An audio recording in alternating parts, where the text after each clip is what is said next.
but he's in referee colours, he has the authority, and Jimmy Morris locks in the brass ring for a third and final time.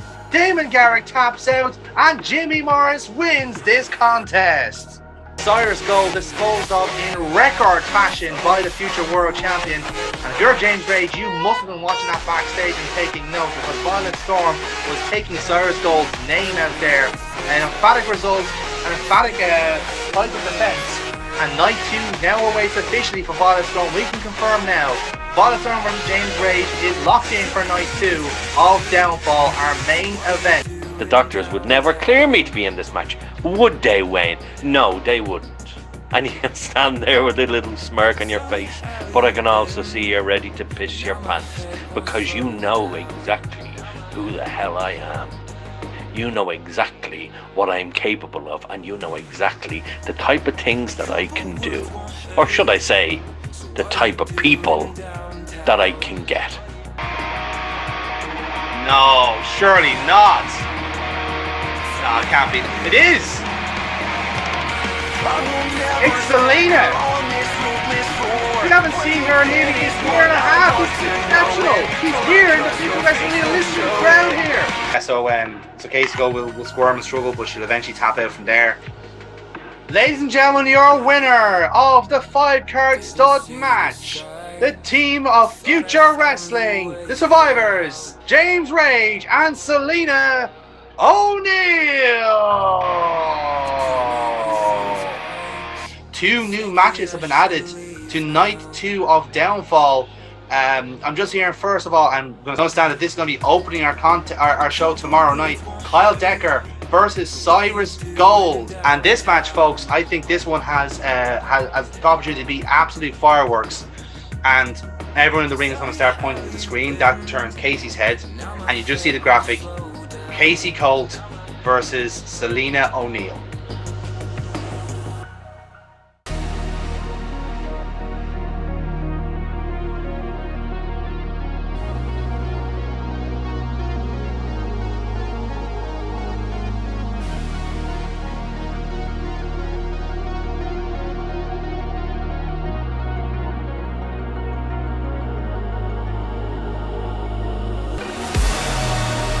Stay, can't help but wonder.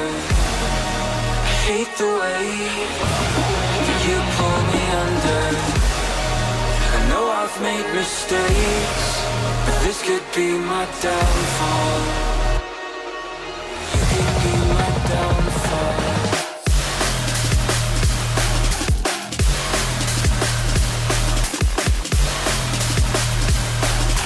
You could be my downfall. Could be my downfall.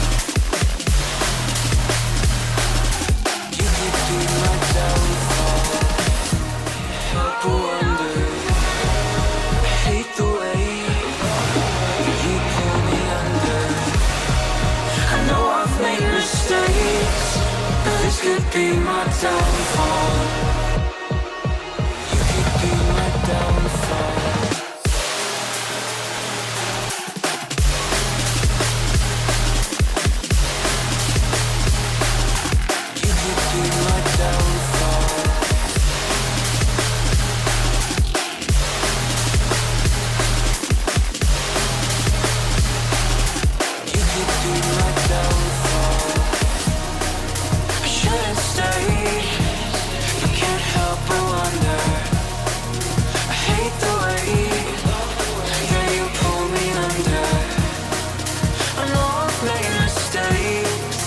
You could be my downfall. You could be my downfall.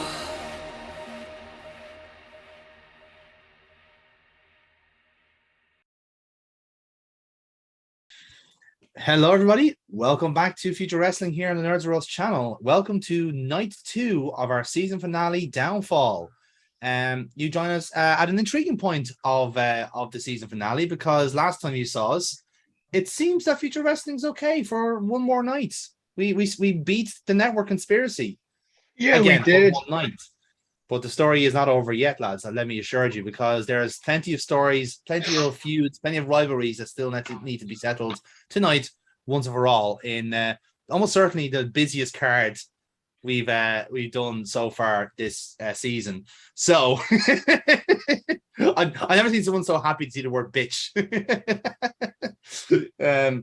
But in any case, so we'll go around the room and introduce everybody and let everyone know what's their schedule for tonight. So on the top right is the defending future world champion in Kira playing Violet Storm. So it was quite an emphatic victory for you last night because that little bit of jeopardy that was meant to be Sire's Gold went away very fucking quickly, Kira. I think it's fair to say.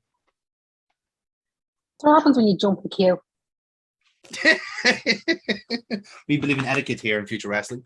Yeah, he actually put back in his spot pretty quickly. So, And he certainly did. I can give you that much. Indeed, you have cemented then the match I think we all want to see now at this stage, which is Violet Storm versus James Rage, our main event tonight for the title. Are you excited? You nervous? I'm in danger.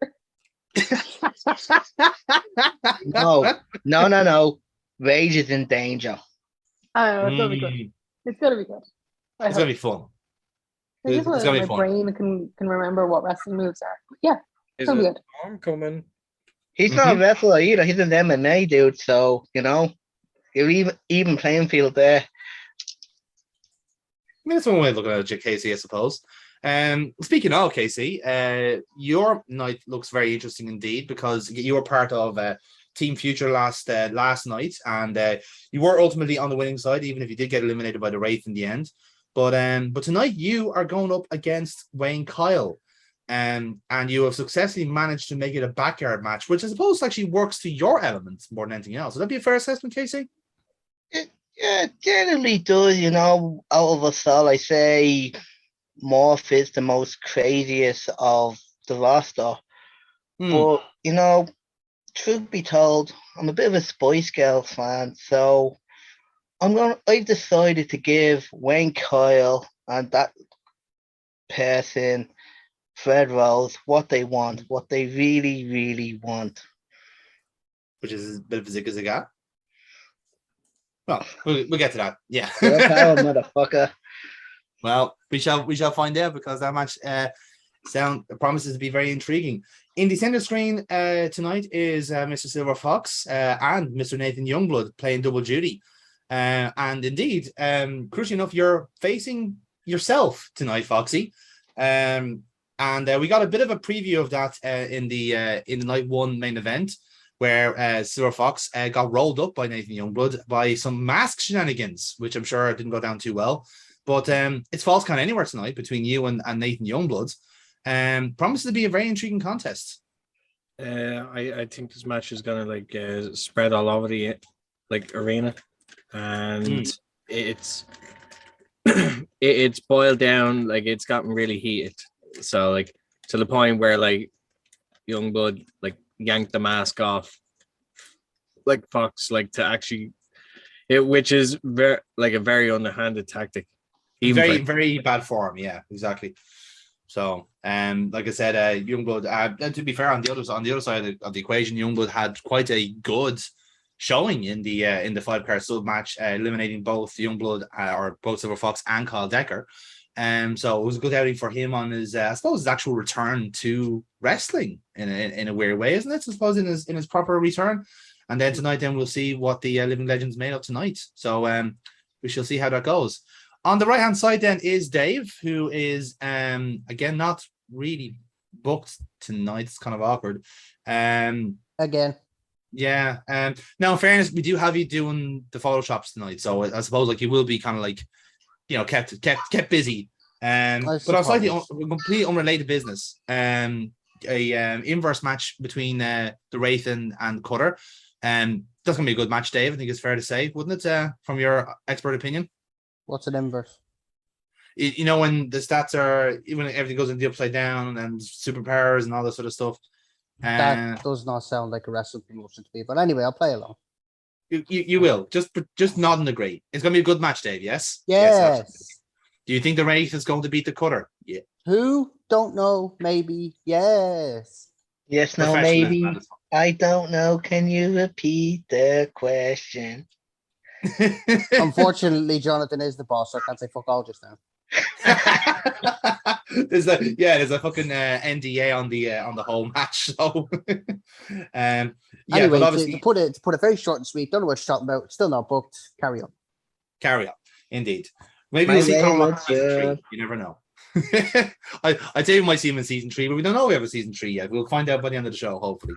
And the last but certainly not least is the challenger, the number 1 contender, and someone who, along with Selena O'Neill, successfully fought for Team Future Wrestling's honor last night in the 5-card stud match. You were one of the survivors, Jamie, and you're going to carry that momentum hopefully into that World Championship match. Your date with Destiny has finally arrived, Mr. Rage. How do you feel? He's a communist. It's a bit harsh. Excited, happy. The night is here. Feels like an auspicious night. You say I'm carrying the momentum, and that's a fine choice of words because by my count, I'm walking into this with 7 momentum, which It's quite a lot, yes. yeah, really, me becoming champion is such a foregone conclusion that even former color commentators are dreaming about it. So. Not to denigrate Violet Storm, she is a fantastic opponent, and hopefully it will be the match that it should be. Indeed, and we're all looking forward to it. So that is a main event tonight, and I promise you it will be worth waiting for in that sense. To be fair, if I don't win this match, I'm a little bit fucked. There's not a lot of else for it to go here. It's quite literally make or break for James Rage here, which I just don't look like an idiot on my side of it. He's with his 7+ advantage already. He's been playing the long game. That's what this is. Roll of 12 all the time. Yeah, I'm looking forward to 12s all across the board here for this match. Everyone gets a spot. Everybody wins. Fuck it. So we'll get started. Then go for a fucking finishing move in the first one with just add its momentum, and like that'll be that. I know. I mean, no, we have a story to tell. Main event. Yeah, main event. You have to give the people what they want. So obviously Amy is in the call tonight. Unfortunately, she's on business at the moment, but she is going to be playing both Casey Colt and Selena O'Neill tonight. Well, she'll have to decide between the two tonight as they are going up against each other in the sub-main event. So it'll be intriguing to see how that goes. I think I know which one she's going to choose in that one. Yeah, I thought so.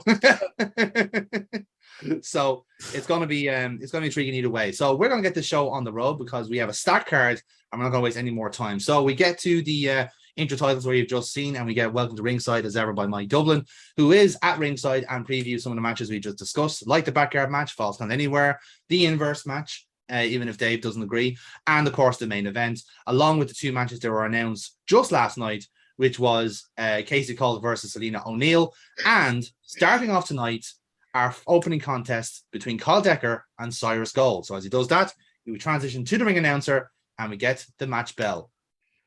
Ladies and gentlemen, this opening contest of Downfall Night 2 is scheduled for 1 fall.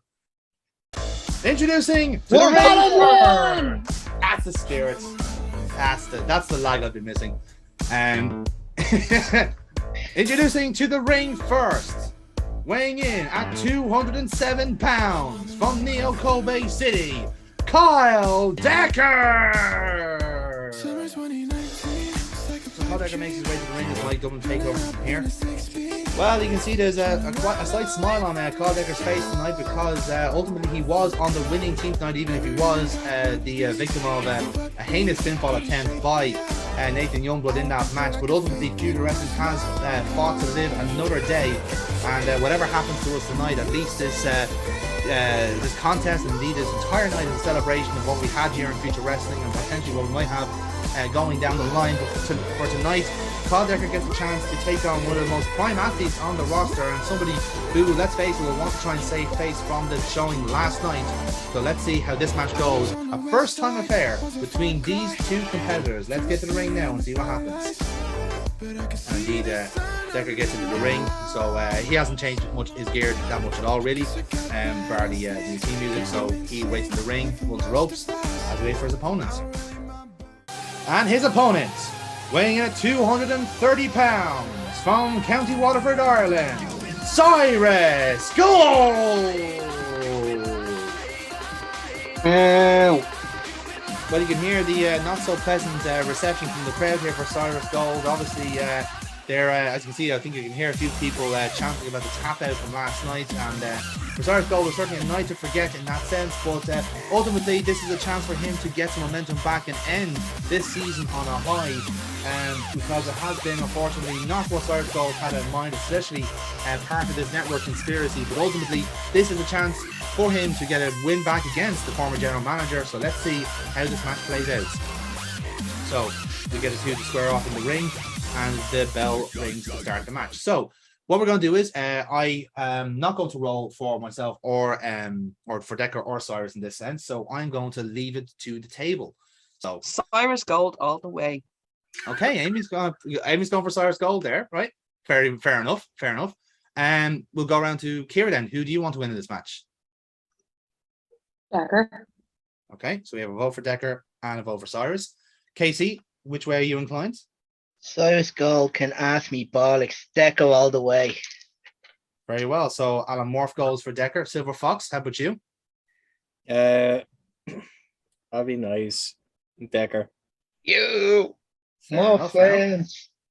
It's amazing how quickly he's all made Decker out trend, and then when you finally have the chance to do it, you all bottle it. That's why none of you are ever going to be management material. Considering the match, it's very much a lesser of two evils. Let's be Considering fair. I know what's happening next, it makes more sense. But that's just me. That's yes. the joys of knowing what's happening on the card next. Very true. You're wasting a match, but that's fine. Now I'm sad. Sad. Dave, who are you going for in this match? Father Dougal Maguire. No, Excellent pick. I know. Yeah, actually, that's a good I know. shout, actually, yeah. What are my choices? Cyrus Gold Plated or who else? Or Kyle Decker. I'm going for Kyle Decker. Okay, so we have a vote for Kyle Decker. Jamie, how about Just yourself? to piss Amy off while she was drinking there, I'm going to go for Kyle Decker. Jamie, the Got a last vote goes to you. Who would you want to Yes. go for, Cyrus Gold or Kyle Decker? Nah, after we teamed up, we cool, we homies. I'm down for Decker. And also, fuck Kev for not showing up. Kev's dead. We may be. I don't know. We don't know. We may never know. No one has So, heard from Kev since Decker went Leroy on him. So, I mean, that's debatable. According to his Instagram, he found a girlfriend. Yeah, fuck off. there you go. Ah, it all comes to light now, doesn't it? Well, sell your friends out just for a... Actually, no, I better not. In any case, so You can all imagine where I went with that one. yeah, I think we can. So I think on the balance of things, I'll probably throw a dice towards Cyrus. So Amy, do you want to give a roll there and see if we can set the pace? That is 10 and 12, so 22 for Cyrus there, and we'll give everyone else a roll and see if we can beat 22. So it'll be for Violet, for Casey, Foxy, Dave, and James Rage. 5. We'll get 5 here. 10 and 11, and that's already home and host. Okay, so we also have that. We have a 3, so it's for add a bit of spice, and so yeah, we're home and host. So right, and so again, we'll probably kind of base almost the match kind of off those dice. So we're gonna have Cyrus start off really strong, really intense. So he's trying to put Kyle Decker away early. Decker taking a little bit of time to get into the match until he does eventually get in and start reversing some of Cyrus's big power moves, and with stuff like reverse DDTs, sling blades, that sort of stuff. And then he starts getting a foothold in Cyrus by picking a limb, which would be in this case his shoulder, and starts working the shoulder for a good portion of the match. Then around a certain point, he stacks him up for a roll up. Cyrus kicks out, and as Cyrus kicks out, Decker hooks him in for the hammerlock DDT and into a submission move, the chest burster, and Cyrus Gold goes to tap out from there, and we ring the bell on that. Ladies and gentlemen, your winner by submission, Kyle Decker. Yes. So, minor afters in this one, as Decker has his hand raised, Cyrus is about to come out. So Decker pulls Cyrus' goal back, kind of turns around, kind of like very kind of intensely, just like flips around like that, and they kind of a bit of a stare down like that, a little bit of kind of strange kind of like energy between them, and it's a simple offer of a fist bump from Decker. Cyrus' goal takes a few seconds to kind of process it, and fist bumps Decker and leaves the ring with Decker in tow. So Decker holds on there for a second. He kind of like leans over the ropes, and it looks like he's going to say something. So he asks for a mic and goes, there's one point this month that all of this looked like it was getting closed down. And then last night, we gave ourselves one last chance. This night too wouldn't have happened if it wasn't for the people backstage and the people around this ring right now, all of you. Because when this word got out that we were in danger, we got nothing but support from everybody, from all sides. And the funny thing is, it might not be enough. We might still go tonight. It's in the balance. But what we're going to do instead, even if this is our last show, even if it's the last time we all step foot in this ring, we're going to work our asses off for all of you. Not just for the fans, but for ourselves, for our peers. We're going to put on the best damn show we could ever think of putting on, regardless of the circumstances, regardless of what happens in the future. So, if this is the last time for me, or for Future Wrestling, or for anyone else in this ring, it's been a pleasure. It's been an honor. And we'll see you down the line. And he he hands the microphone back to the ring announcer, and he leaves his coat in the ring, and he walks off. And one of the stage hands takes the coat away, and we leave it there. So as that match is over, then we get the ring announcer in again, then, and he kind of waits the cue and gets it, and he says, "Ladies and gentlemen, this next contest is the Ratman and Robin Invitational for the Future Wrestling National Championship." So as he's saying that, we see Ratman and Bobbin pop down to the ring, and Ratman very much more sprightly than the other, mainly because Ratman is unburdened by the gold, whereas Bobbin is wearing 4 belts around his waist, because of course they won the tag team championships last night as well. So as they're doing that, so Ratman is already in the ring. He's doing all the celebrating and all this sort of stuff, and doing the grandstanding for the crowds, as you'd expect. And then he takes the microphone off the ring announcer and waits for Bobbin to come in.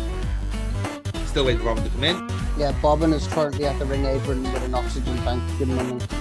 Okay, and Bobbin's still waiting as the camera's going, like, start kind of fighting for time here, and waiting and waiting and waiting. And eventually he gets like 4 turns to lift him up into the ring. And Ratman takes him here. So, it's the season finale, guys. And hey, look, it's Ratman and Bobbin. Applause, applause, applause. Yeah! Yeah! Yeah! Fucking yeah! Yes! You love us. You really, really Yes! love us. So, we thought, myself and Bobbin, this is Bobbin, by the way. Yay, Bobbin! You're better than Morris. Okay. So anything so cute, be so breathless. So Bobbin and I thought we'd have a great idea, and to celebrate that this is the season finale of Future Wrestling, not celebrating the fact that it might be cancelled. We don't want to talk about that part right now. Think I'm having a heart attack. Yeah, sorry, didn't mean to. Yeah, no, you do you, fam. You do you, fam. So what we'll do is we just thought we'd kind of do like the open challenge thing with the national championship, but kind of do it bigger and better, because we're Ratman and Bobbin. We're real life superheroes. Isn't that right, Bobbin? I'm more like Ratman and dying. Anyway, so we thought we'd do what all superheroes do and take on all the supervillains at once. So we decided anyone out there who thinks they can take these national championships away from us to come on down to the ring, and we'll take you on one by one. Come on, get out there. Come on, Bobbin, let's get in there. Is this an over 18 show? I guess so, yeah.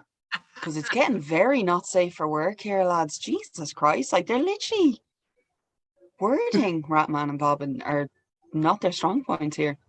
I need. They saw Alan Morph's picture, did they?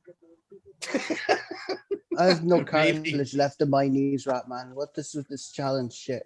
Don't worry about it. Don't worry. We're superheroes. We got this. We got No, this. you're a superhero. I'm from Monaghan. No.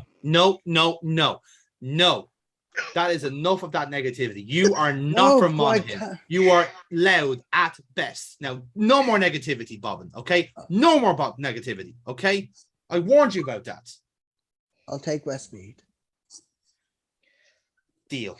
I'll take Right. Westmead. Ratman, on your left. Fuck off, Aaron. Sorry, what? Hey, Jimmy. Hey, for he's a jolly good man. Happy birthday to you. Happy birthday to you. Fuck you, I'm not going to cook. But happy birthday to you.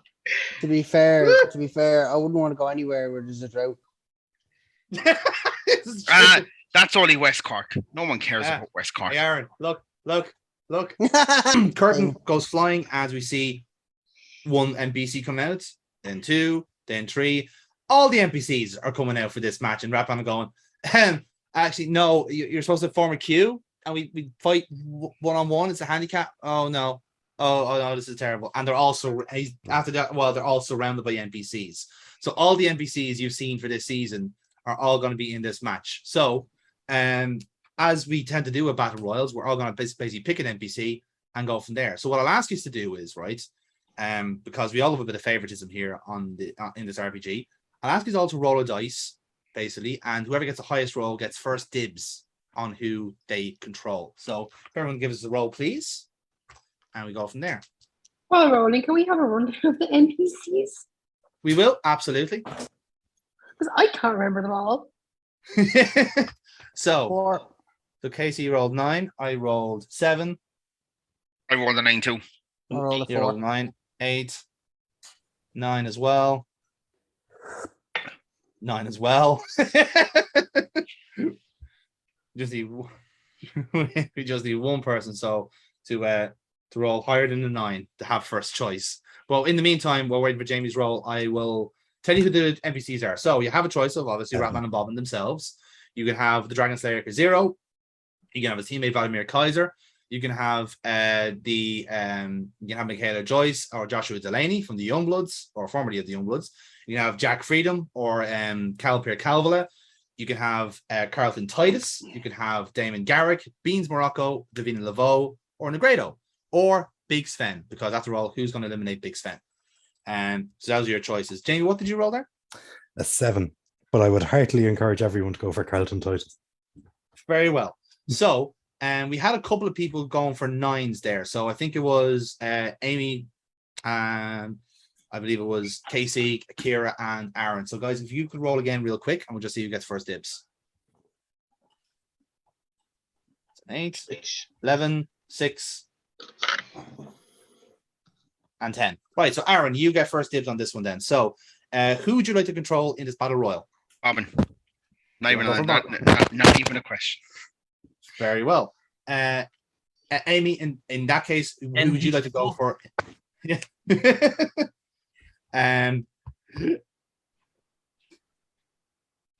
gonna go for Michaela Joyce, okay? I can't believe I got it from that. Kira, who would you like to go for in this battle royal?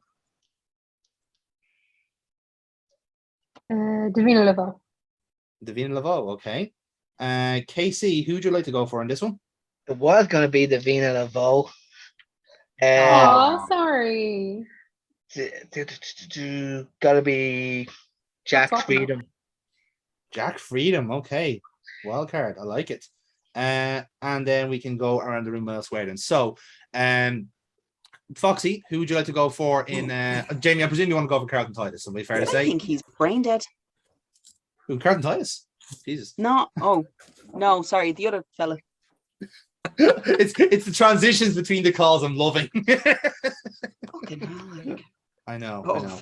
That's how I feel right now.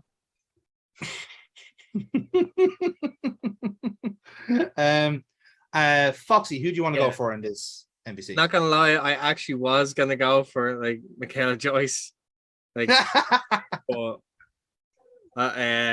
I'll leave Amy with that. Like, Okay. what? Who would I be just for shits and giggles? Wait, who else? Actually, do you want to be Michaela Joyce? I'll pick someone else. I don't really mind. Like either way, like if you want She, to be fair, she is kind of. Oh, actually, you can be you can be the heroin addict. I'll be Joshua Delaney. fair enough. Fine. All right. This could be- Okay. Okay, fair enough. So Amy's going to pick Josh Delaney. Dave, who would you like in this? Am I not already bobbing?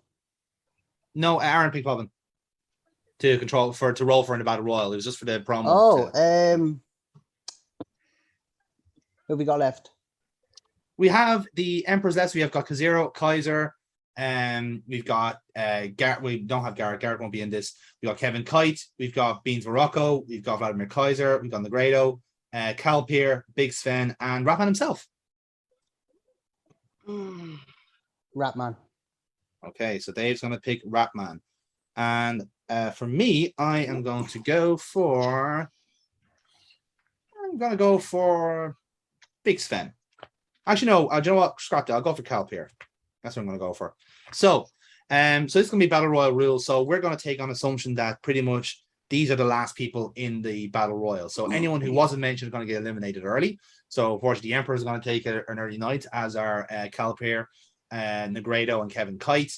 Beans Morocco is going to be gone as well, as will I think Big Sven as well. So Big Sven is gone. So the people we have that were selected are the last entrants in the Battle Royal.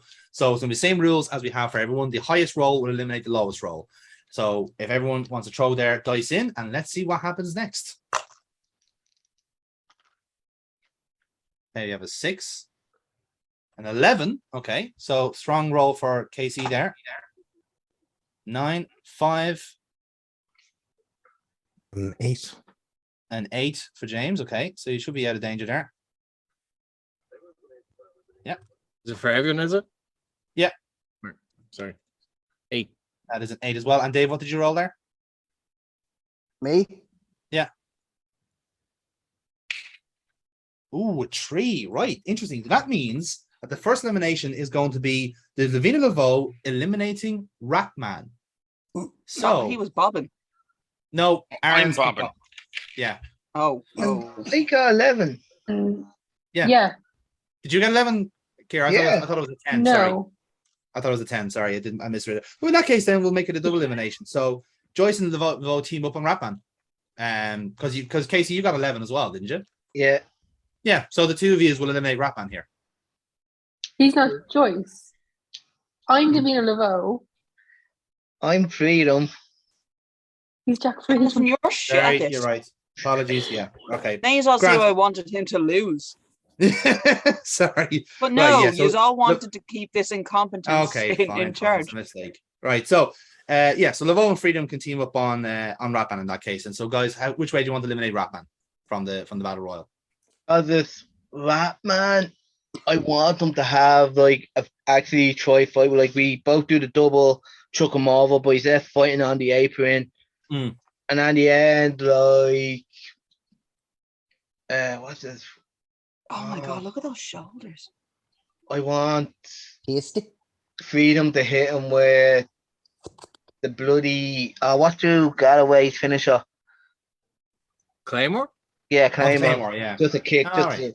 the finisher. So Okay, that's fair. Yeah. So and so yeah, if you want Laveau then to, as it were, to set him up on the apron, and then Freedom comes in to do the Claymore. Is that the way we want to? Okay.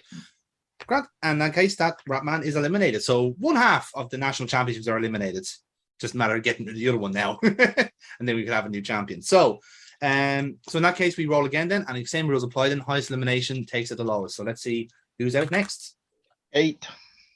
Okay, I have an 8. 7. That's an 8 as well. 12. Okay, so Bob is looking strong. and a 6 for Davine Laveau, and then a 4 for Calpier, and 10 for Michaela Joyce. Okay, so this next phase, remarkably, Calpier is going to get eliminated by Bobbin. So Jimmy Morris, Aaron, Bobbin, how are you going to eliminate the Finnish drunk that is Calpier Calvola? They're really going to just tell him that there's bear outside the ring. He's going to jump over the top rope. Are you going to let him follow his nose? Like, oh, bottle of vodka. Oh. Yeah. I'll use this. And just go, oh. Do you know what? You're like fucking Father Jack in the fucking plane. Chucking all the fucking like the alcohol out. Ah! God. You know what? I love this idea so much. What I'll do is I'll have it so that Bobbin rolled under the bottom rope, and he's like got the bottle. And what Calvin will do, he'll just do like the fucking taker dive out of the ring. he'll land on. It'll be a soft landing on Bobbin, and he'll just take the vodka and just leave, which is I think will be a perfect spot. So Calvin eliminated by Bobbin there. So that leaves us then with 6 left. So we roll again and see who's next out.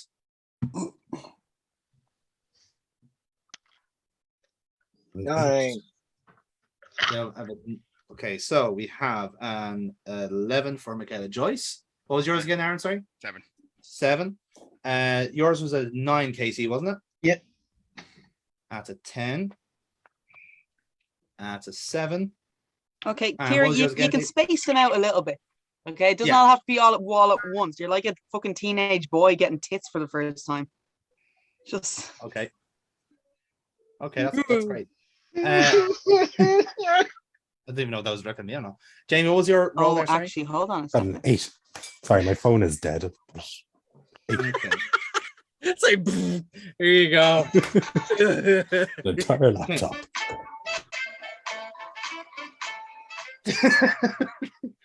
He looks perplexed there. Can I get so we have 2 joint views at the moment. So can Bobbin and Davina Laveau roll again, please? So Aaron and Kira, if you don't mind. What, we need another roll? Roll again, yeah. Oh, So 7. 8 and 5. Okay, right then. So that means Bobbin's going to be eliminated by Michaela Joyce. So New we champ! actually get a new national champion. So Foxy, tell us how Bobbin's going to get eliminated. Okay,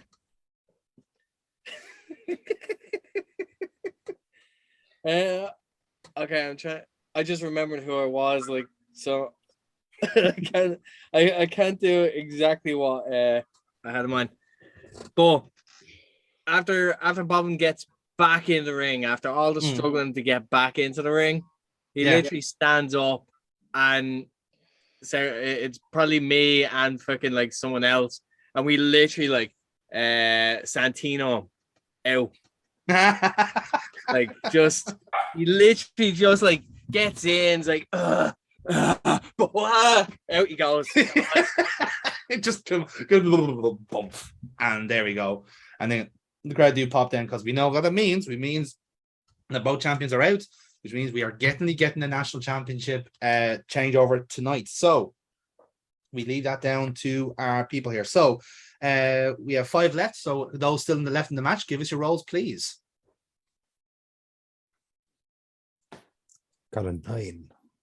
3. Again. Okay, so a 3. 3. And you got a 9, Jamie? Yep. 12. Okay, so I think that's actually solves that. Kira, your roll was middle of the ground again, wasn't it? It was 9? 6. 6. Okay, that's grand. No, it's okay. That means that Josh Delaney is going to eliminate Captain Jack Freedom.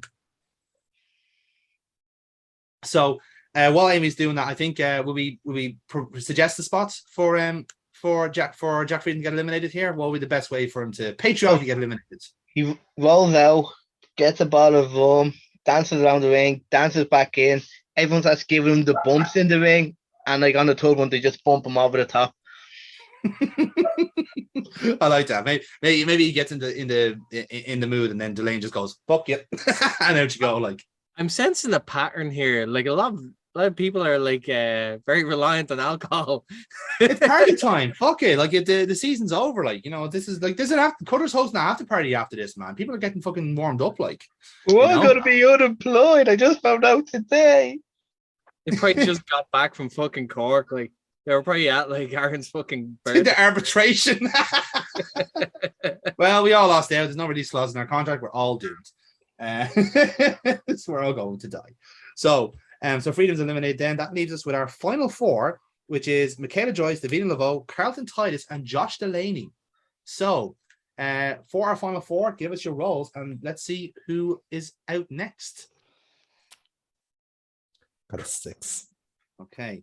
Is a 6 for Titus, a 4 for Laveau, a 10 for Michaela Joyce,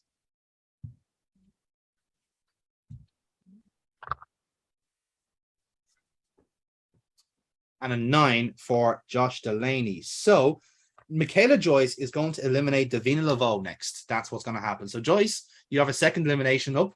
So what are you going to do with this elimination? I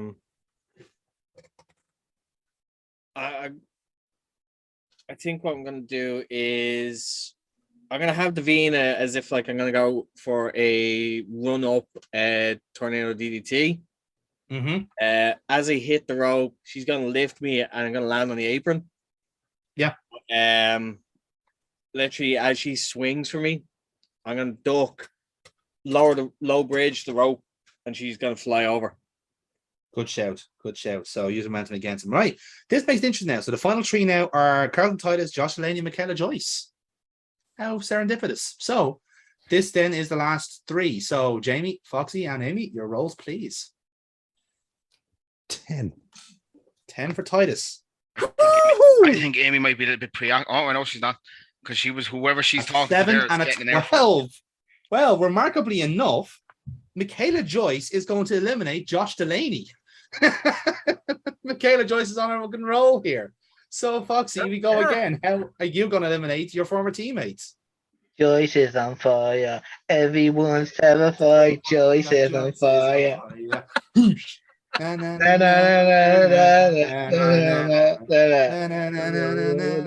She's from Manchester. She'll appreciate that.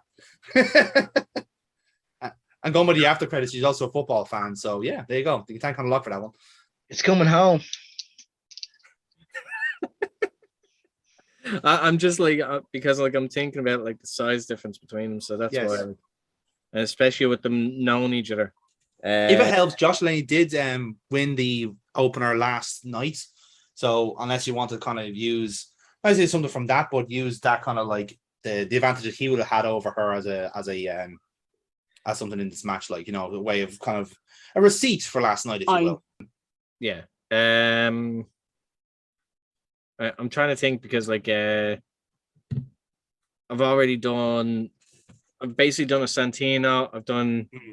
I've used a low bridge. This time I think I'm gonna go for the Stevie Richards spot.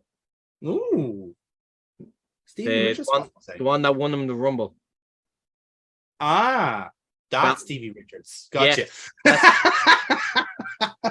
Okay. So you want Josh to go for that then, and he gets lobbed over the apron then, and Michaela Joyce survives from that way. Okay. Right then. So that means Josh Delaney survives. So intriguingly enough, this role now goes down between Carlton Titus and Michaela Joyce. So Jamie, Foxy, let's roll to see who wins. Who is the new national champion? Got a 9. 9 for Carlton Titus. An 11! Against the odds. Fire. Rages terrified. Joyce is on fire. Remarkable scenes here. So, again, so Michaela Joyce is going to eliminate Carlton Titus here. Again, the vastly more powerful person here. So, how is this going to work out for Michaela Joyce, who I think is like the lightest competitor in this match? Yeah. Remarkably enough. So, an idea I have now. Feel free to chime in with a different idea there, Jamie, if you have it. But like, I'm still on the apron. and Carlton Titus, because he's bigger and stronger, he sees it, but like he tries to fucking like Paul London me, Okay. like that rumble spot. Yeah.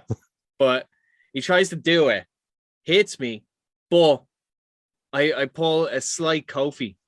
So one of my feet hook into the rope, and that saves. Ah, But I'm close to the ring steps, so like the other foot is there.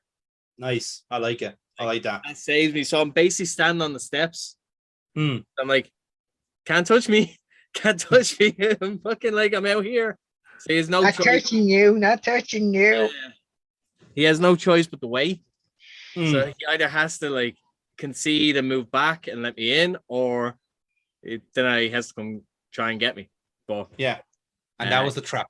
but he's not gonna chance it because like if he gets out, that's it. Hmm.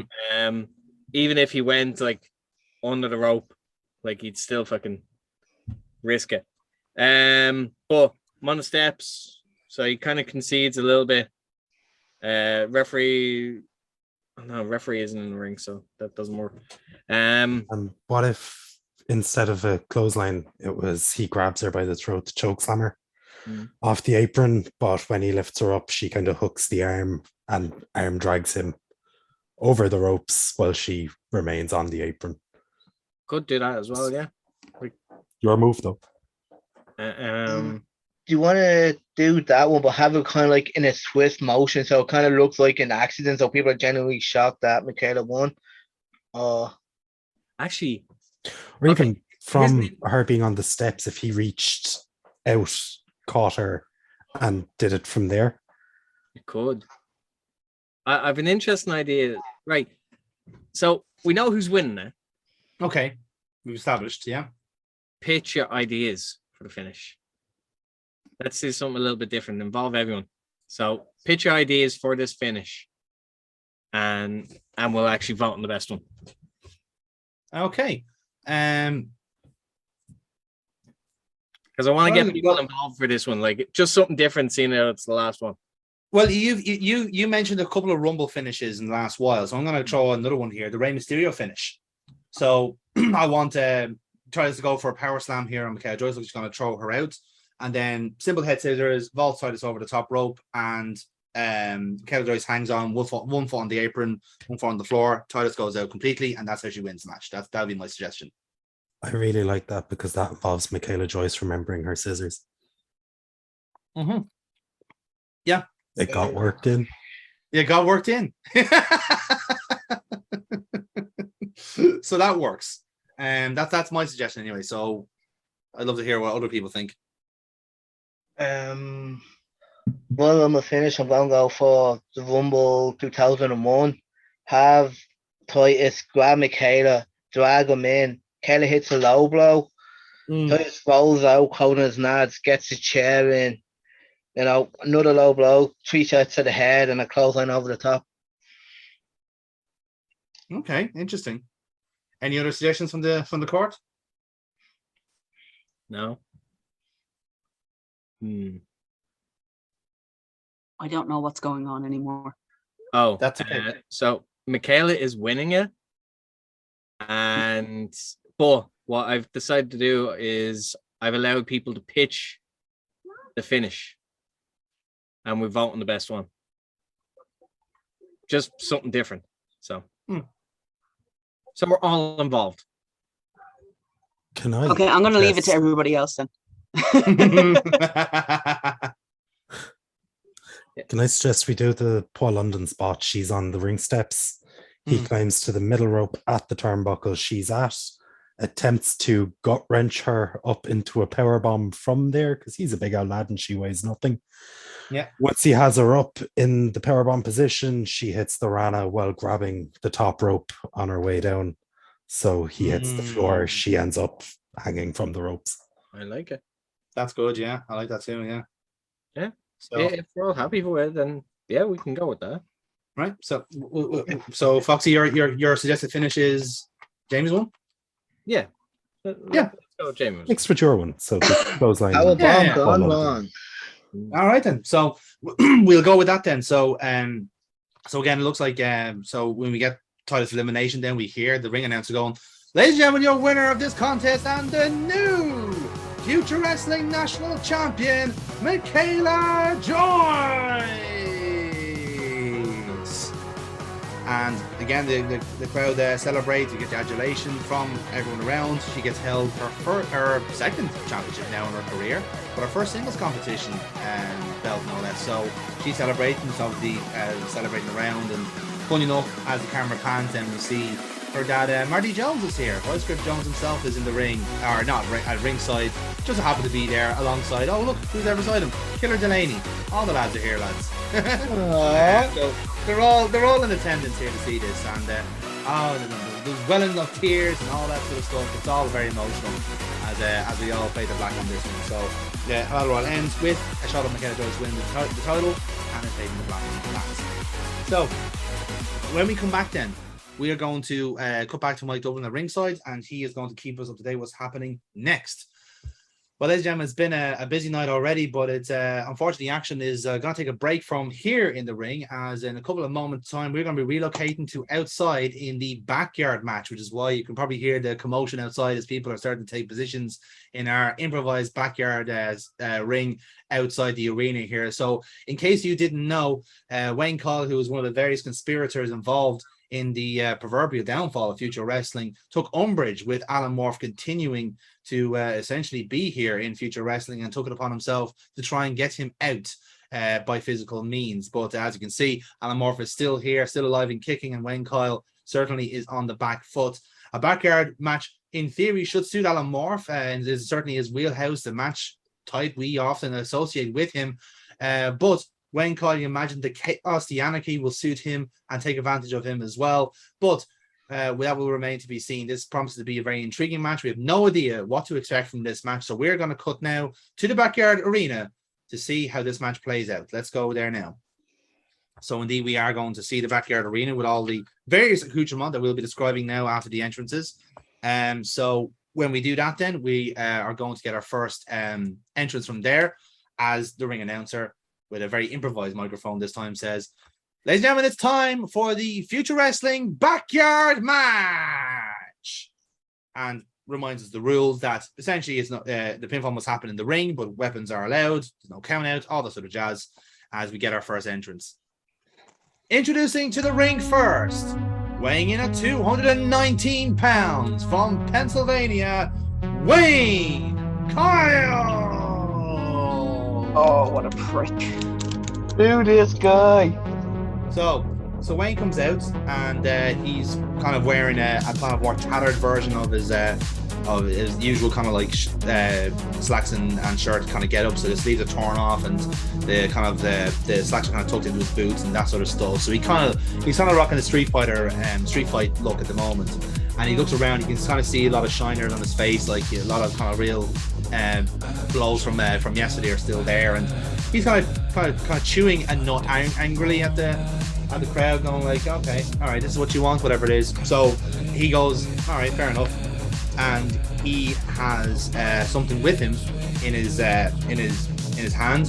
Can't quite see it until he kind of reveals it, and it is a nailed 2x4 plank of wood in his arm, ready to go. So he's like, "All right, motherfucker, let's do this." And the first thing he does is, to prove that it's not bullshit, he whacks the plank into the ring mat, and you can see the puncture lines from it. So the actual the nails are real, and they're not being gimmicked in any way. So he's ready to go, and he just starts jaw-jagging with some people in the crowd, and just like kind of mouthing off how shit they are and all that stuff. And he basically waits in the ring nonchalantly for his opponent.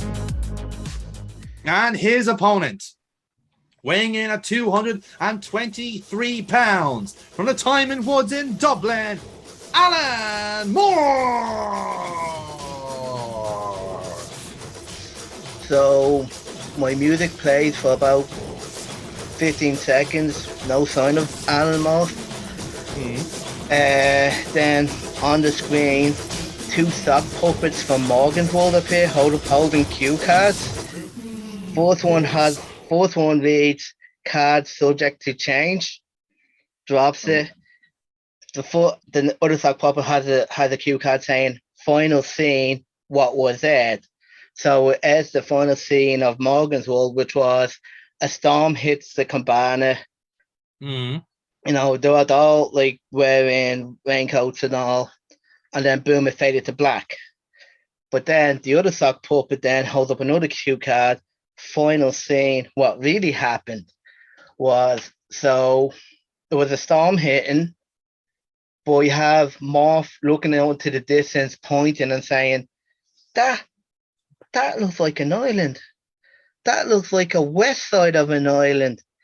So you just hear a loud crashing noise as the face of black. Then the team from Father Ted plays, which confirms an urban legend that there was a deal back in the day made between Echo Island, Father Ted, and Morgan's World. But RTE, you know, they bottled Father Ted as Morris bottles his national championship shots. So, you know, Echo Island became legendary.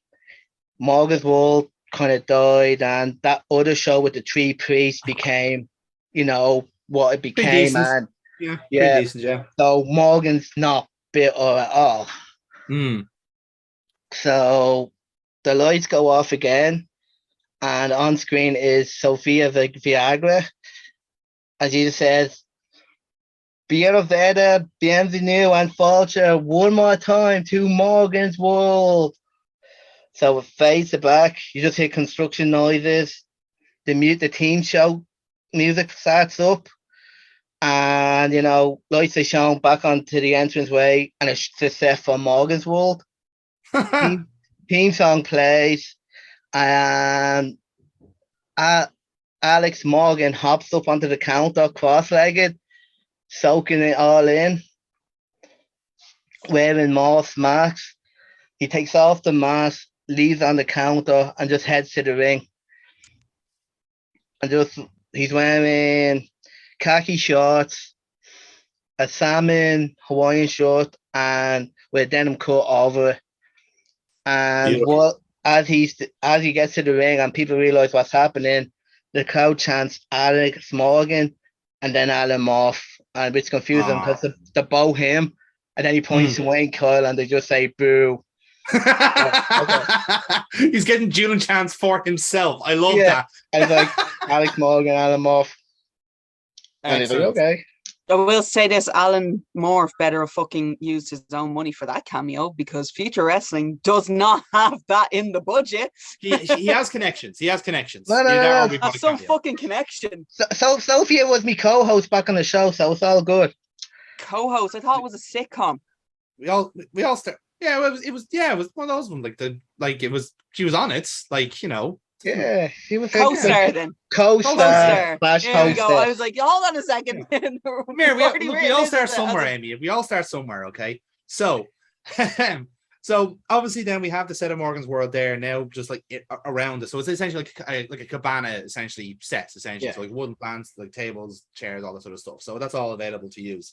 So allow me to, Casey, let you know what accoutrement you can expect around ringside. So. Yeah.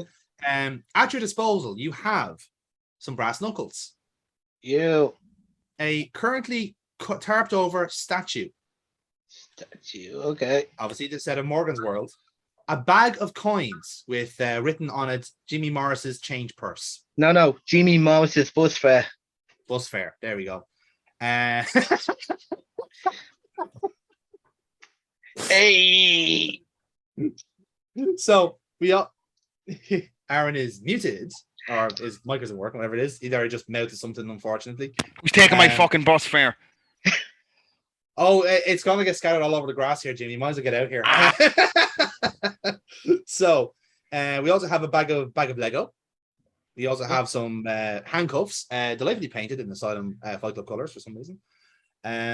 We have the guarding side tool that no doubt Jamie will show us one more time. What's it? Demonstration. Jamie, what's it actually called? I have no fucking clue. A patio knife? Can I swap it for a weed whacker just as a CZW callback? Weed whacker is a good shout. Okay, weed whacker it is. It's not too far, but it'll hurt him. Yeah, it's in the ballpark. It's in the ballpark.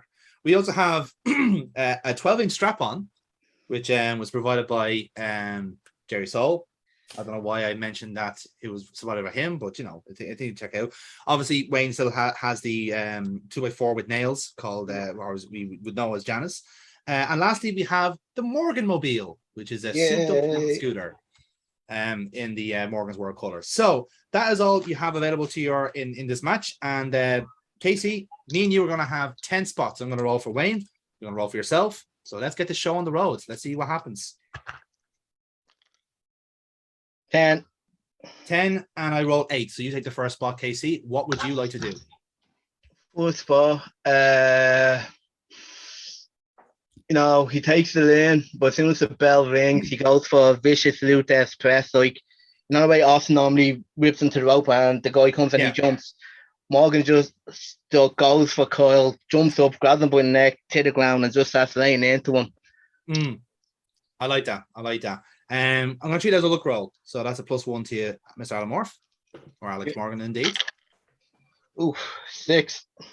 That +1 gets you across the line. So the Luthez is successful. You gain momentum out of it. And we move on to our next spot from there. 7. And Wayne rolls 11. So the Luthez press is successful. He is going to try and go for the barbed wire, or not the barbed wire, the nailed 2x4. He can't quite reach it. So what he's going to do instead, he's going to go, right, fuck this. He's going to go into his other back pocket and he's going to sideswipe you with a jab. Yeah. You're going to go down. And when you notice, his brass knuckles on his hand instead. And again, they're not like the fourth knuckles that Rob Midas has. It's his own type. So it's like kind of more carbon black color off it. So I'm going to treat that as a real roll for Wayne. So it's a +1 to him. And remarkably enough, he needed that +1. So he does. You do get clocked with the brass knuckles, and that ends the Luthez press. As we move on to our next spot from there. 7. Wayne rolls 7 as well. So we go again. Yeah, 3. 3 and 7 again for Wayne. So you're going to be pretty much sparked out from the brass knuckles. So he's going to drag you outside the ring. And what he's going to do is he's going to use the handcuffs to tie you to the rope. And he's basically going to start kind of basically playing mind games. So he's going to start just hitting you with straight shots in the body and then in the body up closer to the neck and chest. And then he's just going to go real cheap shot, side punch into the back of into the side of the head, and like properly try and get you that way. So the crowd are just booing non-stop about that. So that'll be a +1 reel for Wayne.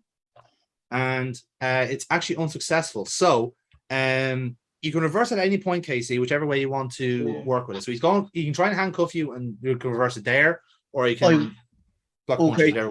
He dragged me outside, he tried to handcuff me to the bottom rope then. Yeah. So as he does that, I break free, wrap the handcuffs around his neck, and then I roll into the ring, but like I'm kind of leaning down, and I kind of drag him and smash him into the ring post. I like it. I'm going to treat that as a power roll, Alan, because you are trying to overpower him. So that'd be a straight roll for you. 8. Successful. So you reverse the handcuff spot. He hits the ring post, and we move on to the next spot from there. So you see the momentum. Nicely done. 6. 6. Right, Wayne rolled 9. So he's going to be reeling from the handcuff spot. So he's going to be moving away from the ring into the crowd more so. So you're going to be following him a little bit, and that is until he basically looks like he's going to go for the go for the brass knuckles again. You're going to dodge, and what he's going to do instead, he's going to basically hit you with his discus elbow instead. So it's he kind of like feigns you with the nooks, yeah, with the nooks. So that's gonna be a straight roll for Wayne, but he has momentum. I'm gonna spend +2 on it to try and make this hit. So this is his seal with a kiss elbow, and it is successful, but it's not enough to really put a mark on you. So he hits it anyway, and you go out into the grass, and we go from our next spot from there. Yeah, 6. And Wayne rolled 7. So, so with you incapacitate, then he's going to have a look under the ring and see what he can find. And what he's going to do, he is going to he finds something underneath, something that you seem to have brought, which was this kind of souped up scooter. And he's going to go, look at this. And he starts pointing on it. He sees the names Morgan Mobile written on the scooter. He goes, okay, fair enough. So he starts. It is an electric scooter, isn't it? So what he's going to do is he's going to basically trying to just burn out the engine on it and just start destroying it whichever way he can. So he tears the handlebars off it, essentially, just rips it completely off and throws away the actual board part of the scooter. And then he's going to essentially grab both sides of the handlebars and essentially choke you with the column of the bar. So that'll be a real roll on that. So that's a +1. And he actually fails that roll. So again, Casey, you can take advantage of any points here. What would you like to do? As he tries to remove the handlebars, I recover, grab his hands, smash him into it. He stumbles over to the statue and kind of collapses on it and pulls it down and reveals what it is. Meanwhile, I'll hop on a skill or I try to ram him in through the statue. Excellent. Okay. Can you give me a look roll, please, on that Alan Morph +1? 10. That is successful. So, Wayne Coyle tries to take the handlebars off the scooter. You recover in time to stop him doing that, and you basically throw him towards the statue. The statue is about 6. It's not a massive statue. It's about 7 or 8 foot. You know, it's bigger than us essentially. It's wider, and it can kind of see. It looks like kind of a marble base on it. So Wayne's kind of like trying to get back up to his vertical base. So he's using the tarp to pull himself up.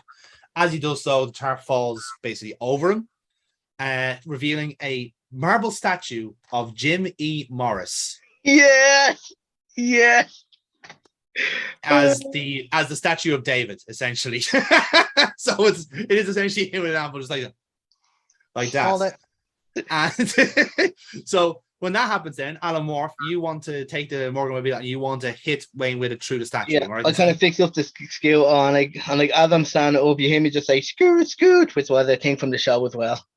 Excellent. So you take Wayne, you both collide into the statue. Yeah, it turns out the statue wasn't marble, lads. It was just breadsticks. So you just smashed through the statue of Jimmy Morris. like the kind of Looney Tunes style kind of stuff. So you get the actual, you all bash through it like fucking paper mache. So that's a spot you're both selling from that point on. Then, do you want to add something onto that, Casey, or no? Can I? No, just there's a little bit I want to add on the end of my entrance when I was in the ring and when the crowd was going wild. I want as the crowd are chanting like Alex Morgan, Alan Morph, like he takes it in, and I want him to kind of look at the camera and just say, Annie, Liam, you were both right. First round's on me. Oh, that's nice. I like that. Backstage shenanigans. Yeah. So we're at the halfway mark of the match then. So the statue is starting to crumble. the stone Jimmy Morris is going shy gone. So it starts crumbling away. And we move on to our next spot from there. I'm assuming it's reminiscent of the fall of the Saddam statue in Iraq. It's exactly the same, Aaron. One was, of course, a horrible dictator that enslaved millions under his rule, and the other was Saddam Hussein. Jamie. there may be a missed opportunity here if it's Jimmy Morris done as Michelangelo's David and Jerry gave his weapon. Oh, true. That is intriguing, Jamie. We'll put a pin on that for now. There's still plenty of weapons left.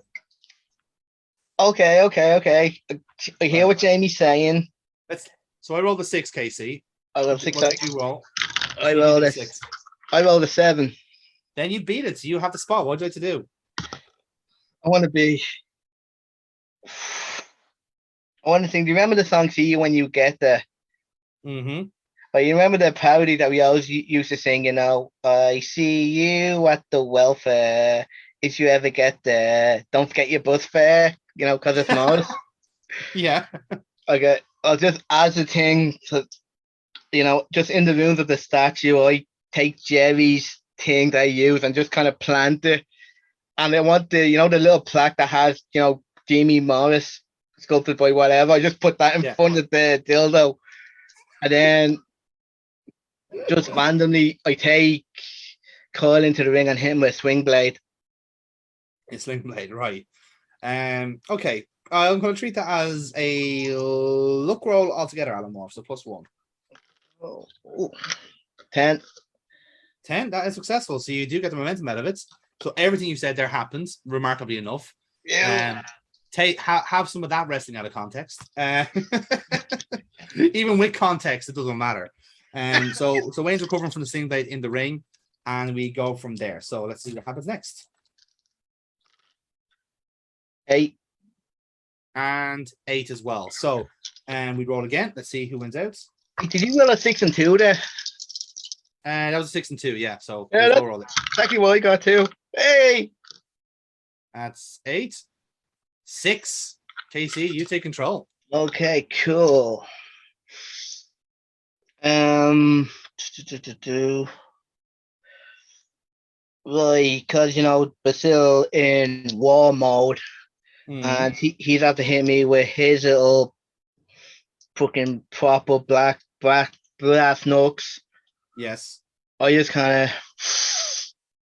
look to the crowd saying, well, I'm breaking the fourth wall here.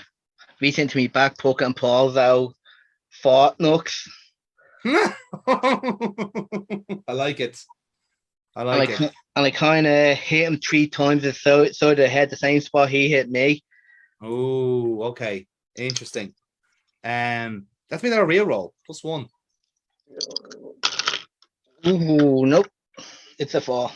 It's a 4. Okay, interesting. So you're going to go for, so you get your own brass knuckle. So allow you to get to the point where you're going to go for a shot. But what Wayne's going to do is he's going to hopefully swipe you with some sort of object. So he has just grab something and just whack you in the side of it with it. So it's a real roll for Wayne. And it is successful for him. So the weapon was actually a bag of coins. And what happens is when he hits you with it, the coins basically go everywhere all over the ring. And it just kind of scatters like fucking Sonic got mauled to death essentially. So it goes everywhere, and he starts even throwing coins at you afterwards, and just starts getting into your grill, just shouting obscenities at you. As he hits me, can that Sonic music play as when he gets hit and loses all the rings? I love that. Yeah, I think we can make that work. So we'll move on to our next spot from there then. Casey, give us your next roll. 5. 5. Wayne rolled 6. So what he's going to do is he's going to get you, he's going to drag you out, and he's going to get you into the set of Morgan's world. So in that kind of cabana area, so he's going to start basically just going to start tearing the place apart. So he's going to tear apart some of the chairs, because again they're kind of wicker chairs, so he throws them away, fucks them around the place into the crowd as well, so you're being very fucking unsafe in that sense. And what he's going to do is he's going to set up the table, and he's going to power bomb you through your table, essentially your counter. So that'll be a power roll for Wayne, which is a +1. Let's see if he pulls it off. And unsuccessful. Fuck yes. So you're at the set, you're at your sets. Yeah, some of it's been destroyed, but what do you want to do here? Okay, because it's Morgan's world, I want him to be distracted by the sock puppets. But Dee Dee and Bob. Yes, I named them. I thought too much about this. I love the idea of him trying to get you for a power bomb, and he gets distracted by 2 sock puppets going. It's like, no, he gets distracted by 1. Yeah. And the other one kind of slips me. What weapons do we have left? We have a bag of Lego and a the Wii Rocker. Okay. Those things I haven't used yet. The other one kind of slips me the bag of Lego, and I just clock him with it. Nice. I'm going to treat that as all of a luck roll, because that was all fucking hilarious. Now, bear in mind, Casey, if you roll critical on this, you have to tell us who actually was behind the sock puppets. Okay, cool. So I did, and I got 3. So. Oh, okay, right. So, yeah. Sock puppets makes a cameo. They just kind of stop, but nothing happens after that. Yeah, I'll tell you what we'll do this way, right? We will we'll take it from this spot, right? So the stock puppets do like stop him from doing the power bomb because he's going like, what the fuck is this? So he pushes over, he kicks the table out from whoever was the puppeteer, so they go flying as well, and that saves you from danger there. So the two of you are still in the set here as we move on to our next spot. So let's see who wins out from there. 10. 11. Oh.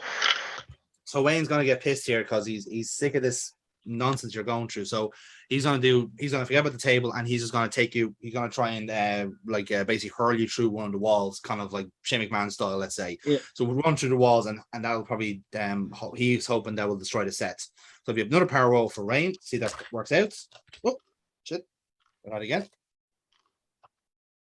Okay, so that is successful that time. So he does throw you through the set of Morgan's World. So perhaps through the actual wall itself, because again, it was just more as plasterboard. So you're hurled through it, yeah. And Wayne's kind of standing in front of you then as we move off to the penultimate spot of this match. So 10. 8. Casey, you take the last spot. Okay, he's took me through the wall.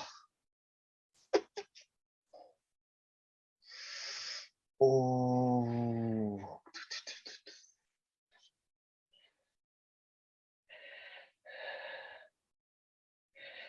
I kind of want, because I'm kind of out of view, am I? Yeah, you're out of view at the minute, yeah. Okay. Or at least you can be. Yeah, I want him. As you say, Kyle comes to kind of approach it to gap he threw me through and Morgan just spears him right back as he steps through. So set back through the set again, is it? Yeah, okay. Yeah. Cool. Yeah, look, we're on that Alamorph. +1. 8. 8 is successful. So you spear Wayne Kyle back through Morgan's World, and we take it from there. So we now roll into the finish of the match. So when Wayne doesn't have a ghost of a chance here, really, but I will say what his finish will be anyway.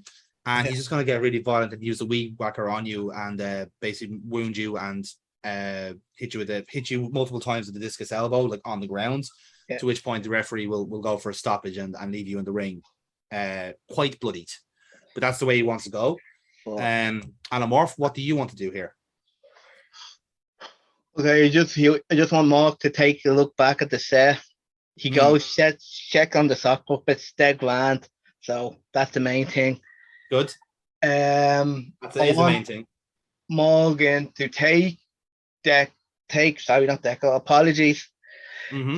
Takes Carl into the ring, chokes him in, hits the Fiat Panda, stands up, just looks around the crowd like the crowd's cheering. Obviously, he just goes, takes a bow for each side, puts his hands up, says, "See you soon." So goes out under the ring, gets the onesie, gets the max, rolls back out, and Morph hits a stunner on Kyle. Oh, proper full-on stunner. I like it. Okay, so let's talk about momentum then. So Wayne Kyle has 2 momentum. Alamorph, considering you kept your momentum from night 1, you have 10 momentum. Oh God. So it's going to be an 8-point swing in this. So Wayne's going to roll first. Oh God. Wayne Kyle rolls 13. Motherfucker.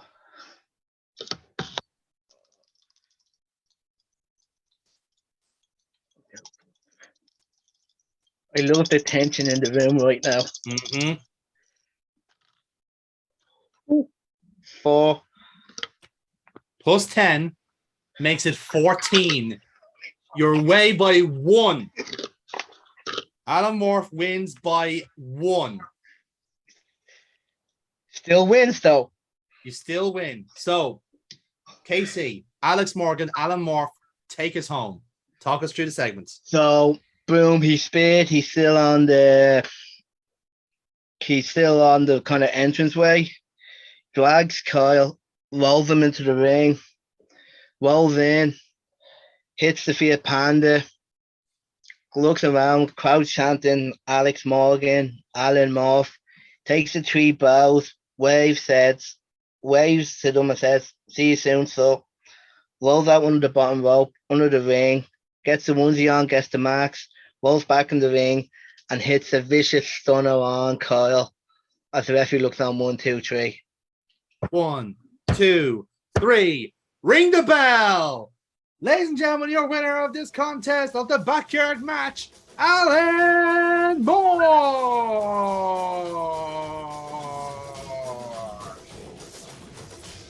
And Wait, is this for Morgan?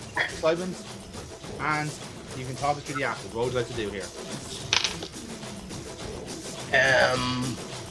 Drag Wayne up by the collar of his shirt, saying, look him in the eye and say, I would say see you soon, so, but I fucking hope I never see you again, and chuck him over the top. And you're funny enough, he was dead weight on his feet. You actually did knock him out with the stunner. So that was a shoot stunner, son. You got him good. I'm so sorry. I'll apologise when I'm in wrestling class on Monday. Love it. I love it. So off he goes, and we take the adulation from there as the commentators chime in on that point, going, well, that was as chaotic and as random as I was expecting it to be. Wayne Kyle was trying to put one up on well, there's no secrets out at this stage on Alex Morgan, but ultimately that was never going to be the case, because he always had the psychological edge, but especially when you look at how frustrated and annoyed Wayne Kyle was going into this match, and this just certainly didn't help matters. But either way, Alex Morgan, Alan Moore, whichever way you want to say it, he's been a privilege to work with here on Future Wrestling, and I am quite frankly delighted to see him walk out here tonight exactly who he wants to be, exactly who he needs to be, and quite honestly, he's a credit to us all here. And let me just say, there's a real chuckle and smile on my face knowing that he has made a monkey out of Wayne Kyle here tonight. What a wonderful feeling this is. And we're going to cut the commercial here as we move on to our next content. Again, we'll cut to backstage after the backyard match. Thanks very much, Mike. I'm John, News Your Voice, the VCR Network Crisis Card. Actually, no, there's no longer a crisis. Thank God for that, because I was starting to get worried about saying the word crisis so much. My wife was getting upset. I'm John, News Reader Voice for Future Wrestling. I'm joined tonight by Selena O'Neill. Selena, please step forward. Selena, thank you very much for joining us tonight. I believe that you are a big star from Japan on the comeback tour here at Future Wrestling. How does it feel to be back home? Oh my God, is that actually your voice? That's how this is how you talk in your day-to-day life. I had an accident when I was 12 and I was stuck like this. Oh my God. Oh my God. You poor bastard. The doctor said it has something to do with hormones. I don't think you had any. Anyway, okay. What was the question? Was there a question? There was a question. My question was, how does it feel to be back home in Future Wrestling? Oh, you really could do the dip on that as well. That's amazing. It's nice. It's good to be home. Honestly, I don't think really I don't think I really ever left, at least not in my mind, not in the heart. Future Wrestling's always kind of where it's been. What about you though? Do you really think you're meeting the most of your potential of being a wrestling backstage interviewer rather than, I don't know, on RTE News, Virgin Media One maybe? They have not answered my phone calls. Are you leaving messages in that voice? Maybe email might be the better option for you, man. They might think you're taking the piss at this point, because for some reason, even my emails sound like this. It seems to be rather contagious. Huh. Anyway, do me a moving favor, on. stay away from Kratos, because he'll catch that on, and yeah, stay away from Kratos. Moving on to my next question. Obviously, you made a grand return last night in the 5-card stud match and was very much a deciding factor in that match. Do you feel that you have made a difference here in Future Wrestling already? And is also that the reason why you're facing Casey Cole tonight? Whether or not I made a difference, I really would not be able to say on that sense. One person is not really going to be a deciding factor really with regards to stuff like this. Casey Colt, however, that's a very different story, and that little bitch is due a beating, and I really do think that maybe I am the one to give it to her. Well, obviously, it's a match that has never happened before, and a lot of people are very excited about it. But it would also be remiss of me not to ask about what you think the main event between Violet Storm and James Rage are going to go. Obviously, you are good friends with Violet Storm, which is common knowledge, but you also see James Rage as quite a rival. Do you think that James Rage will have enough to defeat Violet Storm, or do you think Violet Storm is going to retain? Oh, you sound like a robot when you say retain. That's amazing. That needs to be studied, sir. You need to be studied. 3 times by Harvard, and they still don't understand what's wrong with me. I'm sure there's a lot of things wrong with you. Going back to your question though, if memory serves and concussion serve me right, I believe Violet Storm actually was the one to beat me for a championship, for a title on this one here, don't forget. So yeah, she is very much a capable. I wouldn't be surprised if she retains her title tonight. In saying that, however, James Rage is an angry individual. He's due he's not one basically to count out at any point, at any stage. So at this point, you know what, it's anyone's game really. At this point, all I know is I will enjoy watching. Thank you very much for your time. Sorry, I've just been handed a note from an intern. It says to please ask about Kratos O'Neill. Do you know what that means? Why do you need to ask about Kratos? Where is Kratos actually? Is he behind me? Because I sense someone breathing on my neck. I've been trying like not to laugh listening to this dude talk, but oh my god, it's like you pull a string and it just comes out in waves. My name is John Newsreader Voice, and this is how I plan on. Oh my god, it's actually don't do it. Don't you fucking dare do it. Newsreader, do you have anything you need to say to him, or can I push him off now? No, I was just told by an intern to ask about him, but now I have a feeling that he was in fact the intern this entire time because this looks like his handwriting. You're such a fucking idiot. Look, all I'm saying is this is a grand return for Kratos and Selena O'Neill at this point. And I just want to make sure that we are both getting our names out there again, just to be sure that the fans realize we're still here. Why are you starting to sound like me again? Is this really contagious? Because I really should see a doctor. This happens. It happened when we were in Japan as well. He nearly caused an international incident. I mean, it's just he picks up on an accent and he just tries to run with it.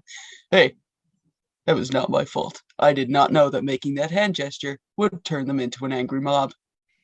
Wait. What match is next? I have it on good authority that Jimmy Morris has insisted on the open challenge, so that's what's happening now. Shit, I gotta go. Where is he will going? see you on the other side. I don't know. But honestly, it's probably best that he's gone. Very you should well. really get that checked out, man. In that case, Selena O'Neill, thank you very much for your time and best luck in your match later on. Thank you. And for now, I'm going to self-isolate for 3 weeks. So back to you, Mike, at ringside. Yes. I'm just licking chocolate off a wrapper now at this point. I'm really glad I turned the camera off. Shame on you. I've never felt more shame in my entire life, and I'm feeling shame. Yeah. Anyway, so we take it at Jimmy Morris. So Jimmy Morris, do you make an entrance to the arena? Talk us through what's going on. Well, I've got a nice glass of my favourite drink in front of me, and I'm walking down. I may have had a few, who knows? And I think it's very likely you have. You're celebrating move. I get to the ring and I grab a microphone and then I'll start talking. So basically, lads, I've had a great run of form, haven't I? We've disbanded the Rose family. We've gotten that out of the way. And what could be the final show, I think the crowd deserves a good old call out. So I'm inviting anyone in the back to come out, get out here and challenge me to what might be the last match I ever have in Future Wrestling. Well, you can't blame Jimmy Morrison being in such a jovial mood for offering a match, but this is not on part of our script here, so I'm not sure what the situation here is, but an open challenge has been set by Jimmy Morris here, who seems at least keen on a fight, so let's see if anyone answers this. You hear music hit. It takes a while to load in, but when it does, we see the words, and we do see the smiling face of Kratos O'Neill answered the call. So he's not allowed to wrestle. I don't want him to wrestle because he can't do moves. Okay? Dude, you don't know about the moves. Okay? You're adopted. You don't know how the moves. You don't know the moves. So Amy, talk to the entity. What's happening? Everybody knows the moves.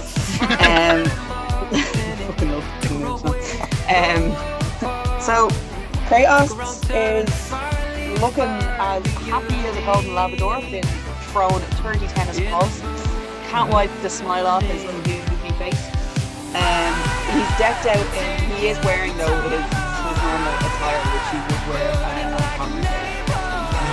He's got the suit jacket, the shirt, the board shorts. Because I don't think he owns slacks. And he's only ever seen from the waist up, so he didn't really think the suit very true. And he's just like happy as Larry, like just making his way down to the ring, and he has a mic in his hand. Mm-hmm. And as he's walking down to the ring, this is just kind of like what he says. Yeah, Jim. One of the first matches that I had here, actually probably one of my only matches I had here at Future Wrestling was when I beat you with a roll-up. So I thought, why not go out the same way I came in? So what he does is he pops the mic down. He turns off the mic and hands it to a member of the crowd who turns out to be Kyle. He pulls like very Cesaro on this one. He pulls the shirt jacket, the shirt and the jacket, just like the stripper pull away thing. He then also hands them to Kyle, gives him instruction to take them to the back. Don't do fucking anything else. I'll know it was you. And then proceeds to head into the ring, just wearing a pair of sneakers, as the ref is looking down at the shoes. And then Kratos is just like, yeah, I forgot to put them in my hand luggage, and guess whose bag didn't make it back? Remember you just going like.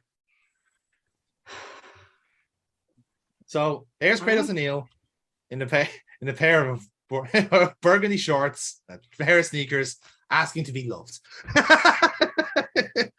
I'm just a man standing in front of the ref, asking him to allow me to wear this ring gear for one time. So this is gonna be our surprise match here. So 8 spots in this match, lads. So this is between Aaron and Amy. So guys, give us your roles, please. For a reminder of what Kratos O'Neill is stat-wise. So we have an 11 and a 9. So Kratos is going to start off here. So stat-wise for Kratos, in case you're unfamiliar, and you'll probably see from the drawn either way, but he does have a plus point in his power and in just power, so +1. Luck and real are 0, and his work is -1. So Amy, with that in mind, take it away. His work is -1. Fucking hell, there. Changing his fucking stats when I do his property. In fairness, he hasn't wrestled in 3 years. That is true. So yeah, okay. There's a little bit of ring rust on this one. So what he's doing is he's trying to kind of goad Jim into locking up with him. Jim's not having any of it, basically saying, "Look, fuck off. I'm not wrestling you. You're not a wrestler. You haven't been in the ring in 3 years. You're going to kill me." Sort of thing, like not in a you're going to beat me up. He also smells like he shits himself. So yeah. I think you're sitting too close to yourself there, Jim. So he's trying to get him to lock up. Then when he finally eventually does, just a full force kind of power, kind of like back, just trying to try and get back into the swing of things on this one before he's able to kind of get him into arm lock from behind, try and get him down to his knees. Okay. I'm going to treat all of that as a power roll for Kratos because you're trying to have a bit of strength there. So that's a +1, and that is successful. So Kratos is off the mark of momentum as you move on to the next spot. So Aaron, Amy, please give us your next roll. That's an 8. And even the right is there. That's an 8 as well. So guys, roll again. 8 again for Aaron. 9. And that's 9. So Kratos wins the next roll again. So Amy, talk us through. Get him down. He's getting down on his knees. Jim is giving him shit. It's very it is very lighthearted though. That's very kinky, isn't it? Getting on my knees, giving him shit. It's very kind of like in a lighthearted type of way though. Jim's kind of like loading him and like, you haven't been in a ring in X amount of years. You don't know what the fuck you're doing. You should have sent Selena out here to fight for you. That kind of stuff. So what Kratos then is going to do is basically using his own kind of body weight on this one. Let go of the arm, but then just do kind of like basically like slam his face into the actual ring mat on it. The Selena comments kind of after getting to him a little bit. So he basically kind of like does it as like kind of like a bulldog, but like basically landing on his arse as he's doing it, but taking Jim down to the ring face with him. Gotcha. I'm gonna treat that as a luck roll. So that'd be a straight roll for Kratos. And that is successful. So momentum for Kratos O'Neill. Next roll, let's see who wins the next spot. Another fucking 8. That's an 8 and a 10. So Kratos wins again. Jesus. Fucking hell. Will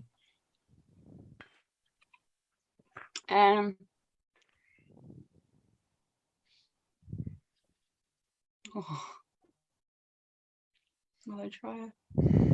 I'm probably going to regret this, but I'm going to try it anyway. Okay. Gonna get him to move.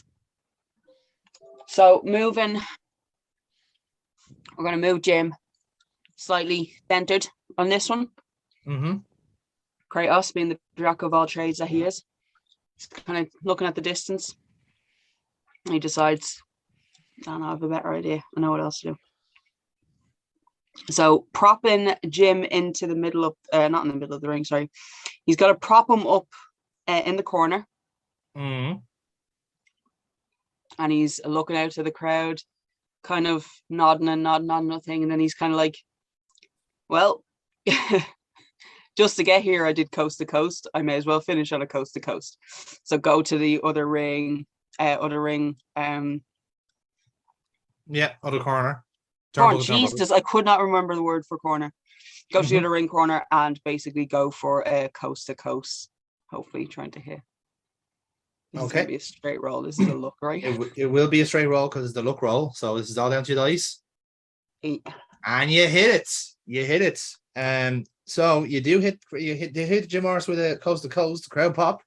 Because they are flooding back in from the backyard match. So they're seeing all this play out. So they're already getting into this. So guys, give us your next roll. That's 11. If I get another 8 here, I'm going to kill someone. Oh, I did not. Yes. 12. Okay. It's amazing how many times you have to roll that dice to get the 12. But I appreciate No, it. I haven't been. I haven't been because I do want to win this because it'll be funny. But I also don't mind losing because it'll also be funny. Because then I would have never have beaten them. So it's generally been one tap, then my usual fucking 2 to try and get whatever I can get. Just a minute. I right did here. say this before. I said it before. I do 2 I know, taps. but it's one of those things, like, it doesn't matter how many times when we admit when we're cheating on it. It's always funny when we point to, oh, you admitted it, but like, yeah, you admitted it. It's probably like time 47 I've admitted it.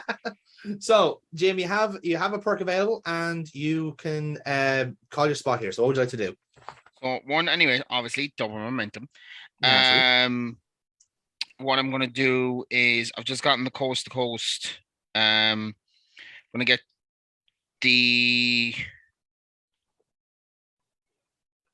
You're pretty fucked after getting the coast to coast, to be honest. I'd assume, and because he's after all the thing, we can just assume that Kratos is actually hot dogging.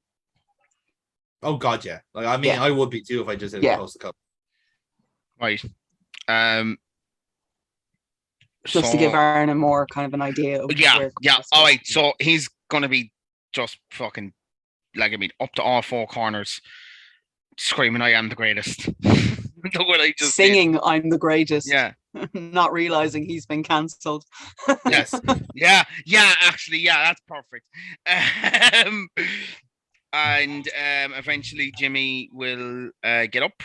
He'll take advantage of it, and he'll give him a German suplex off the top rope, a la Kurt Angle. Okay. I'm going to treat that as a work roll on that one. 7. And gets across the line. So double momentum for Jimmy Morris here. And that certainly equalizes the match. So next roll, lads. Let's see what happens here. That's a 9. I don't know why I rolled there. But carry on, Aaron. Oh, fucking another 7. Jesus fuck. Well, Kratos, I'm sorry, I love it. I just heard Jonathan. I don't know why I rolled there. I don't know why I rolled. Do you know what it is? It's because I'm like NPCing in like 4 matches, so my muscle memory is just doing that. Now. So, oh, you want to do a heel turn that we've already discussed previously and agreed to it? Roll that dice. Shit. Successful. Can I just ask, what did you get in that? Can I use that roll? No, you cannot. It was a 7. So Kratos, you take this roll. What would you like to do? So hits with a German suplex. The two of them, a little bit of shock on this one because Kratos is kind of like the two of them get up and Jim is like looking at him and Kratos is like, why the fuck would you do that?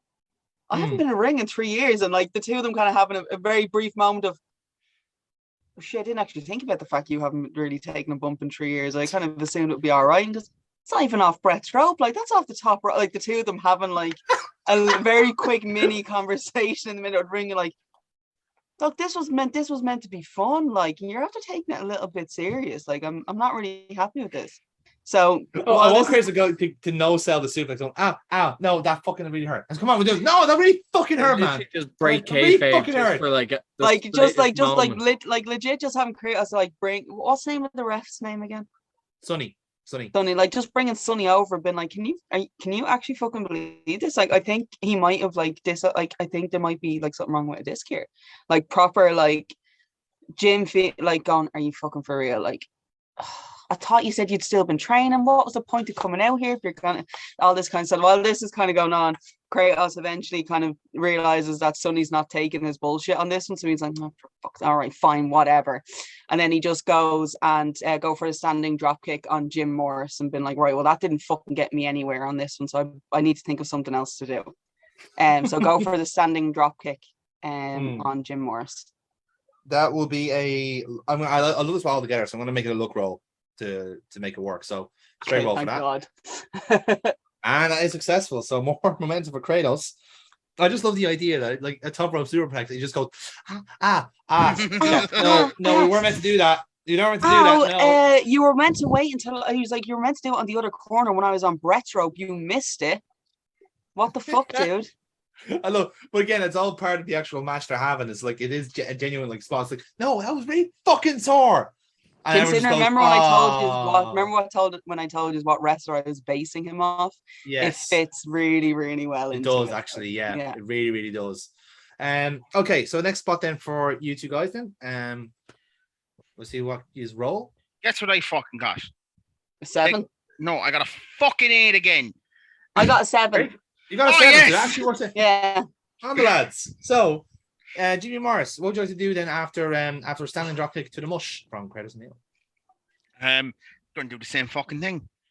I'm going to get up and go, hey, my jaw hurts. Got a couple of loose teeth.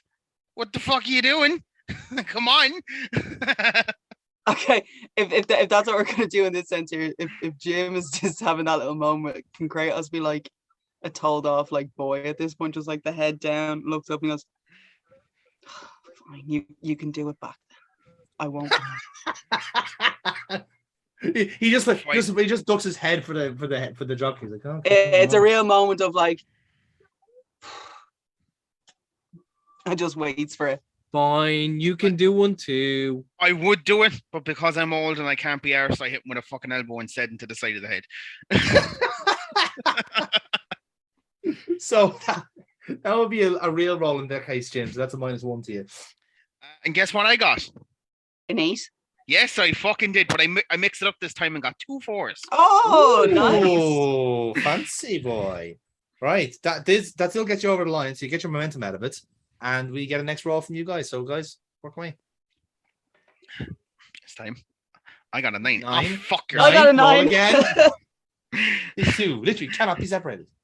11. I got a 10. 10. Kratos, you You got can roll. 11. You're getting better, Jim. You're getting better. So he's meant to go for the he's meant to go for the drop kick. He hits him with the elbow instead. Kratos just shoots up and is like, no. Starts kind of shoving him back a little bit as if like, no, that's not what was agreed here. How dare you deviate? How dare you go off script on this one? This is meant to be my big night. This is meant to be my return. This is my first rope. How many moves are left?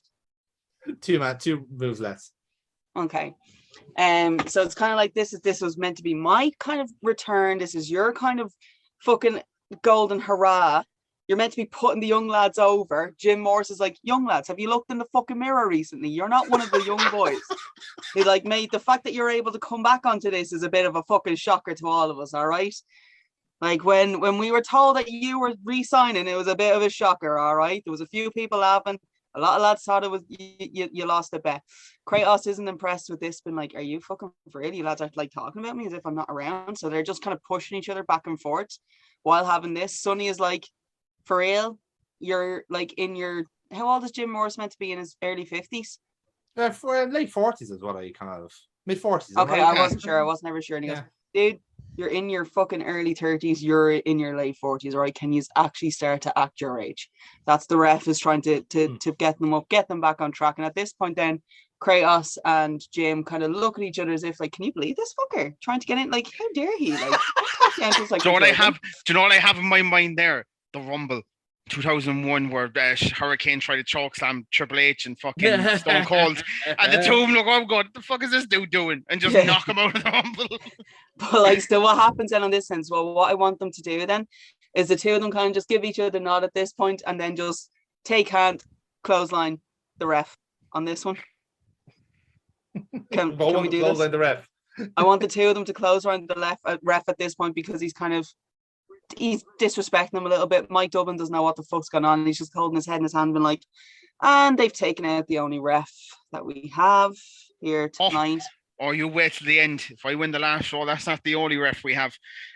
So they're kind of like doing that way, and then the two of them realize what it is they're after doing, and it's a real like, oh shit, we might have gone too far on this one. Oh fuck, what are we gonna do next? And then both of them straight away out to the ring, grab a chair each, because they're now both thinking of the exact same idea of just like smacking the chair and then dropping to the ground themselves in hopes that it will wake Sonny up. And he'll think that one of them hit the other with a chair. Right. That was a very convoluted spot, I gotta say. No. So I'm going to treat that as a spot. A look spot, a straight roll. I'm not sure how this is going to play out. It doesn't matter. It went over. I fuck, it was successful. I did not want to roll back the tape to try and correct that. So what's happening at this point is you have someone else. Who do you want to come out as the ref, Jim? Oh, wait, can we wait for that until the end? Well, we're on to the last. We're coming up to the last spot. That's why. Is this the last spot? Yeah. Last spot before the finish. Yeah. Wait, it's the last spot before the finish. The finish hasn't happened yet. I'll tell you who the ref is when it finishes. Right. So at this moment, because I don't think she's seen the last show, has she? The first. Have you seen the first night? Yeah, I was at the recording for it. Oh, you were. Shit. Yeah, well, it's gonna be Jerry or Rob Midas. Sorry, because he helped me the last time. He's gonna help me this time. Because we're best friends. You really think he's going to go against the people he's bringing back into the company? Yeah, because he loves me now. We had a big hug at the end of the last match. Do you not remember? It was beautiful. There was fans crying, babies crying. There were no Jesus, you really want to cheat then. But considering my momentum going into this, I don't think it's actually going to matter. Even if you did roll a 12. Can I just point out that Jimmy Morris had momentum saved over from the first night? I've doubled it in one of the moves already. So how much momentum has he got? Well, it's actually quite even. I'll put it this way. It's actually fucked. Really? At this hour? At this time of day, in the vicinity of your bedroom. Apparently so, yeah. Aaron, you rolled there, so you do your spot while I try not to. I actually forgot that I even roll a fucking 12 there. I zoned out completely for 90% of that. Yes. So, what was the last thing that even happened in the last spot? I fucking completely forgot that too. So both of us are lying on the ground with steel Yeah, the chairs. Guerrero spot. That's it. Yeah, you both did the Guerrero spot, yeah. Right, okay. So with the ref still out, and no one's still coming in yet, I'm gonna sneak up so Kratos doesn't cop that I've moved yet. Okay. And I'm gonna go to the top rope. The closest one to him. Just go. And then jump and hit a senton.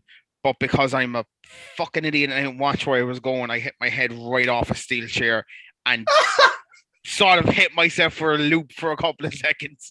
So when the ref does get up, you actually are out. I actually am out. And he That's tries beautiful. to go for the count. But obviously Kratos is going to kick out because he's going to be like, what the fuck? What are you doing? Okay, I love that spot. So that would be a look roll to you, Jim. That's a -1. So let's see if you get something out of it at least. Jesus Christ, fucking 10. So that is successful. So you'll sneak up. You'll do the real fucking Looney Tune shit. Bastard's fucking cleaning himself. It's a wasp. He's cleaning his fucking back legs and he's cleaning his fucking wings. It's maybe it's in a rough night. You know what? I'm just gonna send just a picture of him. He's quite small. It looks like a fucking baby wasp. I feel bad killing it. Oh dear. Right. So that spot's successful. You did a rolling senton. You then bonk your head off the back of the steel chair, and then we're back to more or less where we were. Yeah, more or less, yeah. But I'm a little bit more dazed than she is. Exactly. Yeah. Kratos is sorry. Then Kratos is right. So let's talk about finishes then. So Jim, you're in the ascendancy here. What did you want to do for your spot here? For your finish? Bastard, you fucker! I was going to let you live. I was going to let you live, and I decided no. It fucking flew at me. Oh, it's the spider all over again. I find it weird that you have no problem with these, but yeah, when it comes to spiders, that's it. Like, did you see the size of that fucker? I did. It was fucker. He was looking to move in.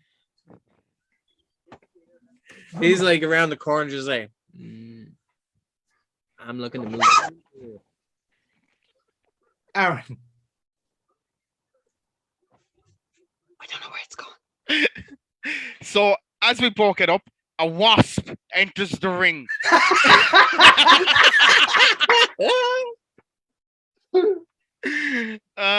Okay, so a new challenger has entered the fray. So Kratos picks me up because he's actually not aware yet that I fucking knocked myself out the chair. he's like, what the fuck happened to him? And as he picks me up, he tries to go for what's his finisher? Does he even have a fucking finisher? He does have a finisher. And in the original RPG, he used the camel clutch as his finisher, which is called the Kratos clutch. Right. So he's going to try and go for the camel clutch. Found him. Great. Thank you, Aaron. Listen. He's going to try and go for the camel clutch. But as he starts putting his arm over, I regain consciousness at the last second. I pull my arms down. I flip them over my head. All right. I pull my arms down. I hook him under his legs. I get him from over my head. Okay, I found him. Sorry. It is somewhat appropriate that Aaron is in wasp color for this entire thing. It's almost like one of his agents is infiltrated. So I feel like you did this on purpose. And don't trust yourself now. God, none of you get that, which is even better. And then I go for a brass ring, and I get him to tap, but obviously he doesn't. But Rob Midas comes out again to save the day, calls the bell. We have another hug. Fans are crying again. It's great. Okay then. I put a lot of effort into that ending, which was basically the exact same fucking ending as last night. Fabulous. Amy, if you're in earshot. I have an idea for an ending. I got him. Yay! We did it. Team effort. We were all there. We all did it. What the fuck? Amy, Send another one now. I accidentally slapped myself in the face and it really hurt. You might want to check for wasp nest, by the way. We are looking into the finish for Kratos. What would Kratos like to do to win this match? I don't know how to get him out of the fucking thing now. Just throw the paper out the window and. I'm in the attic though. That will land on the roof. Well, I'm out of ideas. Anybody else have any ideas? Huh? It's not my expertise. Catching wasps is not my expertise. The wasp that's wrapped in a plastic nails case on a losing lottery ticket. And you can't just open it and close your window. Because I can't be guaranteed if he will actually fly out and not fly back in. It's very dark out. Okay, true. How about this? I think I've angered him. How about release it into the hall? Let somebody else fucking deal with it.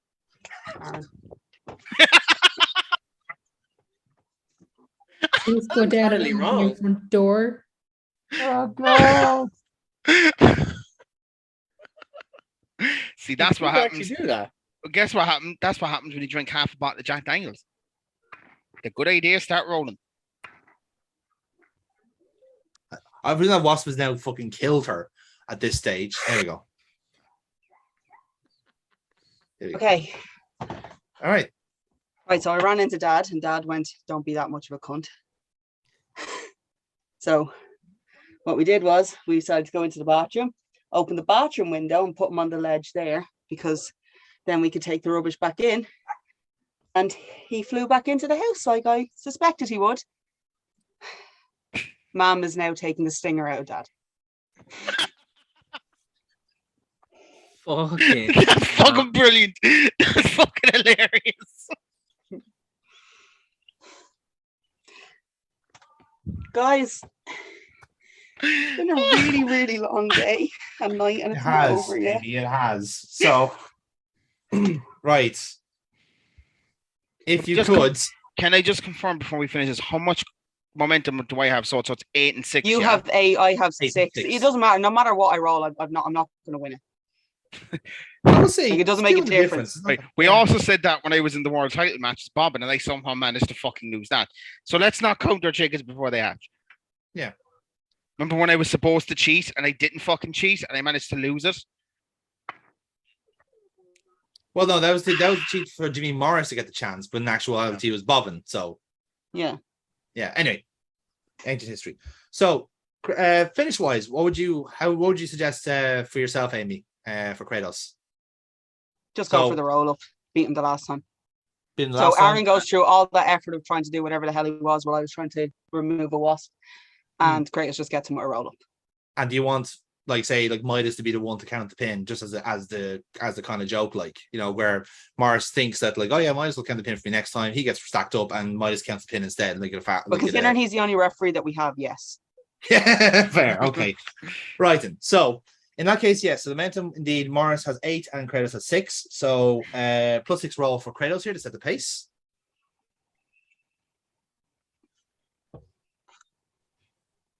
And that is a 13 to beat.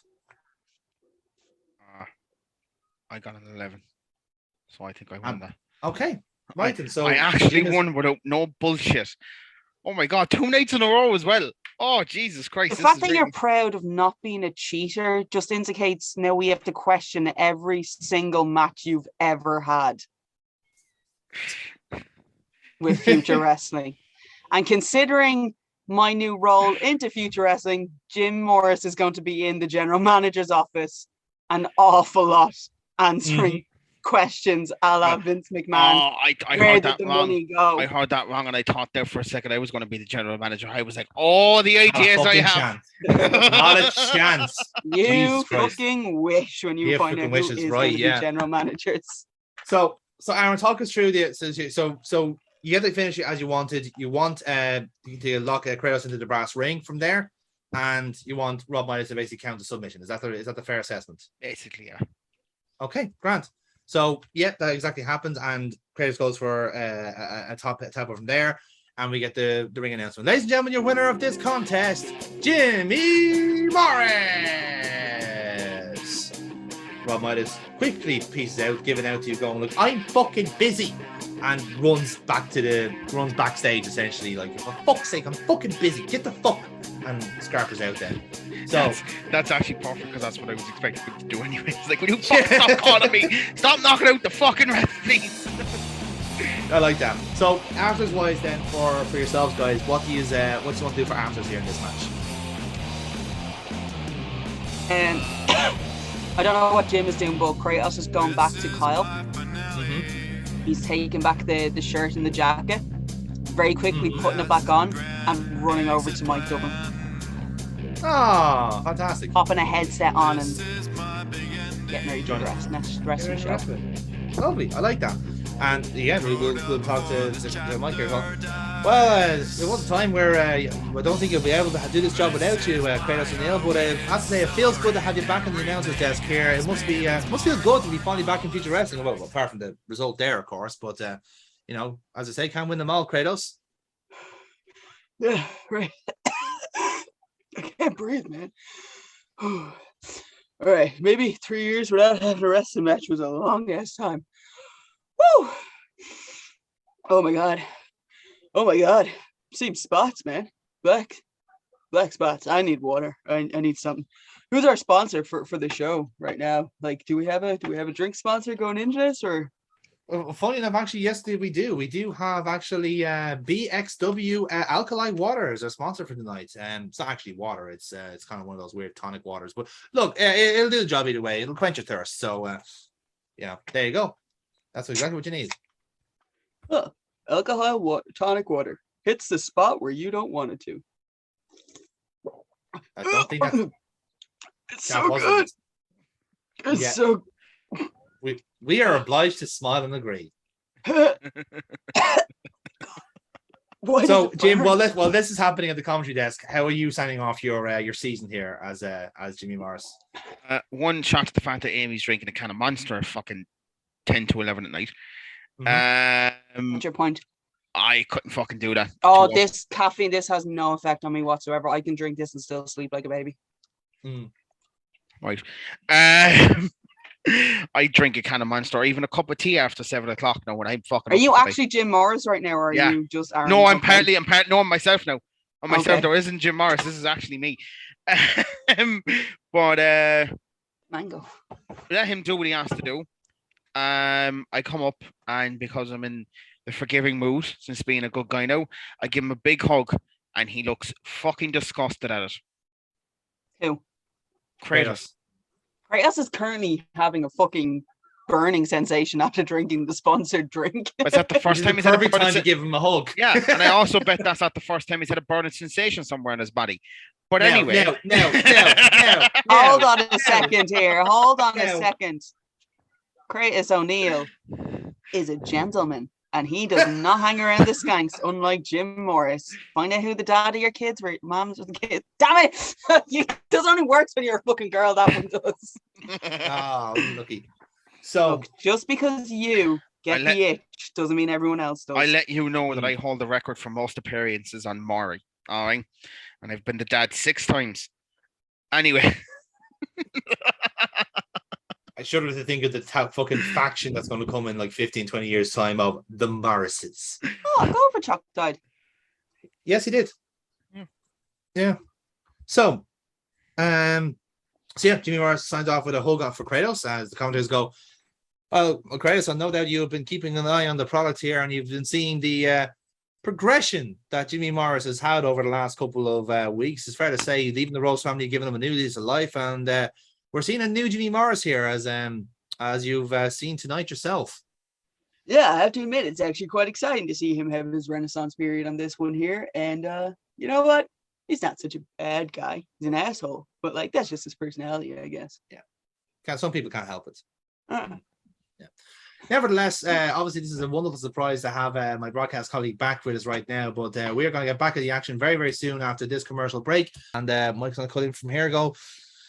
Well, I think it's fair to say the inverse match, as we've just seen from the previews here in front of us, has been an intriguing look into something very different here on Future Wrestling this season. And tonight's going to be no different as we are expecting a battle of the monsters, Kratos O'Neill, between the Wraith, who we've seen countless times now at this stage, very recently as well, and Cutter. Of course, Cutter, we know very much the monster of the roster himself, but again, I'm intrigued to see what the inverse will bring out of already quite a giant man himself. Kratos, you must be very intrigued looking on as an objective observer at this inverse universe we have here. Oh yeah, I'm very excited about the whole thing. And I know you've explained it to me like way too many times that I care to admit right now on air, and I still have no idea what the hell is going on, but I'm excited. I'm excited for everything that's going on here tonight. Well, certainly, seems to be the case. There's something for everybody here tonight on Downfall, but we are going to essentially see what happens with this inverse match. So we are going to take a camera and follow the action here. So let's see what happens in this very bizarre altercation. So can you just explain to me just one more time? I don't, there's nothing really to explain, Kratos. It's just we just watch it to see what happens. Why the fuck is Kratos O'Neill black? Because Selena is back. Were you? Oh, you weren't here for night one either, were you? Fuck is Selena doing here? Selena was the 5th entry into the 5-car stud. Surely she replaced Midas. Died in that sushi incident, no? No, there's no sushi incident. It was a total fabrication. It never happened. Oh, a sushi incident did happen, but it just didn't kill us. We made it up. It made us stronger. And we decided to not eat. Not quite the opposite. Boogie ever again. Yes. Touch and go 24 hours for poor old Kratos, man. He made a will and everything. So to start this match off, then we're gonna see Cutter walking backstage. So there's kind of people bumming around and so forth until he kind of basically turns around the kind of a bend, and essentially all the people are gone. The air kind of goes kind of quite silent and still. And you basically just see a kind of a shadow walking past that looks a bit like the Wraith, and you're going to follow it into what seems to be into what seems to be kind of a doorway of some kind, almost like you see like a kind of a mirror of yourself, and it's a kind of a cheap effect, but you walk through. Clearly, Cutter is not the smartest man. But he's picking for a fight, so that's how it's going to go. So he enters through the mirror, and we basically see the inverse arena that we've seen a couple of times already in the pay-per-view. So it's kind of the layout of the last two times, two kind of raised entrances from over the other into this kind of more kind of stony kind of looking ring, no ropes or anything like that. There's no one in attendance, so it's completely empty outside of whatever kind of props and stunts we need for the match itself. So we do hear music playing for this match, and it turns out to be the Wraith music first. So Dave, you're playing the Wraith tonight. Talk us through the entrance. What's going on here? How are you looking? So the entrance isn't so much standard. It comes on the Tron. My video comes on the Tron, and basically a red spotlight will shine on the ring. Yeah. But it will kind of walk. It will kind of go to walk. It'll shine right away up the ramp and then up towards the Tron, and then kind of statics and goes out. And that's how the Wraith will appear from there then. So here's appears from that then, and he's standing in the middle of the arena waiting for Cutter to arrive. Cutter's music is going to hit, and that's when Cutter arrives. So Dennis, you are in the inverse as Cutter. Describe him. What does inverse Cutter look like? I'll put him in the chat. So lights go out. Lights go out. Music is playing, and high up above the ring, you just see a light. And it begins getting brighter and brighter. It's coming closer down to the ring. And you see that's a ball of fire coming down. And it's Cutter coming down, arms spread out, being essentially descending into the ring on fire. Flames everywhere. Just lowers into the ring, smiling, and ready. All right. That's it.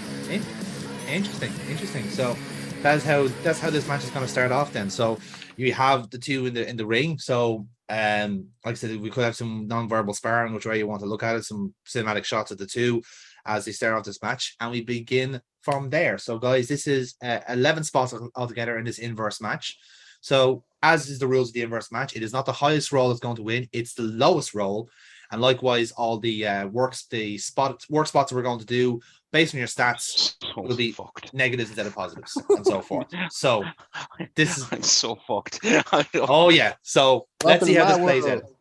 I've never been less confident going into it. Like, you know. You're so fucked. A flaming cut Cutter. 9. Yeah, it's off to a 9. good start. So- This match is. Yeah. So Dave is going to start off this match then because you rolled a 5 instead of a 9. So Dave, talk us through how do you want to start this match? Similar to previous matches, so my setting never really changes. So my side of the ring, as it were, the kind of 50-50 split, has got the stone steps up to the altar. Yep.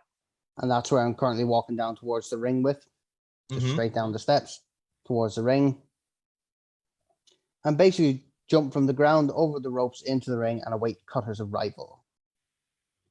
Yeah. So Cutter then arrives in the ring at this stage, and you still have control of the match from there. Would you like to throw a spot in, or do you want to? Yeah. So what I would do is basically just lunge into a spear. Okay. Lunging into a spear. So we're working on the rates stats for this one. So your luck is a -1. So this will be a -1 to your roll. 4. And that's successful. So you get the roll from there. And we move on to our next spot from there. So guys, give us your next rolls. Oh, geez. Ooh, one more unlucky. That's more likely for Dennis. A 4 beats the 11 here. So Dennis, you take control from here. The Wraith has speared you. What would you like to do here? So am I down? Am I down or am I? You could be down. It depends which way you want to look at it. Again, this is a cinematic match, so the language can be different in this one. You have Okay. many things Now to do again, here. I'm not used to so you're gonna have to. Yeah, tell me if I can't do something because I don't know. You can pretty much do anything. Is and it that's not a possible joke. that when he hit with the spear, Yeah, it goes down, the camera shows though he's not moving, yeah, and the camera pans down and you see that he actually speared himself through a sword on fire that I had made in my hand. Is that possible? You can escalate to that point. Yep. I mean, there's nothing out of the realm of possibility. I mean, if you want to go that far, if you want to go too far, well, put it this way, well, if you if do a you bit go of camera that- trickery that makes it look like the sword is on. poked through the Wraith. Hold So on, you can do hold on, something hold like on, hold on. then No, I because can I'm drop a I'm nuke just on getting you. to grips with what I can and can't get away with here. So Bear in hold mind, on. it's the start of a match, so maybe I know. impaling I'm trying to put. two I'm spots trying in to is a bit reconcile harsh. both things in my head right now. Save it for the finish, Dennis. Save it for the finish. For the finish. Nice idea, though. as much as I can't wait to get rid of this inverse, it is a fun environment.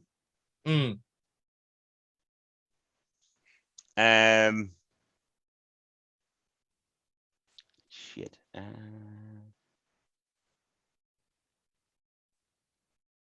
So he's taking you down with a spear anyway. So that's the starting off point from there. So What you could do is if I hit you with a spear, you're down.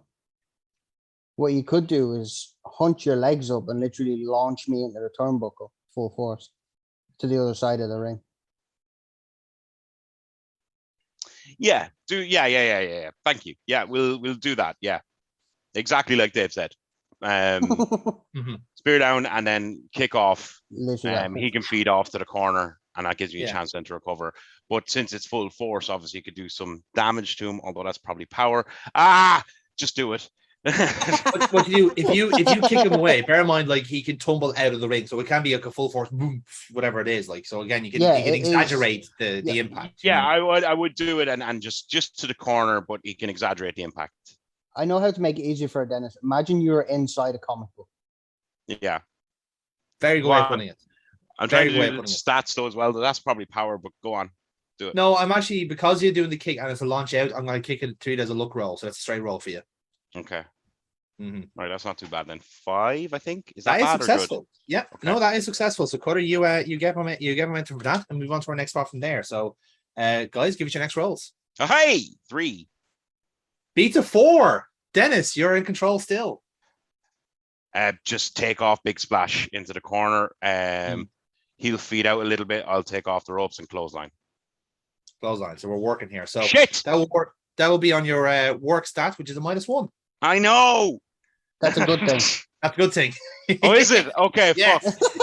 Bad is good. What's good is bad. And that works. That gets you across the line. So you get momentum for it too. And we move on to our next spot from there. So guys, next roll. The line. No, instead of a 4 and 1, it's a 3 and 2 for the 3 Right, and 1 so for the 8 4. and 4. Dave, you take control from here. What would you like to do? So what's he just done? He's just clotheslined me. Yes, you're just on the ground. Sweet. So with a splash to the corner, you feed out. Yep. I hit the ropes, clotheslined you. Boom. So Okay. now what you can do here is if you want, hot dog a little bit, and you can take advantage. I know what I'm gonna do. So when he clotheslines me, I take the damage. However, when I hit the ring, I just dissipate through the ring. But when he gets up, I appear behind him. Fucking hate this and match. German suplex him into the turnbuckle. He's literally doing the fucking noob cybot where he just like falls back and then appears. Fucking hated him too. Okay, I like that spot. It's a very visual spot, Right, so I'm gonna take that as a -1. So that'd be a luck roll for you. -1. Lab roll. What I get? I can't see. Oh, makes it a 5. So it's across the line, just about. So I literally couldn't even see that. It's covering the sun. Yeah. So again, we see the Wraith almost like permanently melt into the ring, fade into the ring. And when we see on the near side, we see he's behind Cutter and hits him with a German suplex. It's like the Simpsons where they chuck him out and he walks back in. Yeah. I like that. I like that a lot. So that is exactly what the inverse is like, Dennis, just so you know. So give us your next rolls, lads, and see how you win. Roll, you bitch. Roll. 6. Roll. 10. Dennis, you win the roll. Okay, what's happened? I've been German into the corner. Into the corner, was it, or just in standard German? Into the corner, into the turnbuckle. Into the corner. Okay.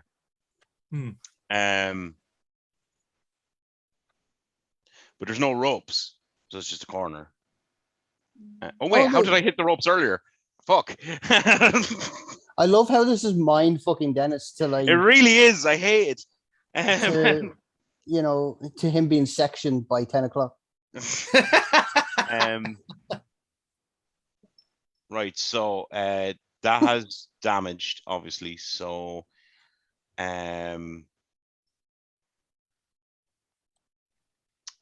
what I want to do ideally is for him to come into follow up into the corner. I'll grab him by the neck. Yeah. Whip him around into the corner and just start punching. Just punch to the face. All right. So we're opening up here, yeah. So shooty, punchy. Shoot punches. That will be on your real stat, Cutter, which is a -1. That's because all I could think of to do for a real stat was punch. That's all I could. No doubt. No doubt you can get greater than that. Successful. So you got a successful roll on that, and we move on to our next spot. So, guys, give us your next rolls. Jesus! Whatever it is, you've beaten me. I don't. Critical. Snake eyes, which is critical in this game. So, Dave, you get the momentum on this. What would you like to do here? So what have I just been put through? I've been punchy, kicky. He's opening you up with proper shots. I'm imagining just punching, like shoot punching until you're essentially kind of seated in the corner. My face is a fluidy mess. I won't say blood. We're in the inverse. It's been pretty well. Yellow guy from Sin City. Very well tendered. Yellow Tenderized. bastard. That's one way to look at it. Yeah. Yellow bastard, yeah. I look like the Thing from Fantastic Four. What I will do once I try and stand up from all my punchies,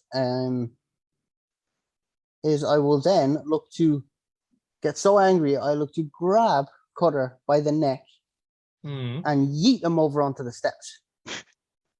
We're going for a power roll here. Okay, interesting. So power roll for the Wraith is a +1. So let's see if we can pull this off, Dave.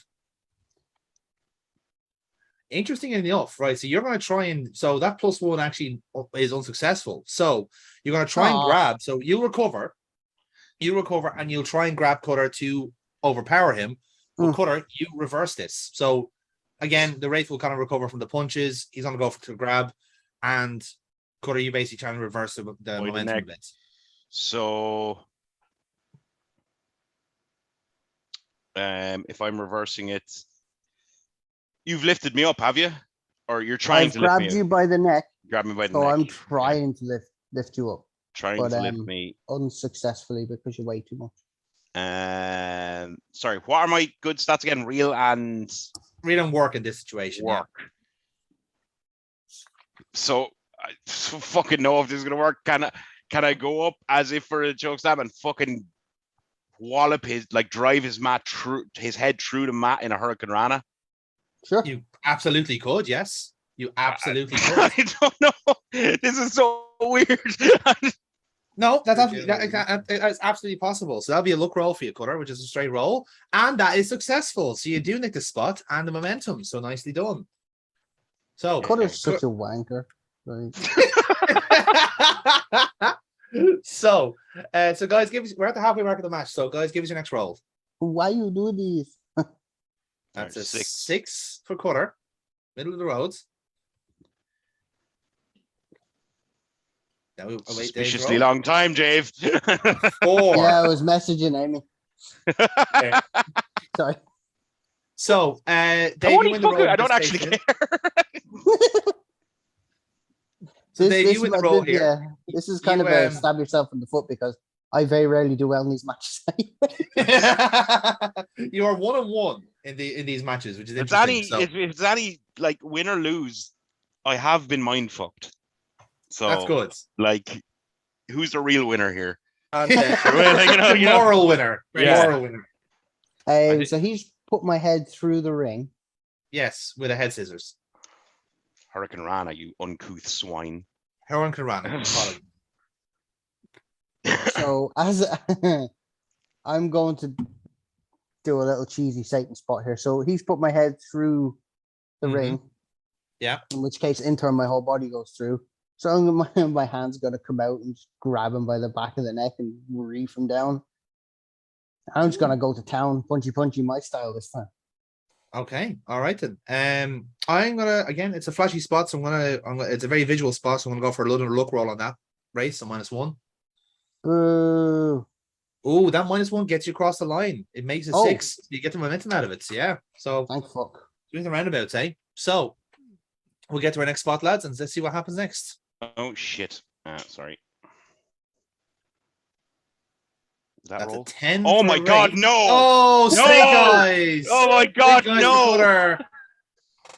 This is the one thing we didn't I was want to pushing the ear, and, I happen. was like, and every bit of me was going, yeah, and I was, oh. No. So shocking enough, Dave, you win with the 10. So you keep control of the match. You drag Cutter, I suppose, under the ring, if you will. Under the ring. And you're wailing on him with shots. So in turn, what I'm gonna try and do, which I previously tried to do, is while we're under the ring, I am going to uppercut him on the jaw, square on the glass jaw, and he's gonna fly over the ropes and onto those steps that I so eagerly await him to get. Did you fucking Ryu me, you bitch? He is. Oh, you can. Yeah. So again, it's so I'm gonna treat this as a power roll to see if you can actually get him across. So that'll be a +1 to you, right? Let's see if you can pull it off. Oh, you fucker. Is it a 5? Yeah. That's 5, yeah. With the 1 makes it a 6, which just about makes it successful. So now we're at the steps now, interestingly enough. So we are now out of the ring. We're in the steps. Talk us through, lads. Let's see what happens next. Okay, live roll, motherfucker. 5. And Can't see Dave, yours, Dave. raise yours up a little bit. Raise it up a little bit. 8. It's an 8. So Dennis, you win this roll. So you've been uppercutted onto now what are essentially stone steps, and we take it from here. What would you like to do? Yeet.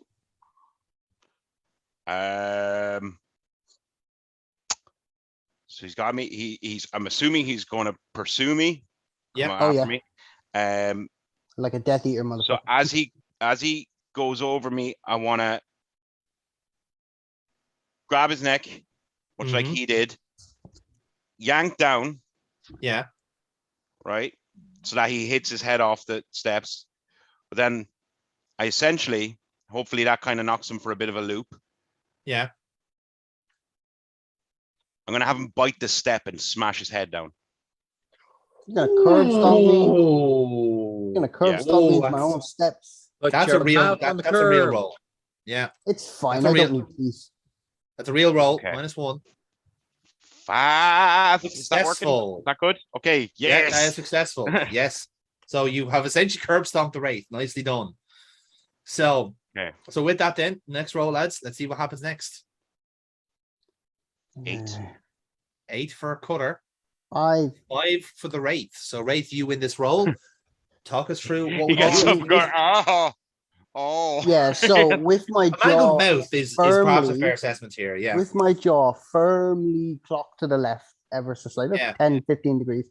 The cutter's basically curb stomped me.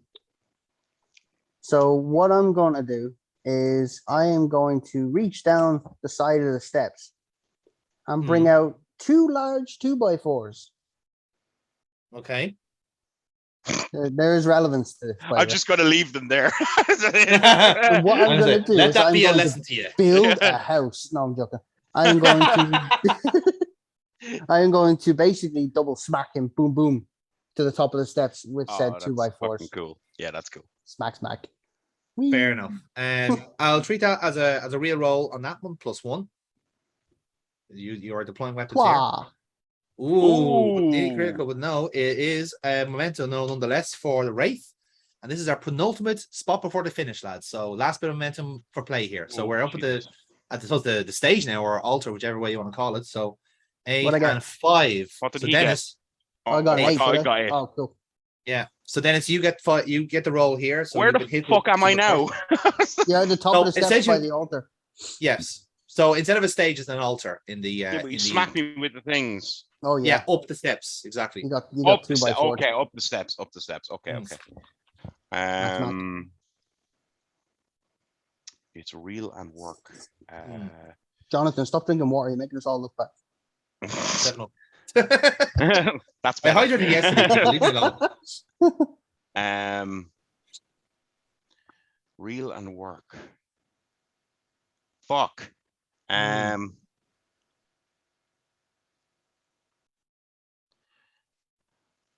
Okay.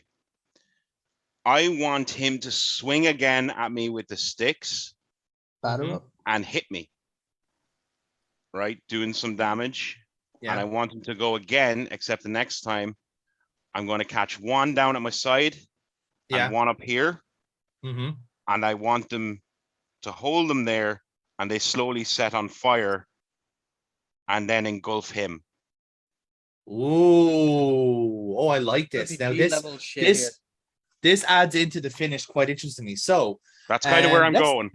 yeah, no, I like that. I like that. Again, let's make that a luck roll. So it's a straight roll for fire to be, Is that good? and 5. that's successful. Okay, right. So the wood is now cast to flames, and again, is almost like held in position as the fire travels down the wood. And you can see the fire starting to lap onto the Wraith's cloak as well. So the Wraith's now on fire, and let's be, for argument's sake, even say the Cutter has fire on him as well, because again, that's been the I've been motif on of the fire match. the whole time. You've been on fire the whole time. Yeah. Oh, yeah. So with that in mind, then, right? Let's talk about the finishes. So Cutter, you're in the ascendancy here. So how would you like to end this match? I'm still trying to not do my usual powery stuff. Was that not the penultimate spot, or do we still have one left? No, that was the last. penultimate. Yeah. I'm going to. Sorry, I'm really not used to this. Just burn me. Just like literally burn me at my own altar. Cremate me at my altar. Something like, actually, yeah. So what I'm going to do is, so as it engulfs him, obviously he tries to pull away. But again, I'm going to grab him by the neck and literally push him down onto the altar.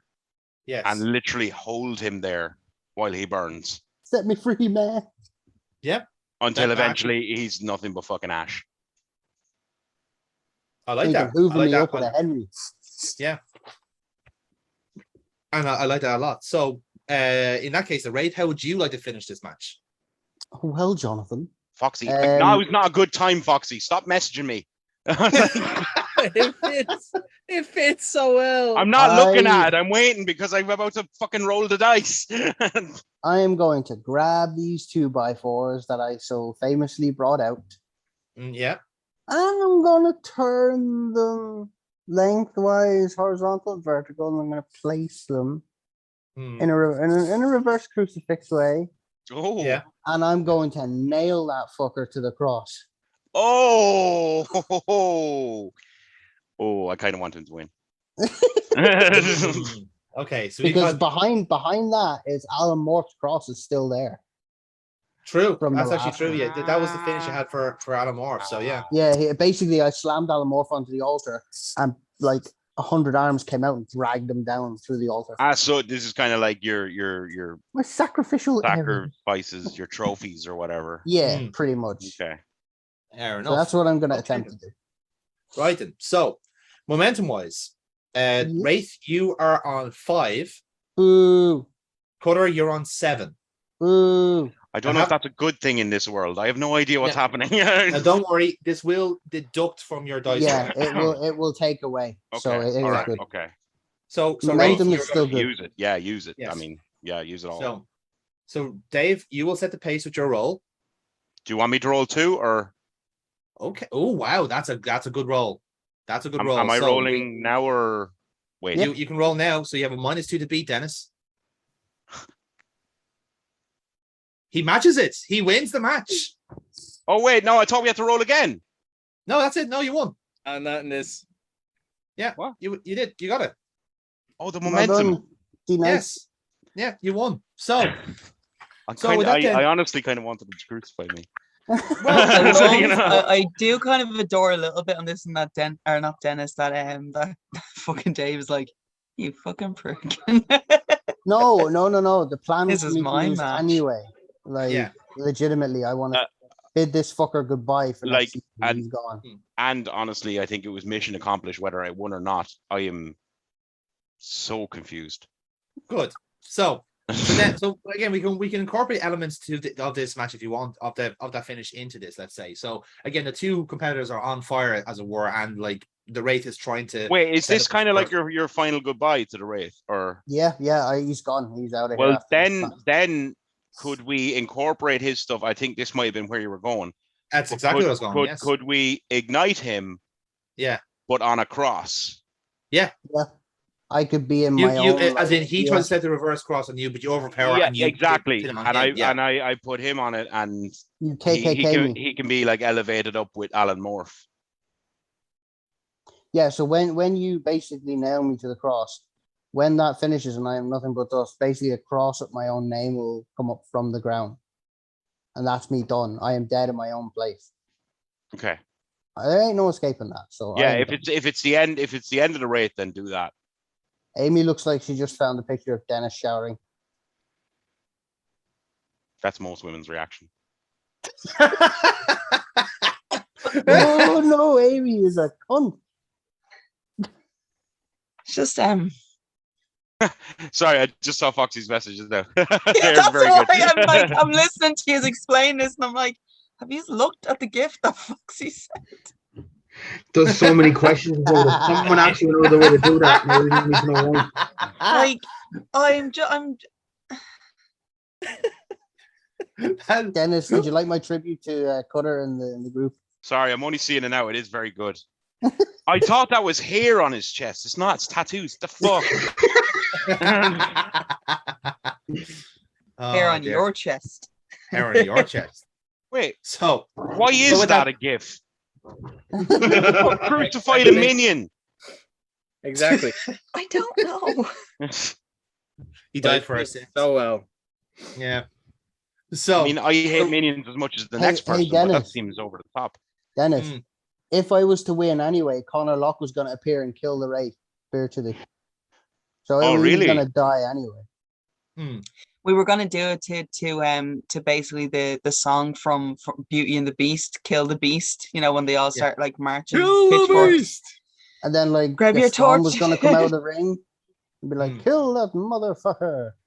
So basically, you're saying we're becoming a team now. No. No. No, Anamorphous dibs on him. No. No. Anamorphous dibs. Anamorphous dibs. Can So I just dress up as Alan Morph? No. Oh In my a- god. In a really, That's my really gimmick. inconspicuous. I was just gonna say that's actually Aaron's gimmick, and It's like Cutter just comes out in a gimp suit that has the white spots like painted on. Yeah, but also too small for me, like Alan Morph size. Yeah. You try and do like, a the magic fat spell with rolls, Alan like- Morph. So he's Exactly. become the Hulk. Yeah. Just Selena like- goes looking for her old cat suit to wear. She goes, "Where the fuck?" Yeah. Oh my god! Hang on, give it a minute. Give it a minute. Ah, fuck, it's torn. Just Look, you one know, of feet. only one of Cutter's legs actually fits it. He'll do like, Just he'll his come head out. stuck in the. He'll come out and like do a Ryback rip off of like squeeze in more. And just go like, what's my finish again? Panda Express? Yeah, that's the one, isn't it? Fiat Panda. Fiat No, Panda Express. Panda. How dare you change his finish? So So it smells like so- panda tears and animal cruelty. and animal cruelty and a dash of bamboo. But And that so is the goodbye.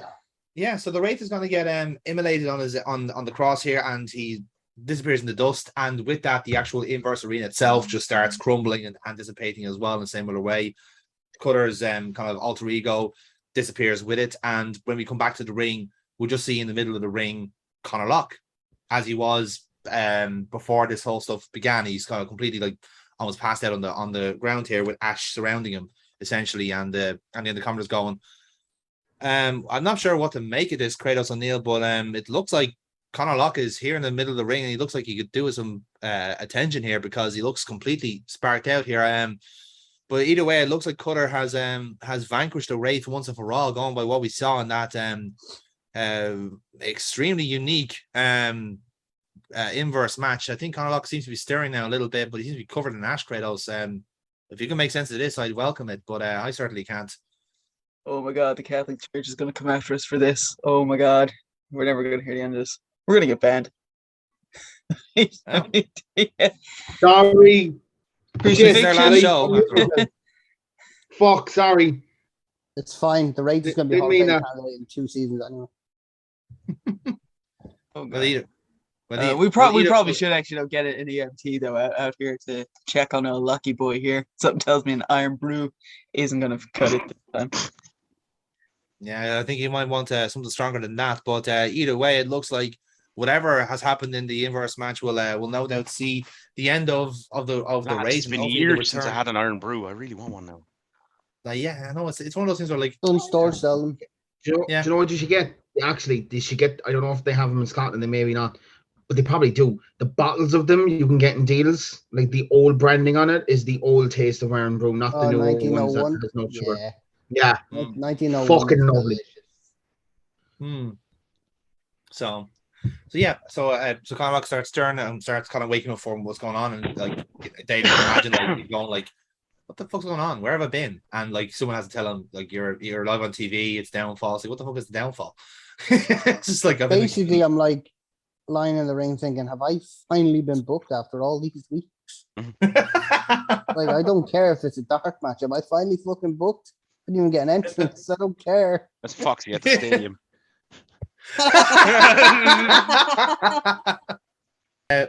Right, and so we'll get the Fox Youngblood match done next. So Foxy, housekeeping first. Which one are you playing as? Silver Fox or Nathan Youngblood? I go with like Fox. I'll go for Fox. All right, and so I roll for Youngblood in this match then. So before we get to that, then we obviously get the promo packages for this match, and including how last night it got upgraded to a fatal Falls Count Anywhere match, and Mike Dublin takes it from here going. Well, ladies and gentlemen, it's certainly been a fascinating feud between these two, and Kratos, no doubt you've been keeping along with the news as it's played out. The collapse, the fall of the tag team champions, the Youngbloods, coinciding with this feud between the two. The supposed the after effects of what's happened with this team is this blood feud with these two. How do you feel this match is going to go? Because That's but gotta the be Kratos, game.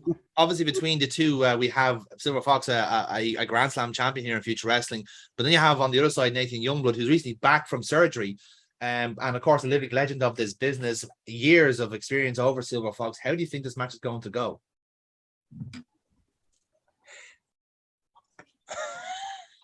I'm gonna be honest with you here, Mike. I hate myself for this. All I'm at this point here. You remember when DX became a thing, and then like Sean had to take time off because his back was fucked up? That's the vibe I'm getting right now. All right, this is a serious Triple H, Shawn Michaels, 2002 Street Fight vibe I'm getting off this.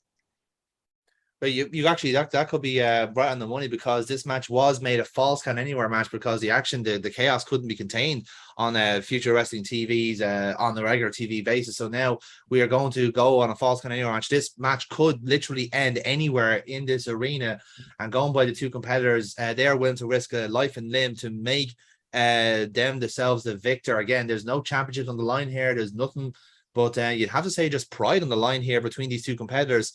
It could be intriguing to see how this match is going to go.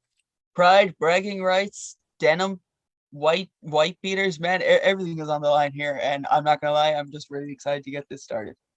And indeed we will. So let's get to ringside and let's get this match started. So again, the ring announcer goes from here. Ladies and gentlemen, this next contest is scheduled for one fall and is a Falls Count Anywhere match. One fall anywhere. Introducing to the ring first, weighing in at 188 pounds, from Clondalkin, County Dublin, Silver Fox. Silver Fox, take your entrance away. So Silver Fox comes out onto the stage. He does a quick pose, and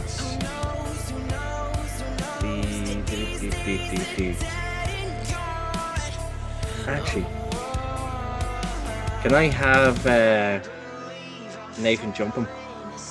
You can. That is absolutely an option, yeah. So Silver Fox can do his pose, and then right from the apron, Nathan Youngblood, who's in his ring gear, as it were, and is kind of like a ring jacket, whatever it is, he just jumps Silver Fox from behind, and we get the match started from there.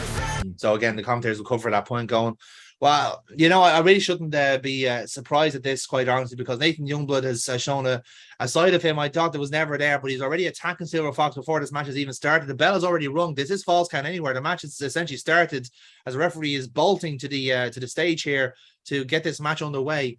We are not waiting long here, folks. This match is starting right now. And indeed we are. So, Silver Fox, I will roll for Nathan Youngblood here. So this is going to be an 11-spot match altogether. So let's get this match underway. 7 beats my 4. You take the first spot of the match. So Youngblood has the advantage on you straight away. He's obviously pummeling shots on you from above. So you have a chance to come out, get out of that, or counter, whichever way you see fits. Yeah, he is. I'm gonna shoot off, guys. I'm in the office. Okay, tomorrow. Dave. Look at yourself out. Take it easy. I'll talk to you on Saturday. Talk to you Saturday. See you later. Take it easy, guys. Yeah. So he's have to jump me. He's getting a couple of shots in. I'm gonna start firing back, hit him with a couple of shots, but then I'm gonna throw him into the staging setup. So yeah, the lighting rig. Yeah. Okay. That's me kind of get my own back, basically. Yep. Fair enough. I'm gonna treat that as a work roll for you, Silver Fox. That's a +1. Right on. 7. That is 7 altogether, so that's successful. You get your momentum, and the playing field is now neutralized. Your guys are still on the stage here as this thing stands for the next spot. So let's see what happens next. It's a 5, and Nathan Youngblood rolls 7. So again, he is hit the lightning rig, so he's kind of wandering away from the lightning rig. So I want Silver Fox to kind of look like he's gonna try and like tackle him potentially off the stage. So what Youngblood's basically going to do is he's going to count. He's going to see it coming, and what he's going to do is he's going to see Silver Fox charging at him, and what he's going to do, he's going to hook him and grab him in for a kind of a scoop slam onto the stage. So Youngblood has a +1 work stat, so he's going to use that to make this work, and nearly critical at that. So a Bo Dallas-esque high angle scoop slam for that, and he Silver Fox's spine hits the metal off the stage. So we move on to our next roll from there. Let's see who wins out.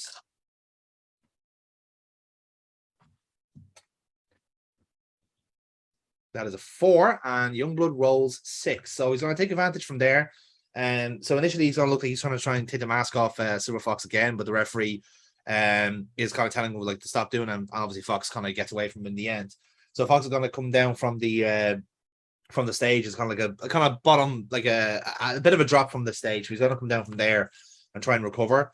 But then as he turns around, Youngblood is hopefully going to go for a stage dive. He's going to go for a crossbody off the stage, which will be a luck roll for Youngblood rather, which is a straight roll in that. And as you can see, unsuccessful. So he's going to try and go for a stage dive, but he's going to fumble. Silver Fox, take it from here. So if he's doing like a stage dive onto me, like I want to just like side pass and have him crash and burn on the barricade. Yep, absolutely fair. That'll be a straight roll on that then, just to see if that plays out. Box 7. 7, successful. So you steal the momentum off Nathan Youngblood on that, and he crashes and burns, holding his knee after falling from the stage there. So we're still in the arena here. We're on the arena floor at this stage. So let's take it away to our next spots. That's a 4, and Youngblood rolls 7. So what he's going to do here is again, he's going to be kind of like focusing on his own knee here. So he's going to be protecting that a little bit at the barricade as well. So Silver Fox is going to try and grab him off the barricade and try and do something. But what you haven't seen from his other hand is Youngblood has a pint of beer from a fan and throws it straight at Silver Fox's face and blinds him that way. So he's going to go for a straight roll on that to make that work, which he does. So Silver Fox has now been blinded by beer and basically dissipates from there. So I think we're still going to be on the arena floor for this one, but we're now kind of, as well, actually, indulge me here, Silver Fox. If you had beer thrown in, where would you try and be going? Would you go towards the crowd or away from the crowd here? Probably so. See, all right, just to give you reference of what I'm visualizing. I'm visualizing the fucking, like the SmackDown v Raw fucking set that they always gave you. Yeah, that bit of dead space there. Yeah, exactly. Yeah. So like, essentially, we're at the little fucking pathway that's just below this stage. Yes. That's beside the ramp. Yes. Yeah, we're there. So basically, he's crashed and burned. As he gets up, he throws beer. So I'm gonna try and start moving toward the ringside area. Gotcha. Okay, so we're going towards ringside here. Okay, that's fair. Yeah, so in that case, we'll take our spot from there. So let's see who wins this roll. 5. Youngblood rolls 11. So you're coming towards ringside here at this stage. So we're gonna lose sight of Nathan Youngblood here in this one. And what's gonna happen here is we're gonna see Silver Fox. He's gonna like throw kind of water over his eyes to try and get the beer sting away from him.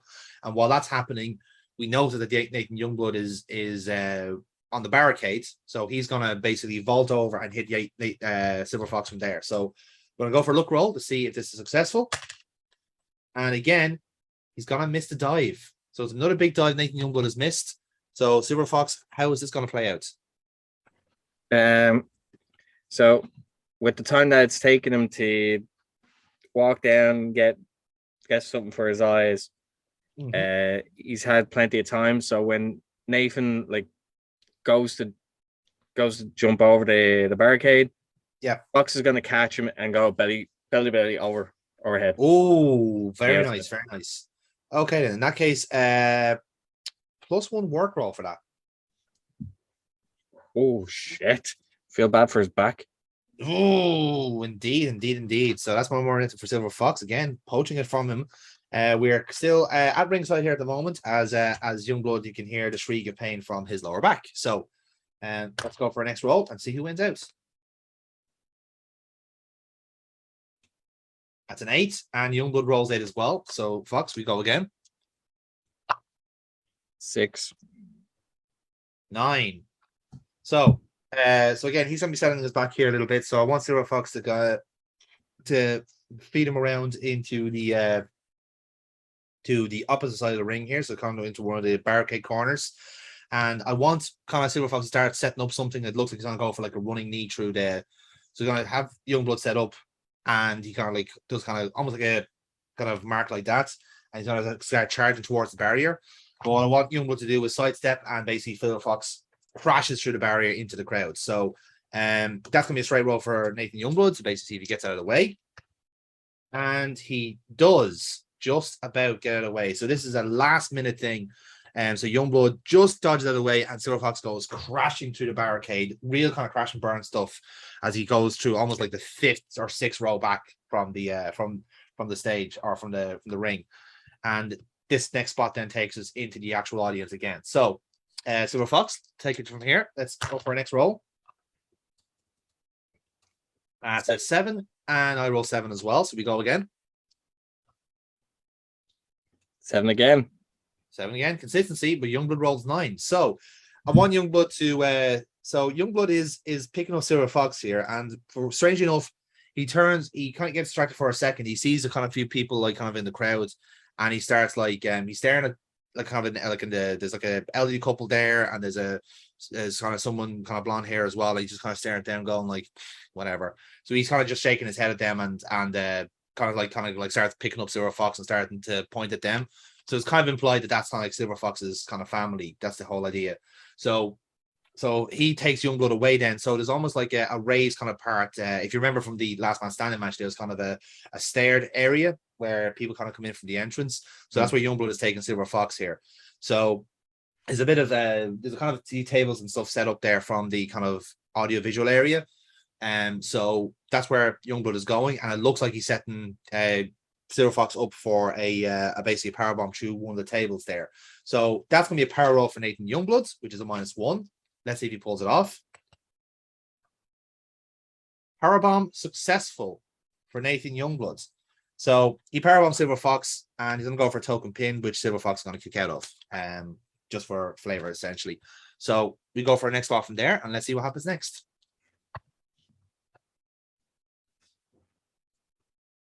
And that's 10, and I roll 4. So Silver Fox, you get to recover here from the powerbomb.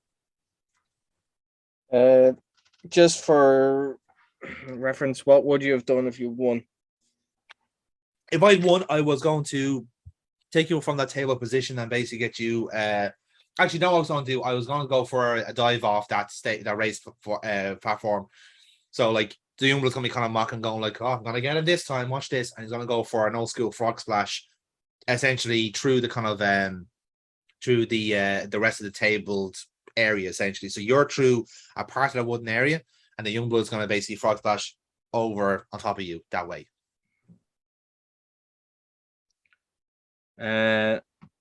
So what I'll do is I'll have Nathan go. Like, he's taking his time after the powerbomb. Yeah. So he's gesturing as if like he's gonna climb up. So as he's climbing up, he's doing it slowly because he's also checking his knee as well. Sure. So he's just giving that nice visual for people. Remember, my knees are fucked. That's why I haven't been here. But yeah, takes too long. Fox has enough time to recover. He's gonna climb up onto the apron He's gonna give him a couple shots, but this is where he's going to spring onto the ropes and spring into a big Frankensteiner into the ring. Frankensteiner. Oh, I like that. I like that. That'll be a luck roll for Silver Fox there. So that's a +1. Right on. Nice. That is very effective indeed. And both of you go then through to the essentially like a second table set up then, and that kind of gives a kind of a separation, a breather there for both of you. So we've got 3 spots left in this match. We're still in the middle of the crowd here, around where the kind of production crew are. So we go for our next spot from here, and let's see what happens next.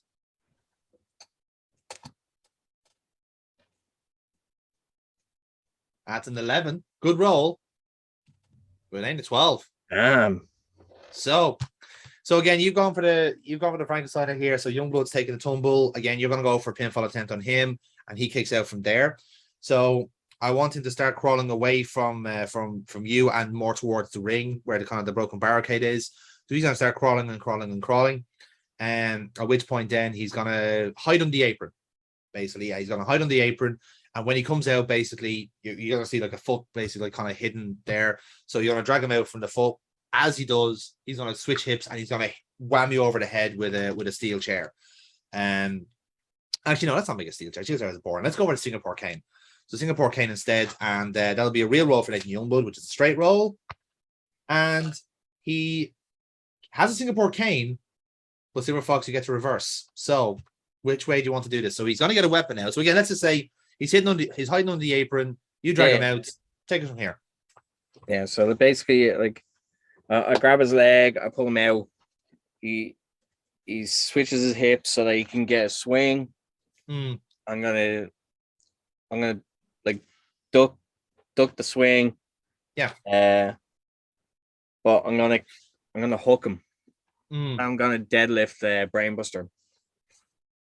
Deadlift brainbuster, right? That's going to be interesting because that is a -2 power roll for Silver Fox. Let's see if you can pull this one off.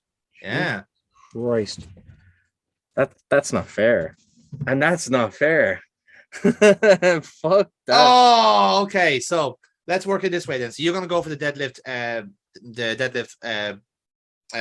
lift on the Youngblood. As he tries to do it, he just gives you one whack on the ribs with the Singapore cane, and we take a separation from there. So no momentum earned, bit of a standoff at ringside. Let's see what happens next. So let's give ourselves a roll and see who wins out.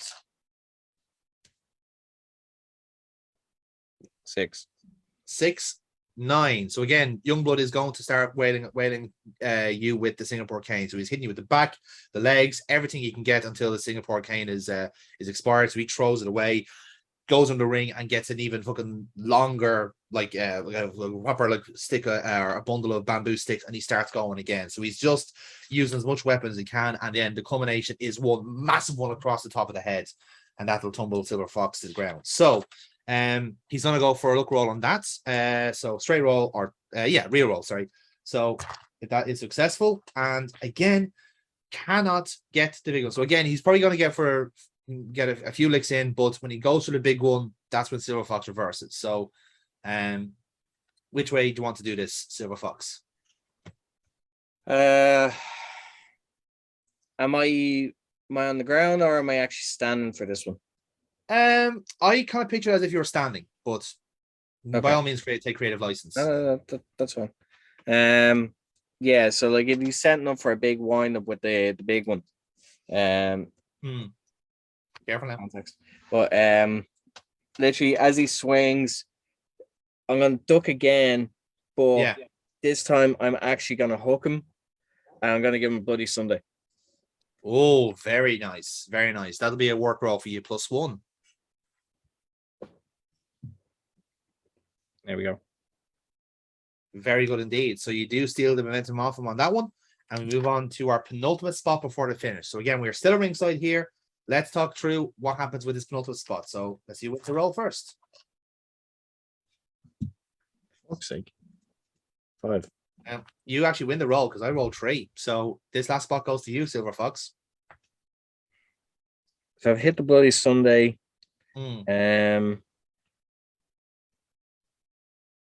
I'm gonna do is, so if I can hit this, this will set up for what I might do for the finish. So Okay. So what I'm gonna do is I'm going to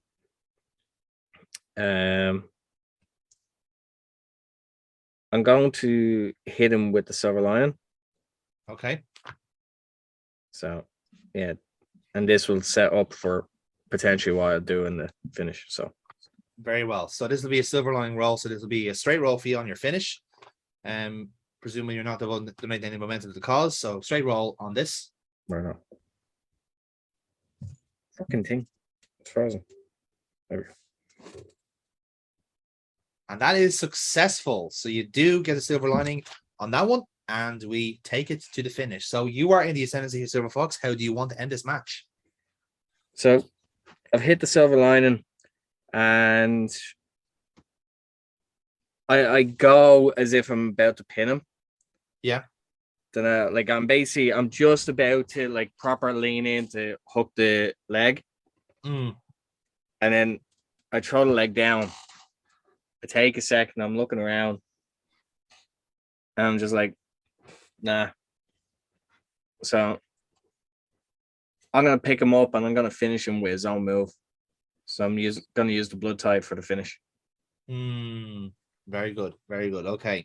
So my finish for Nathan Youngblood takes a little bit of setup here. So I want him to obviously, so I want you to go for the silver lining a second time. I want him to reverse and hit to go with basically a silver lining of his own. So he wants to do a silver lining himself. What he'll do then is he's gonna drag Silver Fox over to the announcers table, set him up there, and then you can see kind of the wheels are turning, going like, okay, everything else has failed up to this point, but I know what's missing. And he grabs a ladder from under the ring, sets up the ladder, and this is where he starts again. So he's going to be slow climbing up the ladder. This gives Silver Fox a chance to recover, and the two of them are going to be scrapping on top of the ladder right in front of the announcers table. And it's essentially going to go as a neck breaker that sends both of them into the table. And it just so happens Youngblood's arm is over Fox's, and that's the pin. So it's a very much a 50-50 thing, but Youngblood's going to pin him from that part of it. So with that, then we talk about momentum. So Nathan Youngblood, again, there was momentum carried over from night one on both sides. So Nathan Youngblood has a grand total of 7 momentum from this match. Silver Fox, you have 12 momentum. So there's a 5-point swing in the difference. Right. So if we are ready, I'm going to set the pace with a +7 roll. Right, go. Okay, then. Fox, I fancy your chances because I rolled 13. So mathematically, you've already won. In hell. Like, right. Come on. There we go. That is successful. So you win by a healthy 9-point difference in that sense. So, if not more, actually, in fairness. So it's actually 24 altogether. So 11-point difference altogether. So Silver Fox, take us home then. How do you want to end this match with the blood ties? Work away. So basically, like as I said, I hit the silver line but didn't go for the pin. Looking around, but then pick him up. I'm thinking, nah, this needs to end. So like I make a big gesture, but then I lift him up, hook him in, and I hit him with the blood tie. Yeah. It is like so I hit it, but it's like boom, hit, he falls. Take a second, then I just fall back. 1, 2, 3. We go from there. Ladies and gentlemen, your winner of this contest, Silver Fox! Well, Kratos O'Neill, that was the incredible match we were expecting to see of these two. Again, a clash of generations, but certainly the styles were very similar in that sense. Both men willing to do whatever it takes to win that match, and Silver Fox just had enough in the tank to make sure that he won. And for Nathan Youngblood, the comeback is very much over in this sense, because well, Silver Fox certainly did kibosh that comeback. But either way, incredible ending for both of these competitors here. Two very different wrestlers in one sense, but also very similar in another. And certainly, hopefully, this means that the end of this feud is now upon us. We'll go from there. So, Silver Fox, talk us through any answers you may have here. So as I said, like I fell back onto him like saying 1, 2, 3, kind of like a second. It's gonna register all the damage that's happened. Like they're both exhausted, but like as Fox is getting up, he reaches over and grabs Nathan by almost basically by the back of the neck. So like he brings him up. And he kind of picks him up as well in the process. So they're both standing, and they take a second. There's an exchange of words, but like then there's like they're both looking around, and Fox puts his hand out for a handshake, and Nathan is bit. He looks surprised, but then you just see a smile come on his face. And instead of going for the handshake, he gives him a hug. Beautiful. And the end of the conference going well. This is not the reaction I was expecting from Nathan Youngblood, but I suppose all fair in love with war in the sense. But the energy is completely changed here. You can almost see the kind of jovial sense between these two. It's almost like the two had fun out there, Kratos and Neil. This is exceptional stuff here. God, man, I think I'm gonna cry. It was beautiful.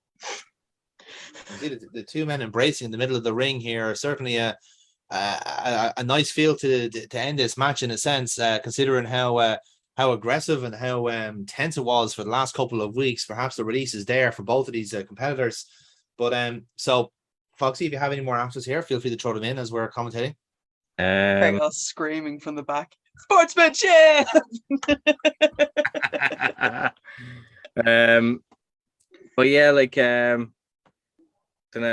have a hug, but then Fox ends up grabbing Nathan's arm and raises it, points at him. He leaves the ring, but he goes to the people in the crowd that were being gestured to earlier. Yeah. Like it is his family. Yeah. So he's going to them. But Nathan's in the ring and he's like looking around. He basically he looks around but then gives a bow to everyone in the audience. Leaves the ring and heads to the same direction as Silver Fox. Oh, okay. And yeah, so they end up leaving together. That's again the commenters going, well, Kratos, I don't want to read into situations here, but it feels like this is starting to explain a lot of things about why these two men were in such an intense rivalry. I don't think we really need to read into the situation too much here, but we know who those people are, and we've certainly seen them around. Well, actually, I haven't seen some of this extended family around at all. This is the first time I've ever seen them watch Silver Fox compete himself. But certainly for Nathan Youngblood, this must be a first as well. And I think I speak for all of us here. I think we're all very, very happy for that particular household to have seen two of our more prominent members fighting tonight in front of such a packed crowd and full of live television. It must be quite the accomplishment. It's so beautiful, Mike. I'm so glad I got to witness it. What the hell is in that goddamn water, man? I never cry like this. Obviously, very goddamn commercial, man. There were obviously very emotional times here for everyone involved, and like I said, the contest, the action does not stop there, ladies and gentlemen, because we have still 2 more matches to go tonight. So we are going to take a brief break, and we will be back with more of the action and Downfall Night 2. And we go from there. So, before Amy, I was referring to the main event, who's already done. I was like, fuck, who else has a fucking match to do? You.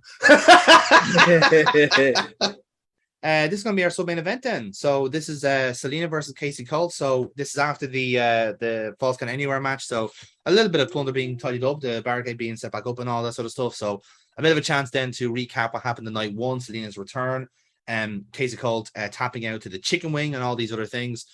So it gives the commentators a chance to digest what happened there and go from on that point. So, well, ladies and gentlemen, obviously you've just seen what happened night one. In case you missed it, Selena O'Neill making a grand return to Future Wrestling here. If you have not familiar with her herself, I think my broadcast colleague will take umbrage on that point. But if you have not been watching season one, you will remember Selena as being one of the breakout stars of season one. Very much unfortunate for not winning any championship gold, but she did get herself a fantastic opportunity to compete with the Japanese promotion Dream. And from that point on, has really improved her star quality at that point to come back as such a surprise here last night. But this is also an opportunity for Selena to perhaps get an interesting feud going between herself and Casey Colt. Now, Kratos, you'll have to enlighten me on this point here. As I understand, this is a match that Selena herself requested for night two. So you'll have to enlighten me here. What is going on between herself and Casey Colt? Honestly, Mike, this is unfinished business. And it's not particularly I'm not really in a position to really tell the story here, but just know that this has been a long time coming. And Casey is going to get exactly what she is due and what is deserved. I see. Obviously, we're not going to discuss that further, but we are going to do is sit back for what's hopefully going to be an exhibition of professional wrestling between two of the top stars, both of season one and season two of Future Wrestling. A dream match by all accounts here for everyone in Future Wrestling. So let's see how this plays out as we head to ringside. You don't do good matches, you bastard. Now you're after hyping up something that I can't do. That's very unfair. That's very, very unfair. It's my job. He's the hype man. He has to get you excited. That's what he does. Anyway. So right, and so we get the bell ringing from this one, and the ring announcer takes us away. Ladies and gentlemen, this next contest is scheduled for one fall. One ball. Introducing to the ring first, weighing in at 190 pounds, hailing from Tombstone, USA, Casey Colt. So, Amy, for the duration of the entrance here, is there anything that Casey's doing in particular as she's entering the ring?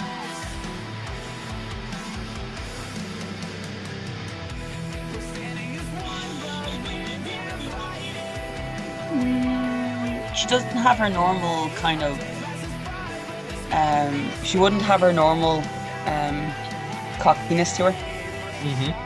She at this point now, she's without kind of to the wrestlers looking at the backstage, she looks like a dog with her tail between her legs, but to the fans she just looks a little apprehensive about going into the match. Okay, that's a good way of looking at it. And again, the commentators will have to pick up on that point. Well, I think Kratos, again, I know you have a fantastic read of body language at the best of times, but if you have to say that Casey Colt not looking as brave and as adamant as we have been used to seeing her here on Future Wrestling, again being tapped out by your own submission move by someone who essentially you've been in the ring with for the first time, will certainly do that to you. Her courage has somewhat been cooled tonight, and looking a little bit more nervous going into this contest. She has every reason to be looking nervous going into this contest, and I do think it's one of those excellent points as realised when Casey Colt is coming from Tombstone, because right now you're looking at Johnny Ringo about to face Wyatt Earp. That is a fantastic reference, Kratos, and that is why you are here. I might have watched on the flight coming over. That is very much the case. So, with that then, so Casey's music dies out as she waits in the ring, and we get the music of her opponent. And her opponent, weighing in at 182 pounds, hailing from Gotham City, Selena O'Neill.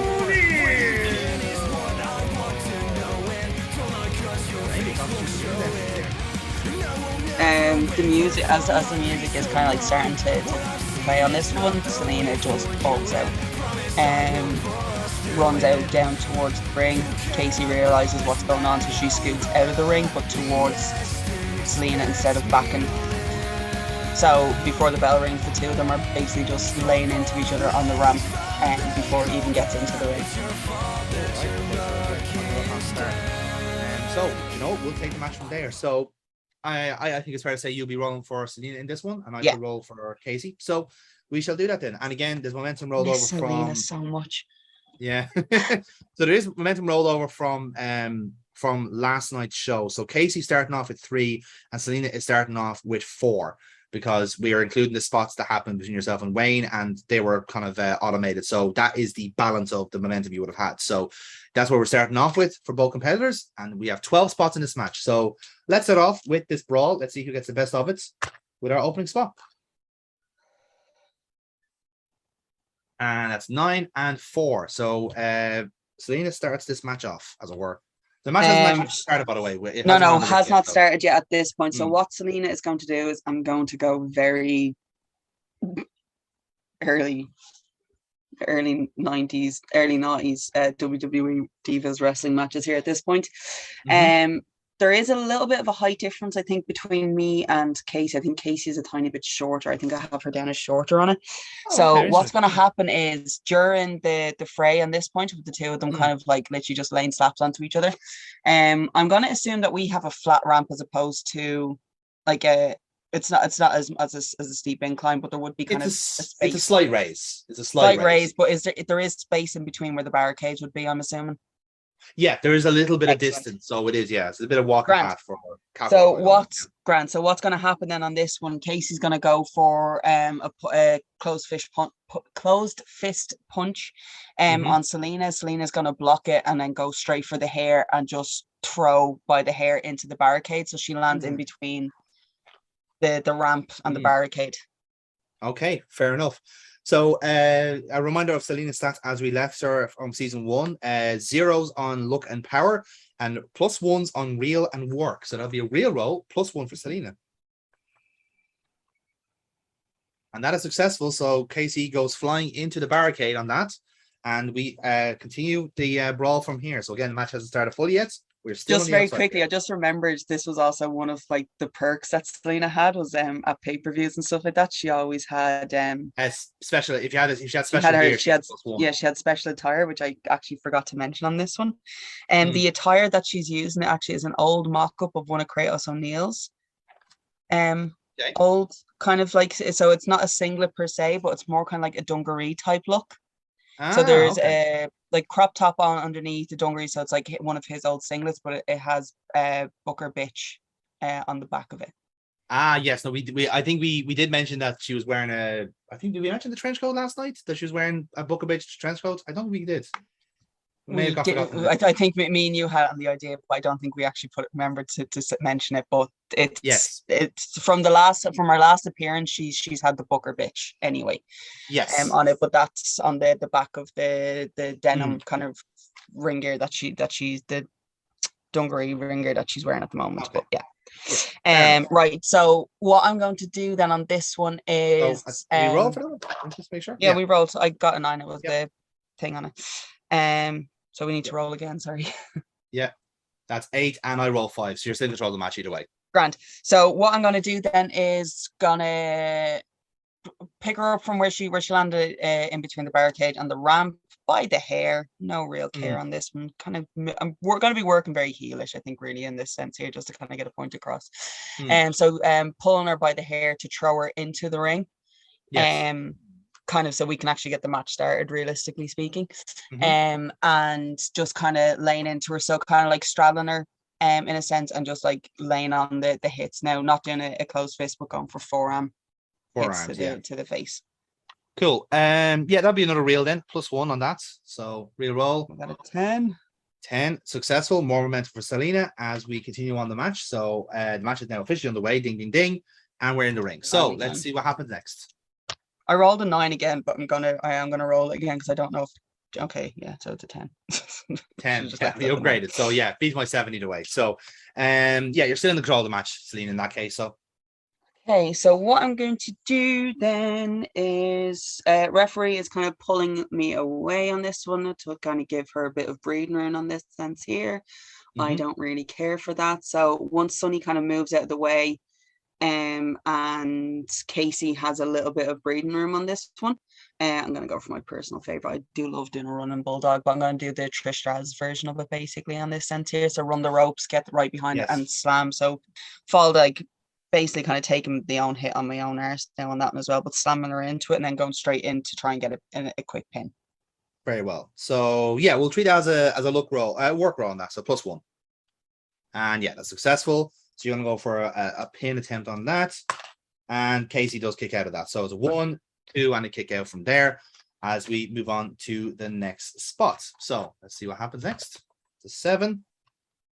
And Casey also rolls 7, so we go again. 7. 7, 4 for Casey Cole. So Selena's still in control of the match.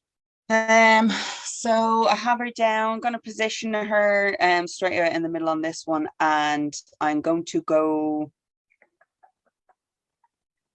Oh, am I gonna go breath rope? Am I gonna be dangerous? Will I go breath rope on this? Careful now. Watch out. Watch out. Sorry, still earning the match. I know. Yeah, Selena's gotten a little bit cockier though since she's been in Japan. Yeah, we're okay. So we're bypassing breath rope and we're going straight for the top on this one. And she's gonna go for a oh, let's bring out a bit of leader here and let's go for a moonsault. Moonsault, okay. You going for the normal moonsault or split legged? I can't remember which way. It's normal moonsault, wasn't it? Yeah. Cool. Look roll on that then. Yeah. It's a straight roll, isn't it? Look one is a straight roll for me. Yeah, it's straight roll. Yeah. So that'll be so that is successful on that one. You hit the moonsault and we continue on the match from there. So lovely stuff. So fucking close. Oh, very close. And again, Casey rolls 8, so it is 11. Selena's still in control of the match. She's gonna hot dog a little bit. Okay. So Selena is slightly hot dogging because she's trying to think of what to do next. As I do in real time. So what I'm going to do on this one is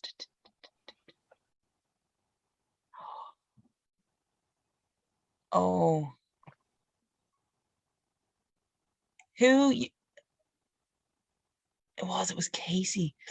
I'm gonna set her up for a widow's peak. Ooh, okay. All right, interesting. Let's go with a power because that requires a lift. So we'll go for power on that for Selena, which is a straight roll. And that is successful. So widow's peak hits, and again, Conor has pointed out that was a move that Casey Colt uses on the regular. So this is getting interesting. So let's see who wins the next roll. 11.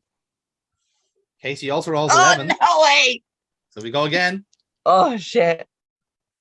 6. I think Casey's gonna finally get a chance to do something. Oh, she does. She gets a 7. Right. So she's pissed that you using the widow's peak. So so you get a pin. So you go for a pinfall attempt. She kicks out of the 2. She's gonna thread your arm around and just kind of like start wailing into some elbows on that.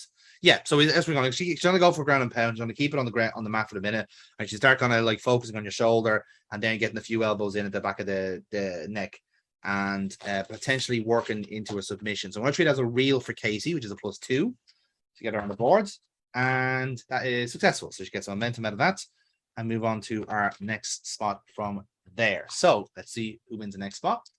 11. And 3. So Selena certainly wins here. So if it helps, I was going to get Casey to transition into potentially a crossface. So that's what I was going for on that. So what I'm going to do then is, so Casey is attempting to go. Casey's attempting to go for a crossface then on it. So what I'm going to do then is I'm going to.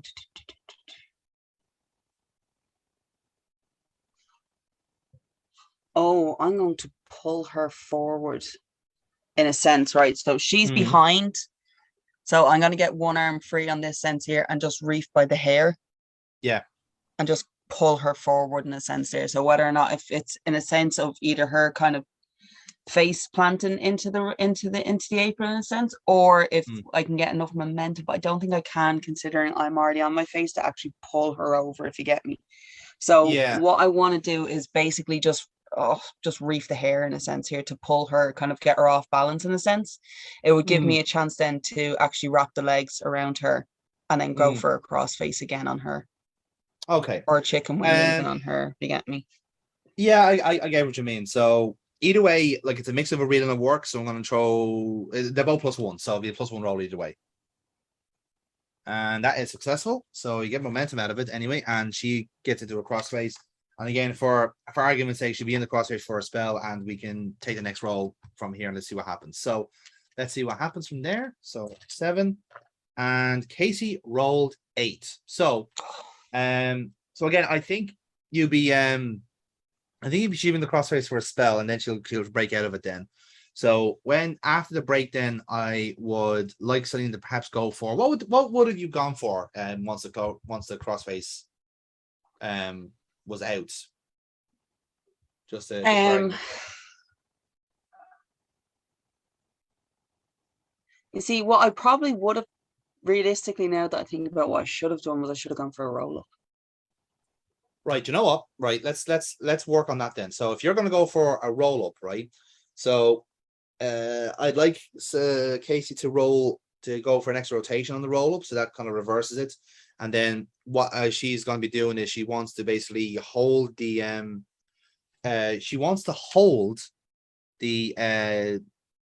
the hook essentially. So when you're going for a roll up, I'm presuming you're going to go for a small package on that, wouldn't you? Yeah. That makes kind of no sense. So she rolled extra rolls for the small package. Yeah. Cat's well, I can remember. I can remember Celine. I can remember Celine. I actually forgot that myself. Funny enough, yeah. Couldn't remember a recoil. Okay. Well, I'll tell you what then, right? So I'm gonna add a little bit of spice to this. So, when you we don't do drugs here, Jonathan. Fair point. So don't do drugs, kids. Don't do drugs, kids. Very important. James Rage backstage at the Asylum fight camp.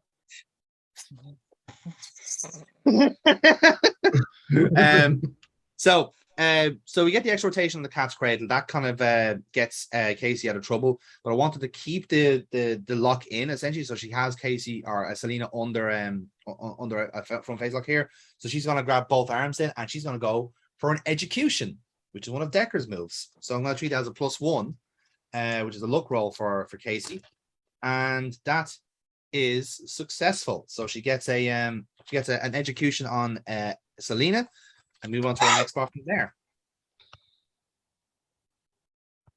9, and Casey rolled 5. So Selena, you roll 9. You want ahead with this next spot. Selena's pissed at that.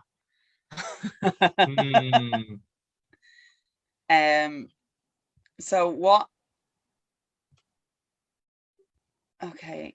So there's a little. Okay, at this point here, you can. It's not kind of like loud shit talking, but the two of them are literally just shit talking each other at this point. And Casey is going to go just go for a slap to the face on Selena. Yeah. It hits. Selena just kind of like, all right, go on. Yeah, kind of lulling her into a false sense of security, to do it again. So what happens is Casey goes to give her the slap again, and I'm gonna hit her with a diamond cutter. I'm gonna hit her with the RKO here and just slam that fucker into the mat. Excellent. I'm gonna treat that as a work roll. So yeah, straight roll on that. Successful. We get the momentum out of it, and again, I imagine it's almost like I think who used to do this spot where they kind of take a few slaps and just reply back with a massive fuck you one. It was Pete Dunne. Pete Dunne used to do a spot where, let's say, a few chops or elbows, whatever it is, he just takes them each one. Again, she's now strong style because of Japanese background, and she just fuck you, cutter, and straight down for Casey Colt then. So it looks really good as well. So we are reaching the end of this match very, very soon. So a couple of spots left to pull momentum out. So let's see who wins out. That is a 10. I roll 8. So Selena, you're still in this match. I'm going to. How many moves are left? I've got 3 moves left altogether. Right. So we can just start being a bit more flashy and just start doing the most random shit. She's down on the ring. Selena kind of does a very quick assessment of it and go for the line saw. So for the middle rope jump on this, go for a line saw to connect with. Yep, that'll be a look Wear roll. this So little bitch down. Straight roll on that. And just about successful. So we get that and line saw successful. We move on to our next spot from there. So let's see. Just while you're doing that, I have to pop off. I got Yep. Okay. I didn't realize the time when I've just been sitting here just listening to this fantastic match. Anyway. Thank you. Even I don't believe that. I think you if you saw the Twitter chat, you'd know that I was very much like. No, I did see something on the Twitter just to say that you were paying attention, but I didn't actually go in to actually look at the message. Yeah, no, look at the message. You like it particularly.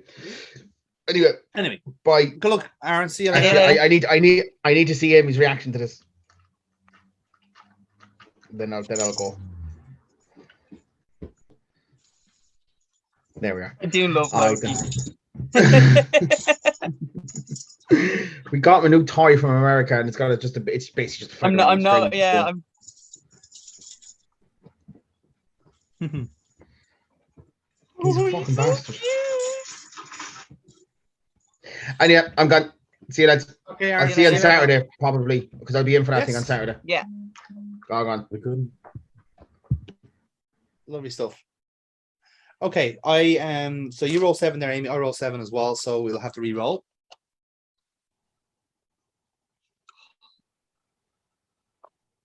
And that's an 8. So you win the spot again. So you've hit a line saw. What would you do next?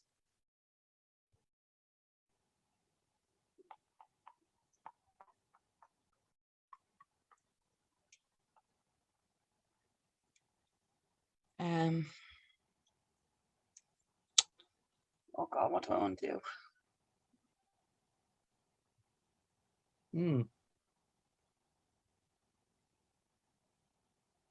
I'm going to actually just lock her into I'm just gonna go for a cross. I know it's like we're not at the finish yet, but I'm just gonna go for a cross face on this one because I kind of want to wear down her arm a little bit in this sense because I don't want her to have an upper hand.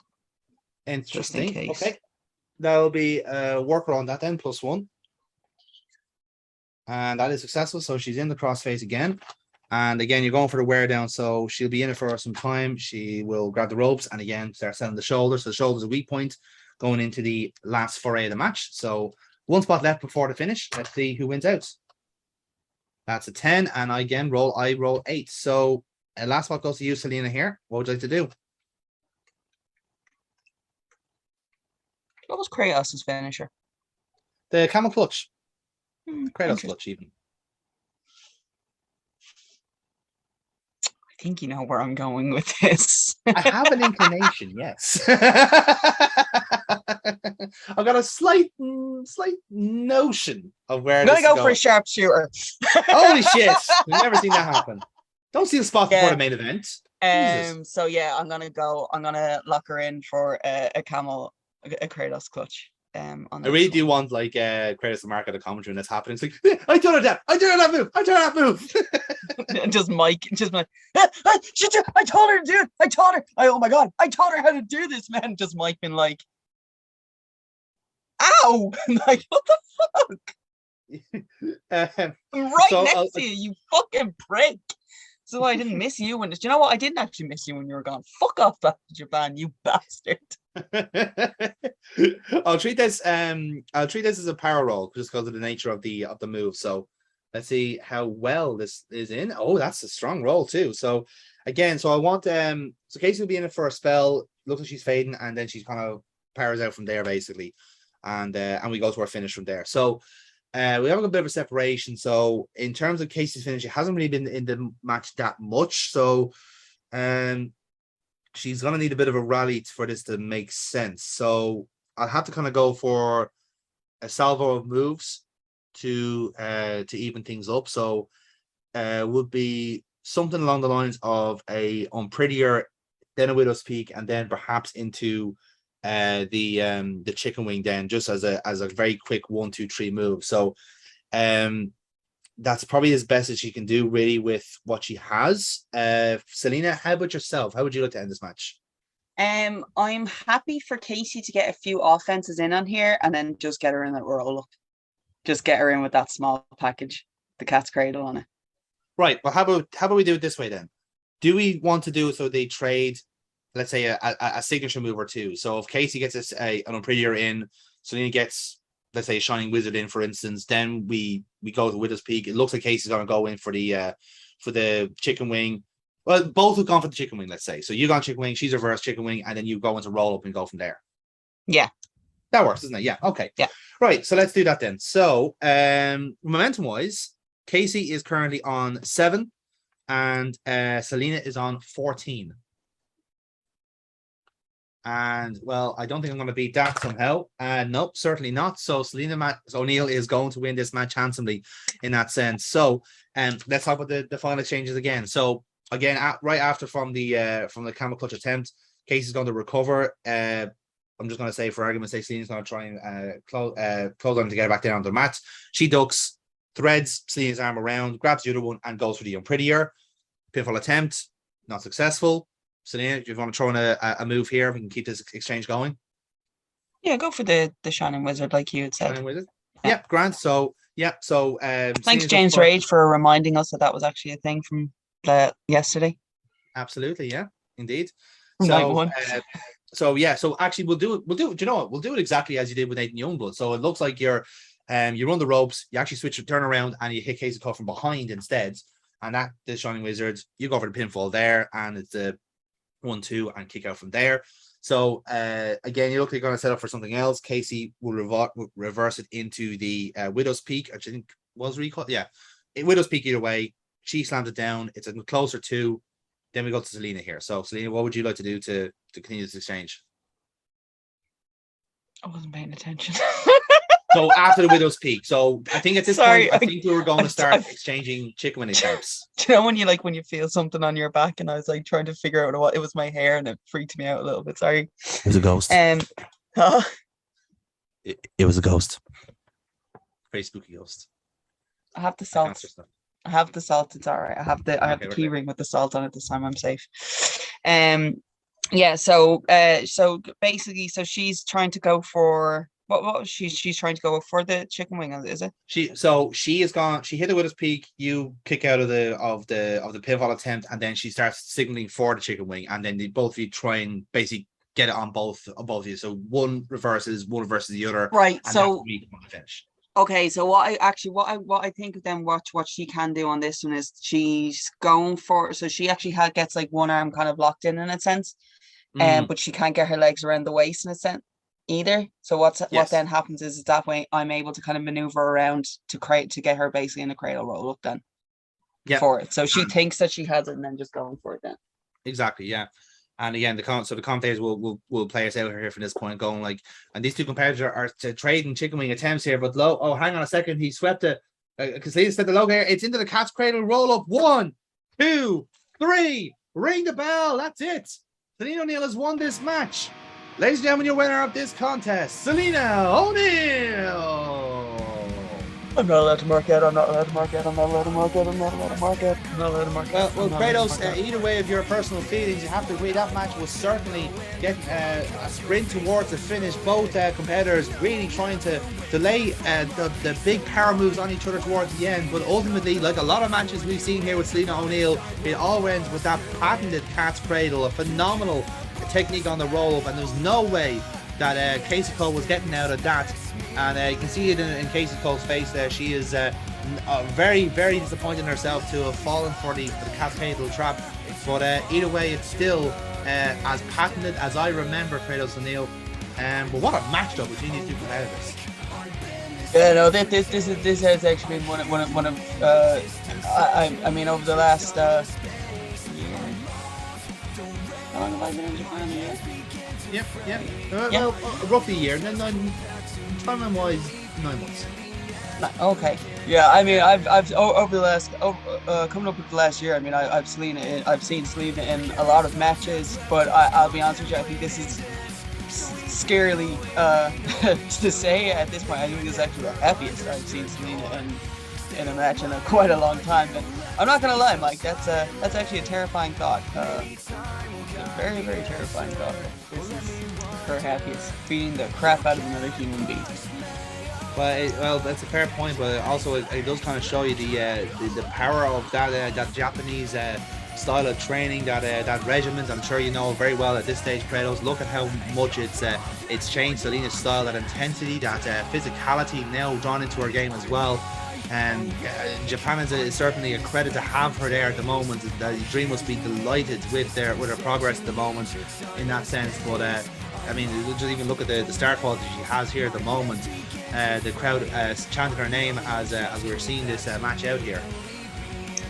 Yeah, it's a nice nice welcome home, really. Yeah. And I know that this is something that she'd been looking forward to for a long time on this one. So I mean, I have to say, if we're just kind of basing this on wrestling, I'm kind of glad that I got to be ringside again to watch this. As I said, like, I mean, we've seen Selena wrestle pretty much everyone in the back, and nearly everyone in the back actually has fallen, myself included, has actually fallen victim to a cat's cradle in this one. So yeah, it is one of those things where I wouldn't really think that this would be the last hurrah we're going to see Selena in.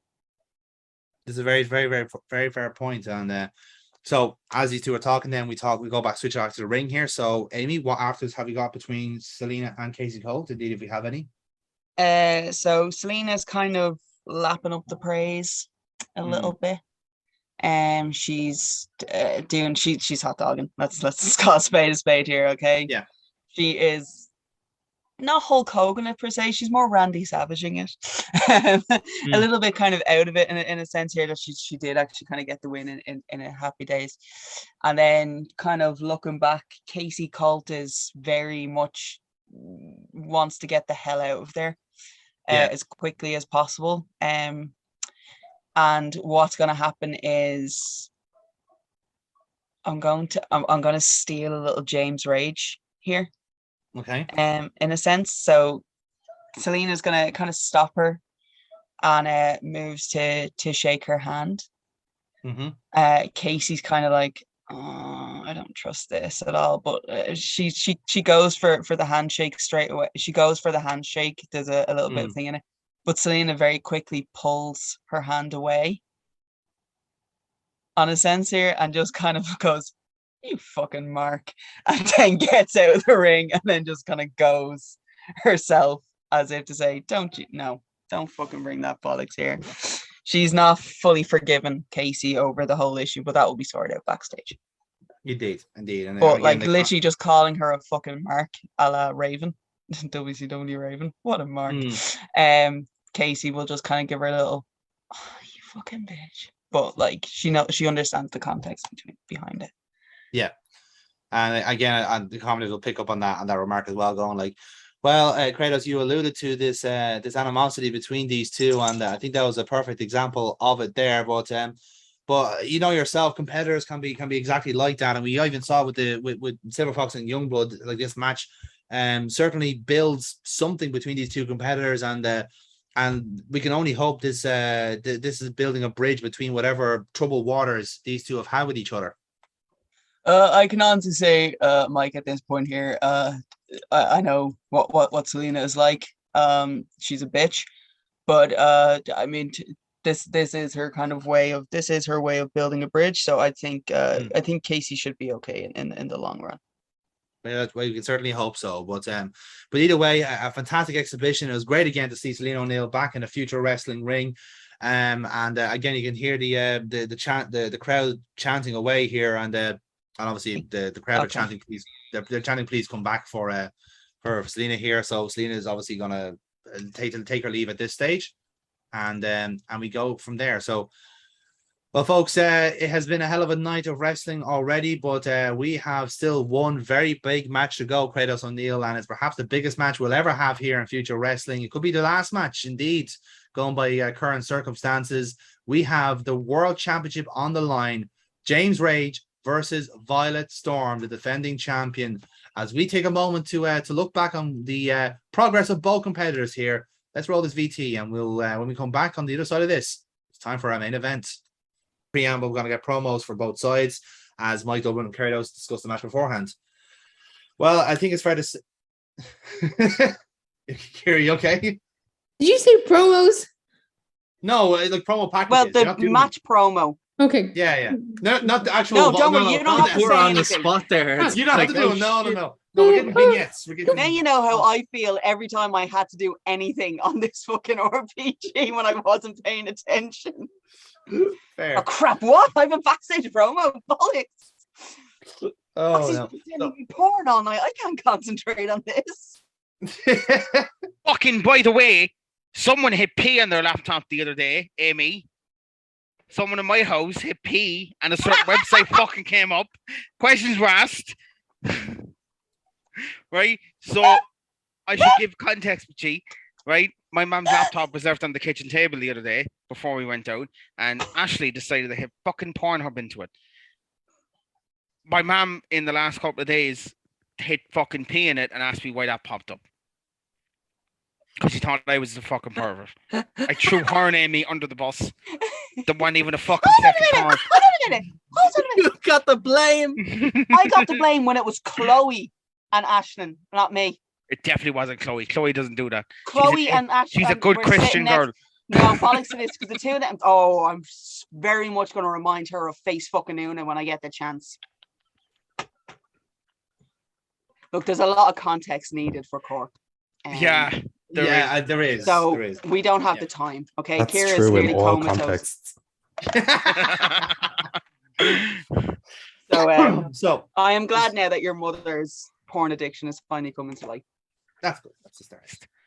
So anyway, so again, we get kind of vignettes showing previewing the match as the crowd starts swelling up and in excitement as the commentators take from here. Well, Kratos and Tur, you will agree with me on this one that if there was ever a match that would potentially end future wrestling, it really does have to be a fight between these two. Violet Storm and James Rage have encountered each other on several occasions over the season, and we haven't had a clear winner between them. Violet Storm, of course, walking in as a two-time world champion, and James Rage, someone that a lot of people believe to be the uncrowned champion of future wrestling. It all comes to a head tonight, Kratos and Neil, in just a couple of moments. The biggest match we've ever had here. Surely you must be excited. I am very, very excited for this one, Mike. I'm not gonna lie. I am one of those believers that James Rage is our uncrowned champion at this point.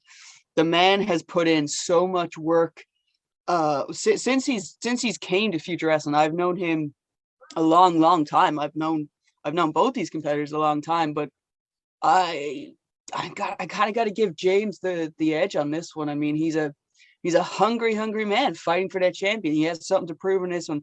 Violet Storm, as you said, look, she's a two-time champ. We know she's capable of doing it, but she's truly never coming up this version of James Rage. And quite honestly, I don't think she's ready.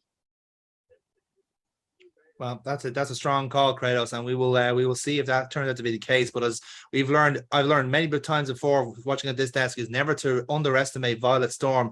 Just asked Cyrus Gold last night and tapped out in well under 4 minutes, which is for a world championship match quite a surprising affair. And this one's, regardless of the circumstances, either way, Violet Storm makes quiet work of her opponents at the best of times. But we shall see how this match plays out, because it is not going to be that easy against James Rage, rest assured.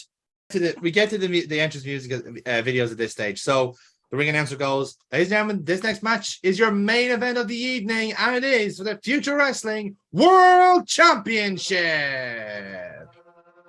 So first out then is James Rage, the contender. So obviously get no ring announcements just yet, but we do see James Rage appear. So Jamie, talk us through the entrance. Okay, so this is the big one. So I'll have all the boys walk me out. Midas and Carlton either side, followed by all the ones we recalled from season 1, I'm sure. But yeah, so basically they lead us down, get in the ring, myself, Carlton and Midas. And then just sort of like preparing, sort of, touch gloves or whatever. And then the Asylum Fight Camp peel away and leaving just Rob. And yeah. Very good. The commenters go, well, Chris, if you ever want the next factor to see how this match is going to go, that man right there ringside, Rob Midas, who again has a punch of creating champions and has done so already this season. But James Rage continues to be that project and perhaps his biggest acquisition to date. Rob Midas wants this just as badly as James Rage does, no doubt, just to even validate that record of Rob Midas's. But like I said, this match could go either way, considering who they are facing. And in that case, then we get the music of the champion. Violet Storm, you're walking out here. Talk us through your entrance. So Violet is game face on, no bad handling. It is stony faced, eyes on the ring, watching Rage and all and the lads. We're heading down to the ring. Takes a beat before sliding into the ring and raising the belt overhead. Very well. And again, the commentator's going, well, actually, that is the stance of a champion there. No fear, no quarter given, even to someone as intimidating as James Rage, is the reason why she's two-time world champion in that sense.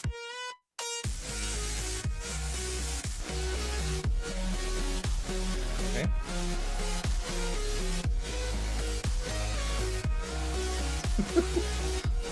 That was a subtle signal. I really hope the last one's sent now. Okay. Anyway, right. So with that then, obviously you look at the no fear no quarter given for the champion here, and even for someone as intimidating as James Ray, showing absolutely no fear whatsoever, Kratos, you have to say it's an impressive showing already, just from the body language alone. I think this match is going to be a lot more even than a lot of people think here, just going from the two competitors here. I can't wait for this match to start. So indeed, as that happens, then the darts are going to go dark a little bit, and a bit of atmospheric lighting, and a bit of a kind of atmospheric music to go with. Ladies and gentlemen, this contest is for the Future Wrestling World Championship. Introducing to the ring, on my right hand side, the contender, weighing in at 231 pounds, hailing from the Asylum Fight Camp, James Rage.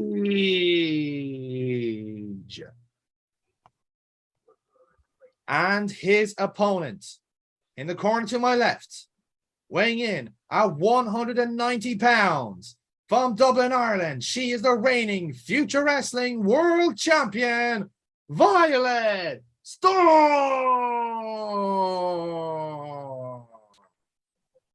So, as the ring announcer comes out, so obviously the referee is going to do the title procession and show the title to each competitor, and the ring announcer is going to come out there. So, as the ring announcer is coming out, we hear kind of a scuffle, and as the referee is about to ring the bell, we hear, get out of it, get the hell out of the way. Fucking Fred Rose comes out. All right, that is enough of this charade. Why do you hate us? This night has gone on long enough, and quite frankly, I'm sick of this charade. This is a pathetic attempt at keeping this show going as long as they me want. And you actually legit in the front row, Kira. Oh my god, really? Yeah. that's legit two fans literally just going, why do you hate us again? Really? Did anybody notice I tripped him up? Actually, yeah, no, in fairness, like you can do that and Mercy go, get the hell out of my. No, like seriously, that is like conversations that we've had, like or definitely thought of, because we're in the front row. They walk by us. I know. Literally, they're like, if I stick my foot out, would I get in trouble? I did it once and I got the dirtiest of looks, but again, it was too redacted. So I was in the right anyway. Yeah, that's fair. That's totally fair. So Rose is complaining and giving out in the middle of the ring, and everyone's obviously booing him because they want the match to continue on. So Rose going like, I am not moving. I am not getting the hell out of my way. There's nothing you can do about it. This show is canceling right now. Cut the tape. Cut the feed. It ends tonight. William Regal's done it before, and he did it better. You prick. Looked for like all of 2 seconds. Yeah. I'm happy to kill the man. In fact, I would, if it's possible, like to bring my entire fight camp back out to remove this man from my presence. But appropriate enough, James, what you're going to do is you're going to click your fingers and the Asylum Fight Camp's going to surround the ring, and all that sort of stuff. Rob Midas is going to slide in, and Rob Midas is going to go. You remember, like, he has his arm in a sling. He's like, as like this, and he's just going to go, fooled you again, Frank. Tears the fucking sling off. There's nothing wrong with the arm, and he hits Fred Rose with a Midas touch, and that drags everyone out to get Fred Rose out of the ring. But James Rage isn't finished yet. He starts clicking his fingers again, and what happens is the Future Wrestling roster comes out to surround the ring and watch the main event. The match is going to stay fucking proper rules. The roster surrounds the ring to watch the main event. Can we have strategically placed cameras as well to catch them when they're like, after a particular move, like yeah. So even then, like match. So even as that happens, so as Rose is getting dragged out, like some people are going like, hang on. So even Alan Morph gets a Fiat Panda on him. Connor Locke is out, no longer in the Wraith gimmick, and he hits him with a move, and they all get something out on Fred Rose. You mean it's a gimmick? What are you talking about? A gimmick? Don't worry about it. Shush, it's fine. And again, everyone gets their licks in at Fred Rose as he gets out, and they surround the ring as the commentators go, well, I think it's fair to say this main event is in safe hands. I have never seen anything like this before. The entire roster's out to basically ensure this match goes on as intended. No interference, no play acting from anyone in the conspiracy. I see Conor Locke out there. I see Alex Morgan out there. Silver Fox, who's just been in action earlier on. There's Selena, your better half there, Kratos, already watching this match. This is it's exceptional scenes here. I've never seen anything like this. Oh, for God's sake, Selena, lift with your knees. You're gonna throw your back out with this horse shit. God, yeah, how anyone can lift that man is beyond me. Knees. Oh, for God, all of them lifting with their backs. This is and that's just bringing Bob into the ring. Let alone Fred Rhodes. Oh my God, is that? He's not here, is he? I mean, I saw the ambulance. I kind of assumed he was just getting oxygen still. It's hard to tell. It's hard to tell. Anyway, so we get to the main event then. The bell finally rings. The audience and the roster are ringside. God, I'm so excited. We have 13 spots for your main event. So give us your rolls and let's go from here. Kira, be strong. You can make it 13 spots. It's only 5 past. Think of things. 9. 6. It's okay. Jamie. You don't need to think of anything. Jamie, you started off the match. What would you like to do? Kill me in the first one. No, God. He has 12 other attempts. Okay, so we lock up. I start kind of bearing down. I'm winning because I have the size advantage. She tries to slip behind. I turn around. She tries to shoot me off the ropes. I turn it on her. She hits the ropes. On the way back, I drop down. She leapfrogs. She hits the fire ropes. I fake another drop down. She goes for another leapfrog. And when she comes down, I catch her with a lariat. Okay. I'm going to treat that as a luck roll, Jamie. So that'll be a straight roll for you. Cool. And that is successful. So you get some momentum out of that and move on to our next spot. So, guys, give us your next rolls. Like, I found a better sponsor. Much better sponsor. Okay, Jamie, you narrowly win the next spot. So, talk us through what to do there. So you get Firestorm with a lariat. What do you want to do next? So that's only kind of very early days. She's still very fresh. She gets up very quickly, but backs off towards the corner. I follow her in, sit her up onto the top rope, and hit the test drive style neck breaker. So like I set her up almost to be like a superplex, but just on top and then just twist. Okay. I'm going to treat that as a reel. Cool. As it is quite it's a nasty neck break, especially from that height. So that'll be a +1. Just about. Just about, indeed. So you do hit the test drive again. So like I said, because it wasn't the best guys around the world, you can see the Wildstorm start trying to get to recover and feed back up. So we get our next spot from there. Give us your next roll, lads, and see what happens next. 7. 7 as well. So we roll again, guys. 7. 7 and 9. Okay, so Kira, you've just been hit with the test drive neck breaker. How would you like to respond? Okay. So feet up and go for a like almost like muscle memory. Goes for run the ropes and goes for the drop toe hold into a figure 4. Okay, so going into that then. So that'll be a +2 work roll. And that is successful. So so you're in the figure 4, James Rage. Volstorm, are you going for a wear down or submission on that? Wear down. You're going for wear down. Okay, so Do you wear bridge down it, on or that. do you Charlotte Flair, or do you Ric Flair? You're figure 4. I never actually asked that. Ric Flair. Yeah. I think you bridged it once, I remember. I think it would have been Yeah, again. I've only done Yeah. it once. Yeah. I think we should have kept the bridge because that would look fucking fantastic with Violet. I think. Again, it's an option. It is an Pop option. that in. Pop that in for next season. Yeah, Keep that absolutely. in mind. Yeah. So yeah, with that then, so again we get the wear down. So the figure 4 is in for a while. James Rage grabs the ropes after a while, and then he's obviously sound the leg a little bit, and we go from there. So guys, give us your next rolls, please. 9 for Yes.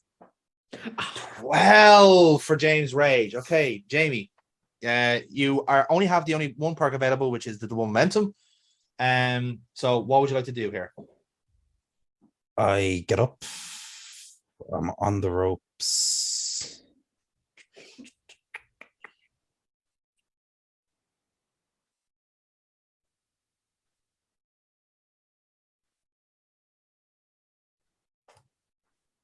Sorry. Mm-hmm. Yeah, okay. So I'm feeding up, I'm holding on to the ropes. Violet comes to follow up. Yeah, I shoulder her up into the air, and on the way down, hit the hot shot on the top rope. Ooh, okay.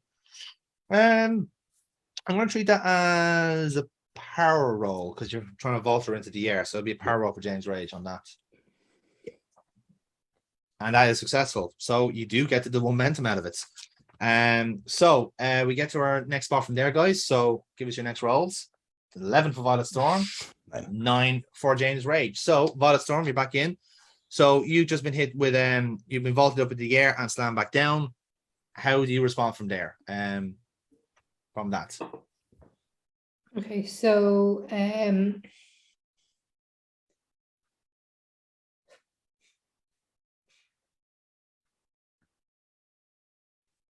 so since Rage is standing, I want to go for a straight, just kick to the knee. Mm-hmm. Go to the knee, yeah. And if I can, try and get him into an armbar. Okay. So blow the knee and go for an armbar. I'm going to treat that as a work roll, +2. Oh. Okay, right. So again, you have that, and so the blow the knee and into the armbar from there. Again, are you going for wear down oriented or submission oriented? Which way are you doing it? Wear down. Yeah. Okay. So that leaves a bigger mark in him on his arm as well. Then, so you blow at the knee. He tumbles down, and once he gets down to his knees, you whip around and into the armbar, and you torque it back up that way. Yeah. And only by good fortune, he's actually under the foot is close to the ropes, and he gets a foot onto the rope. But there's a mark on his arm. You can very clearly tell you've got him good on the armbar. So that is very successful. You get an audience out of it as well. So we go from there, and we go to our next spot. So James Rage, you're starting to get some marks on you, but we'll see how this next match goes. Cool. Okay, 9 and 7. So James Rage, you take this next spot. So what do you want to do? So I've used the rope break to get out of the armbar. I'm going to roll out onto the apron. Yeah. Have her follow up. When she gets to the ropes, I clasp the back of her head and just hold down on the ropes for the 5 seconds, or for 4.5 seconds. Okay. So in that case, I'm treating that as a reel. So +1 on that. And that is successful. So you get the momentum out of it. And you get the referee warning from there. So we obviously go hands up on that. Fair cop. And we go from there. So guys, give us your next roll. Oh, That's a 4. That's a 7. So Violet Storm, you take it from here. So obviously he has you hung up in the ropes. He gets the referee to referee separation, the warning from there. So how would you like to cover from that point? He is still on the you're still on the apron at this point. He's still on James, the right? he's still on the outside of the apron. He let go of mine. The referee's kind of like, no, you can't do that. Like, so I will go for standing drop kick. And kick him out of the ring. Fair enough. Yeah, that'd be just a It straight gives up me look more roll. time to get my breath back. Yeah, fair. Yeah, that'd be a look roll on that. So it'd be -1 for Violet Storm. So it's only just. You do get it Not though. too vicious. No, that's the main thing though. So you do get him out, and that does send Rage out to the outside. Obviously, the roster will kind of split. Yeah. We'll split the Red Sea to let him through, and we get our next spot from there. So give us your rolls, guys. Let's see what happens next. Don't carry any of it. 9, 8, unlucky. James Rage, this next roll is yours. excellent. Okay, so I'm no, because I actually have something for this. So Oh, I'm yeah. outside. Good, good. So I'm outside. The roster have kind of split. I'm catching my breath. Violet's also after catching hers. She then hits the far rope, goes for the suicide dive. Ooh, okay. As she's coming out, I catch her and drop her into a spine buster on the apron. Oh, right. That would be a power roll, James Rage, for that to pull that off. And you do. So it'd be the kind of thing where she does dive, you'll get caught by the dive, but you just get that vertical base, stagger a little bit, reposition, and into the spine buster for the apron. So it looks nasty, and again the audience, the roster is kind of like looking on, kind of cheering both of you on here as the referee starts counting, and we go for the next spot from there. So guys, give us your next rolls, please. 4, 8. So Violet Storm, you take this next spot. So you've taken a nasty apron spine buster. So would you be outside or inside the ring, or are you coming back in to beat the counts? Which way are you thinking for this spot? So James is in. James can be. I suppose James would be kind of in it, wouldn't that? That'd be a fair shout, wouldn't it? Yeah. My intent after the spine buster would be just kind of roll both of us back in and sort of reset. Okay, Right. fair. But let's take it from there then. Okay, so so he rolls me in first, and before hopping in himself, which gives me a second to actually get up. And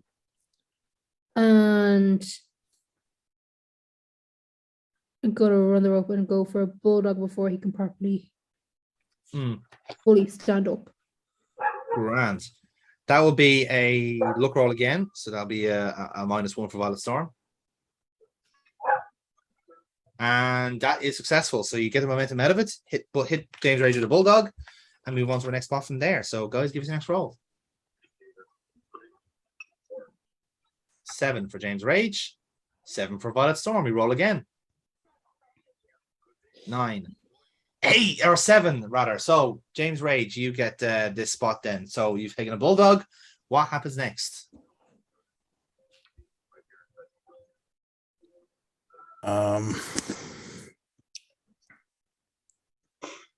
The bulldog getting up.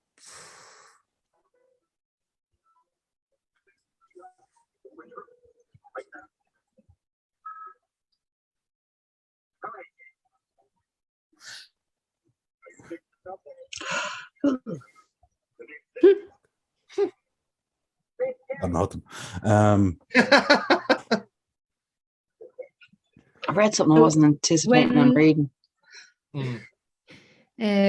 So when I go for the bulldog, like normally you'd get up and you'd try and follow up and go for what do they tend to go for? Like something like a suplex. Now obviously I'm not gonna go for something like that, but like Violet could be going for something like going for another armbar or something like that you could reverse.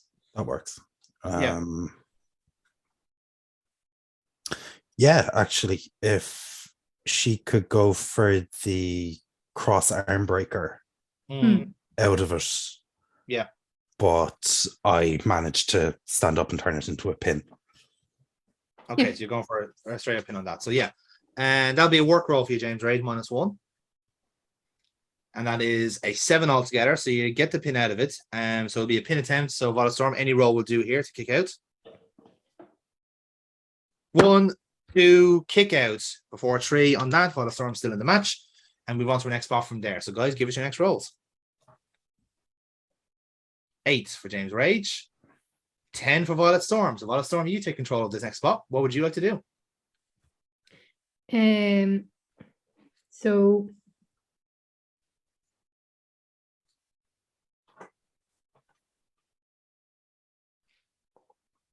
So we have separated, both kind of backed away from each other and stood up. I'd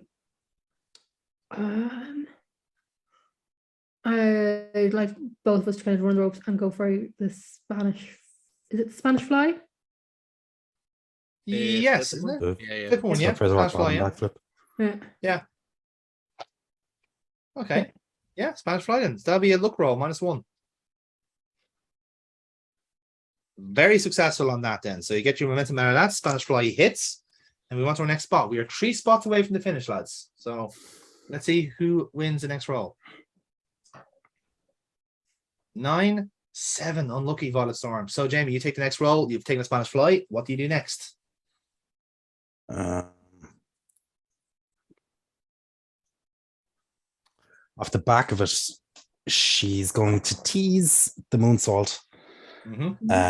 Climbs up the ropes. I manage to get up and follow her, push the legs out so she's sitting facing out the way. I then hook her back and hit a reverse DDT from seated on the top. Okay then. I'm going to treat that as a work roll, James Rage, -1. Just about get it. So again, perhaps not the snuggest one in the world, but you do get it either way. So that's the DT successful, and we want to our next spot from there. So guys, give it your next rolls. 11 for Violet Storm, 9 for James Rage. Violet Storm, close to critical. What would you like to do? So reverse DDT, so we both hit the mat.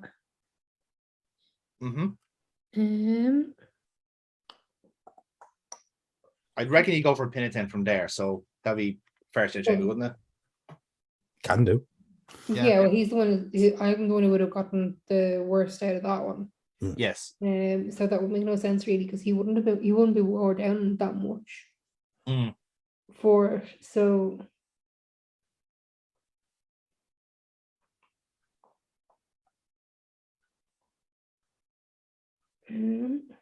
I think keep it simple and go for spinning heel kick.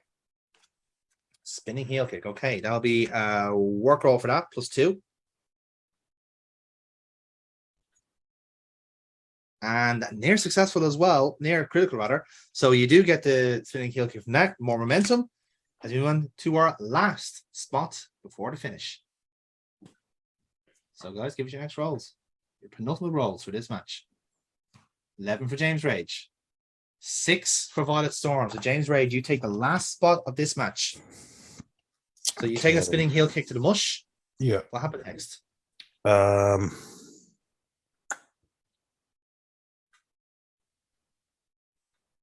So I back off to the corner, selling it.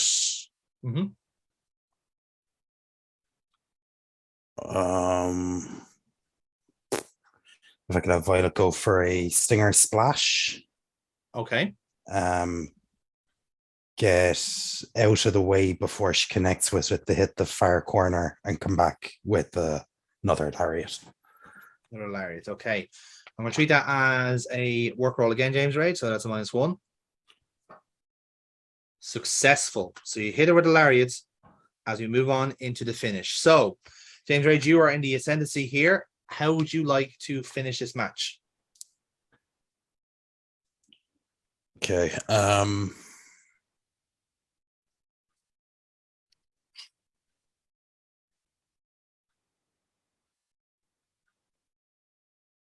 I just realized what I should have done with the backwards on the rope spot, but Mhm. anyway, so yes, I've hit the lariat, she's down. How much can I do here? Like, would a full sequence be too much?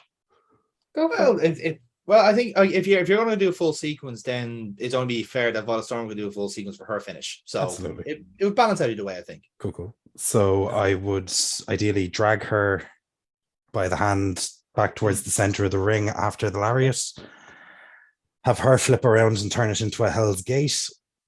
Have a little bit of drama there of will I tap in the triangle? I pick her up and drop her with the power bomb. Yeah. And actually, no, I managed to get her up out of that, hit the kind of not really a power bomb because she's kind of got my arm. But use that to drop her on the turnbuckle to break it. That kind of flattens her out. She charges forward to grab her with the front face lock and lock in the guillotine. You're going to go for the guillotine. Drop it back into the center of the ring, do the full body scissors and wrench it. Fair enough. So that's what you want to go for. Violet Storm, how do you want this match to play out? So piggyback a little on what Jamie was saying. So up to like the where you like power bombs out of the Hell's Gate. Except then I will have Violet again kick out his knee, and when he hits the deck, go for a standing shooting star. Or then going to hit the Gale Force. Right. And go for the pin. Right. So you're going to hit him. So shooting star, then Gale Force, then pin. Right then. So one of those finishes is going to end the season. So momentum check. Violet Storm, you are on 9.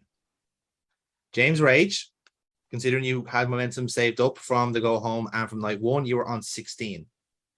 It's a 7-point in the difference. So Violet Storm, this will be a +9 roll for you. You set the pace.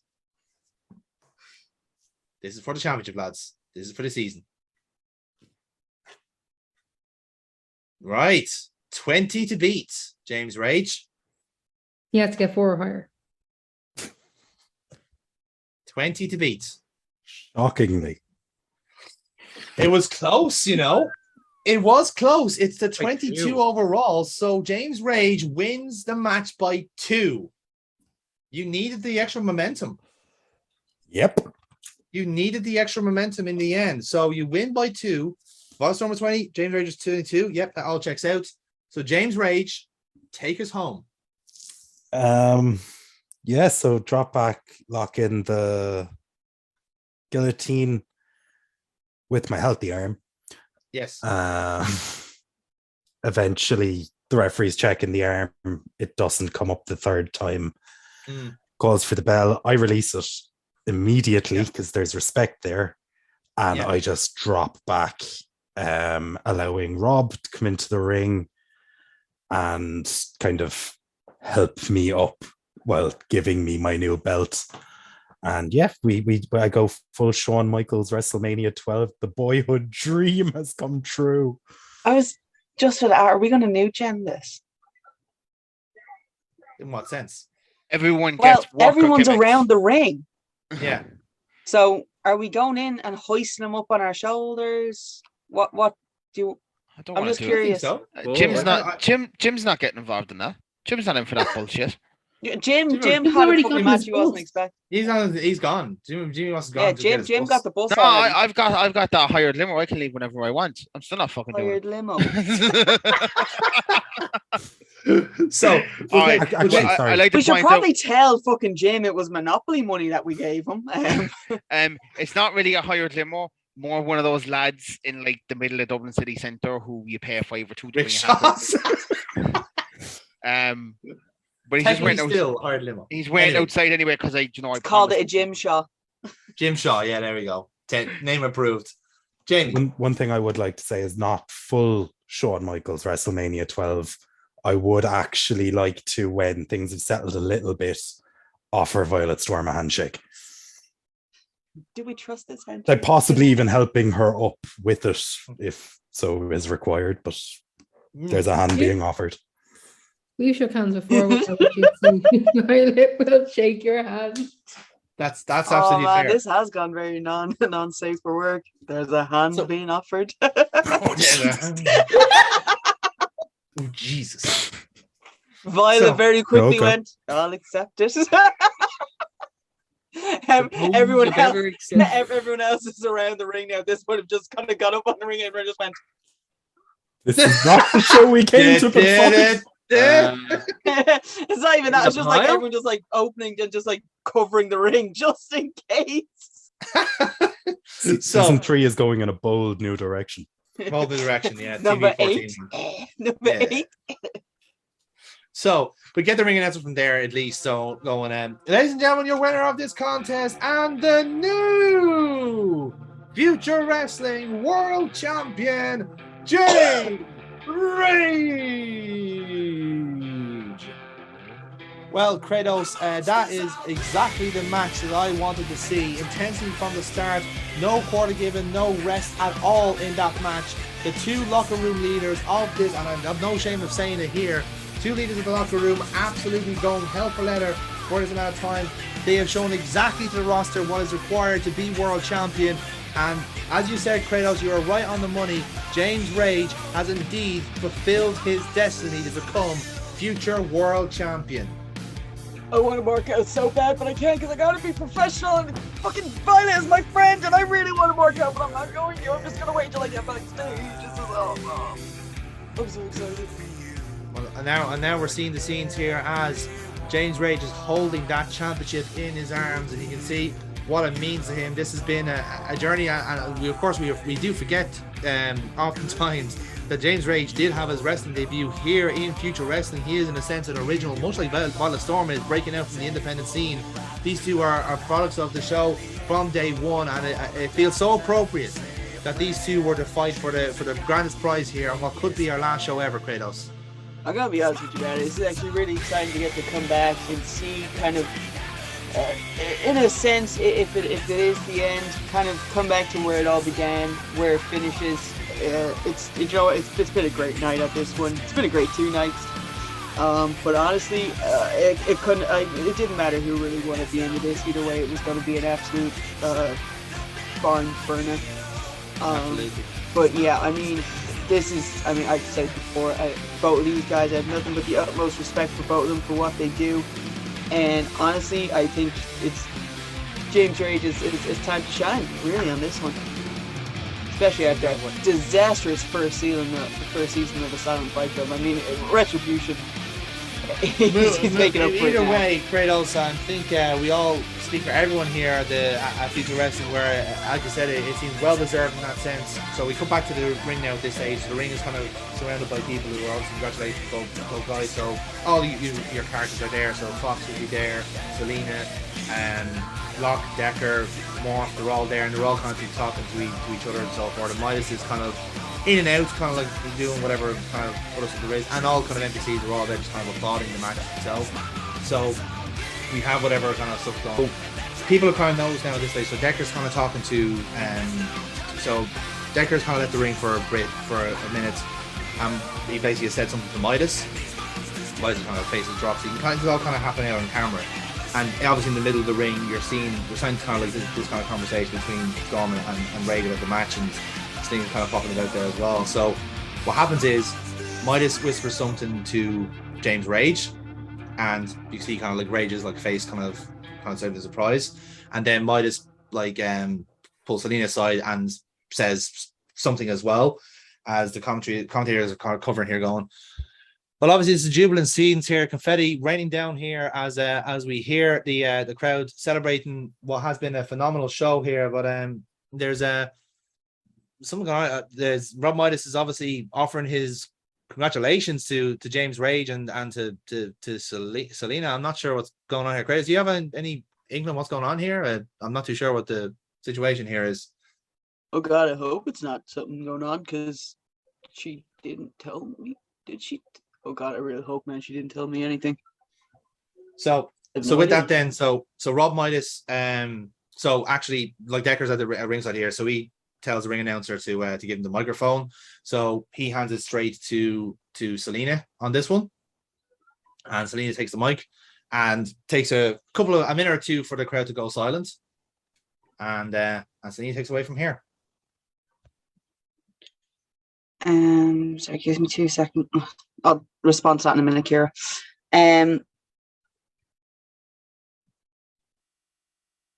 So crowd is kind of cheering. Everyone's kind of in the ring. Have I taken the mic on this one? So the ring announcer is kind of, the Decker has basically offered you the mic and has kind of like mouthed something to you and points at you and to James Rage, basically. So it's been like a kind of a motion to both of you to say something. Okay, so you what can I'm feed going it to do into him, then? let's say. Okay, so what I'm going to do then, I'm going to take the mic, look at James, hold out a fist very quickly, and just do a very quick rock paper scissors. Right. Unfortunately, James has his loss because clearly I'm the one that's holding, because I'm going first. So you lost this game clearly, so I get to speak first. Been like, yeah, I mean this has been a very interesting 2 nights. There's been some serious surprises. Hey, what's up? But yeah, and you fucking lost. Anyway, Selena won. Oh shit! I was thinking of Kratos. So they sound a bit alike. I'm once again, Amy. Also, Amy, half paying attention here again. Trying to play a game of Free Fan. I just said I'd put my head in because I hadn't spoken in the while. Okay, you can go back to being silent then. Yes. Go watch your porn. Go shit yourself. There we go. Smashing. Carry on.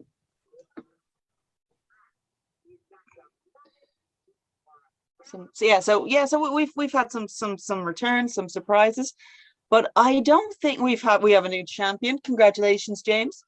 But I don't think there's been anything as surprising as what we've just been told. And realistically speaking, I think it's only right that our new champion, face of our company, gives this announcement. Don't you, James? We did it. Ladies and gentlemen, we did it. I have stood here all season and I have made promise after promise after promise, and I have delivered on every single one of them, and that has culminated here tonight. Last night, we saved this promotion. Tonight, I became its champion. And ladies and gentlemen, allow me to make it official. James Rage will lead this company as its champion into the future, into a new era, officially into season 3. Boom! And the crowd fucking pops, and even the people in the ring are just all like, "Fuck it, get in there!" So there's celebrations abound as again it cut the commentary at that point. Well, that explained a lot, Kratos O'Neill. It looks like the party is not over yet. Season 3, I'm just hearing my ear, it did actually confirm this is official VCR press release. Future Wrestling is back for season 3 in 6 months' time. Exciting scenes here, and look at the jubilation from both in the ring and out of the ring. This is a party atmosphere. I've never felt anything like this, Kratos O'Neill. Like, you do realize what this actually means, right? I think so, yes. Dude, it means me and you still actually have a job. Oh right, yeah, right, yeah. This is amazing. Oh crap, I was. No, was I? It was a really long crap, man. Oh, I'm excited to be back. This is great. Everyone looks amazing. This is fantastic. Hey, is there any problem with this direction project?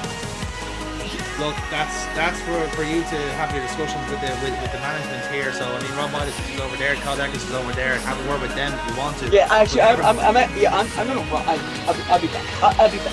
Headset. I'll see you. I'll see you. Great. I'll runs to the ring. So, ladies and gentlemen, I can't express enough the extraordinary scenes here at ringside. Downfall certainly did not live up to its name in the end, but Future Wrestling lives on. You will see us next season for season 3. James Rage is your new world champion, and no doubt there'll be new ground broken for season 3. But for now, we are out of time. Thank you all very much for watching us throughout this tumultuous season. For more of the same, stay tuned to the VCR network, because Future Wrestling will be back for season 3. We'll see you all next time. Good night, everybody.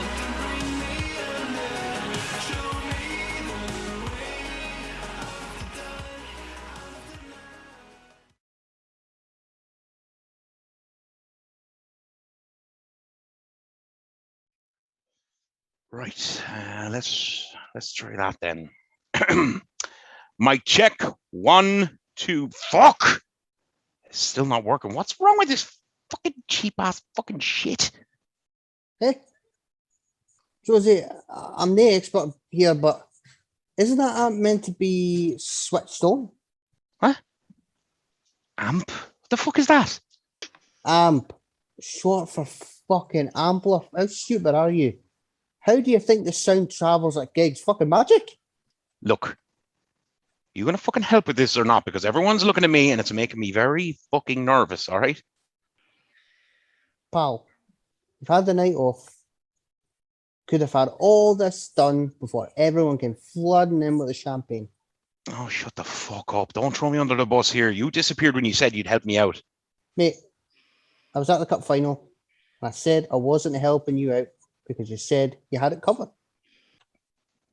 You little fucking Scottish cunt. First rule of Cutter Jones, golden boy, all right? When I say that I have my shit together, it means that I actually don't have my shit together, okay? You two fannies ready to hit the music yet? You've got a lot of newly re-employed people here looking to celebrate. Aye. We'll be ready once the caveman bangs his club enough for the scary future machine to go whirr. Fucking smart arse. You'll be open in a minute, J-man. Just having a little technical issue here. Technical issue? Yeah, I've got everything switched on, but there's nothing happening, all right? Uh-huh. I think I know your problem. Why? You know electrician as well, pal. Oh, I think even a caveman with 2 working eyes would notice that. Oh, for fuck's sake. Fucking asked if it was plugged in or not. You're both idiots. Come on. Get this show on the road before Jack starts breakdancing again. Roger that. All right, mic check. I can hear myself. Hello, everybody. Welcome to the Future Wrestling After Party. So, fair to say everyone is in a celebratory mood, which is great because I got fuck all planned for this. Not even joking, lads. I hope you all love Mania 17 because all I got with me is Limp Bizkit City and my dulcet tones. In any case, I'm going to pass you over to the new champ who wants to say a few words. I do? Just stall for fuck's sake, you dozy prick. I need to cue this CD up, all right? Fuck's sake. I'm going to keep this short and sweet, people. A few weeks ago, we were on the chopping block. We all knew it. We all lived through it. And what we did was go out there and leave our hearts and souls in the middle of that ring and made every fanboy and every mark throw every tweet and every video at the network to keep us going. No one can take that victory away from us. We did that. From the people who set the ring up to the big international stars who came back for one night only. Well, technically 2 nights. Point is, this is our home now. We've staked our claim, we've defended our territory, and it's up to us to keep it that way. But enough of that shit. This is a party, not a rally. So crack open those fucking beers and let's get this show on the road. Couldn't have said it better myself, champ. Right, let's do what the man said because we are going for a marathon of new metal from here until 1 hour 37 minutes, according to the back of this case. Hang on, Jonesy. Oh, what the fuck now? You mind if I say something? What? But I was getting into the groove, you Iron Bruce swilling fuck. Only be a minute, mate, I promise. Right, go on ahead. Right, look, ladies and gentlemen, Mr. Connor the Wraith Lock would like to say a few words. Fuck. Right, okay. First off, no idea who this race guy is that you're on about. Fuck me. It must be a doppelganger or one of those German lads, whatever you call them. Right, not gonna lie, lads. I've had a couple already. Believe me, you would too if you were at that match. I'm slurring my words, aren't I? I don't care. Seriously, Sonny. Even you wouldn't have given that fucking penalty. Anyway, getting distracted. I just want to raise a toast, if you don't mind, to someone who wouldn't have given me the time of day a few months ago, and rightly so, because I was a fucking idiot. I made a show of myself in front of everyone, but since then, he was kind enough and honest enough to give me a chance. And I'll always be thankful for that. And not only that, folks, but tonight was a big night for him, because it was technically his wrestling debut. Hope you have your phone switched off, pal, because last time I checked, he broke the fucking internet. So with that, I want to raise a toast. The best mate a Scottish street urchin could ask for, to Alex Mogger. I'm telling you right now, mate, we're getting those tag titles next season. Mark my fucking words. All right, no politicking when I'm here. All right, that's my job. Yeah, let's try this one more time. Actually, Jones, if you've got another minute. Oh, for fuck's sake. There's not ginger stepchildren annoying me. No fucking old men with bionic knees are. Go, take the fucking mic. I'm going for a smoke.